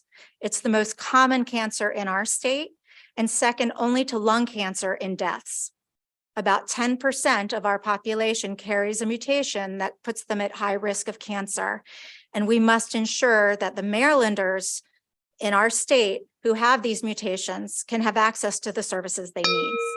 So we urge you to endorse this legislation because it's going to save lives and money while helping to reduce health disparities. Thank you. Thank you, Senator Ellis. Okay, thank you, Madam Chair, and thank you for your testimony and your story. I'm sorry, what's your name? Laura Crandon. Ms. Crandon. Yeah, so you mentioned a clinic you're involved with in Clarksville. Touch for Life is the 501c3 nonprofit. That's where we're headquartered. And it sees patients or No, we clients over. We don't provide direct care services. It's not a health, it's an advocacy. We educate, engage, and empower women and challenge clinicians and research sponsors to be more inclusive in their research and trials. Yeah, that's very important. And you use a term of the group you work with. It's you said BIPOC. Oh, BIPOC, yes, Could that you stands tell for us Black. Yes, thank you for asking. Sure, no. Black, Indigenous, people of color, and people of color. Okay, great. It's a broad It's a broad category yeah, for okay. non-white. Okay, all right. Thank you so much, and thank you for your work. Thank you. Thank you. I don't see any additional questions for this panel. Thank you both very much for your patience. Thank you all for staying today to be heard and for your participation. Have a good evening. Thank you. So Thank you for your time. Colleagues, that concludes the hearing on Senate Bill 184 and concludes our work for the day. Thank you. Have a good and safe evening. Meeting adjourned.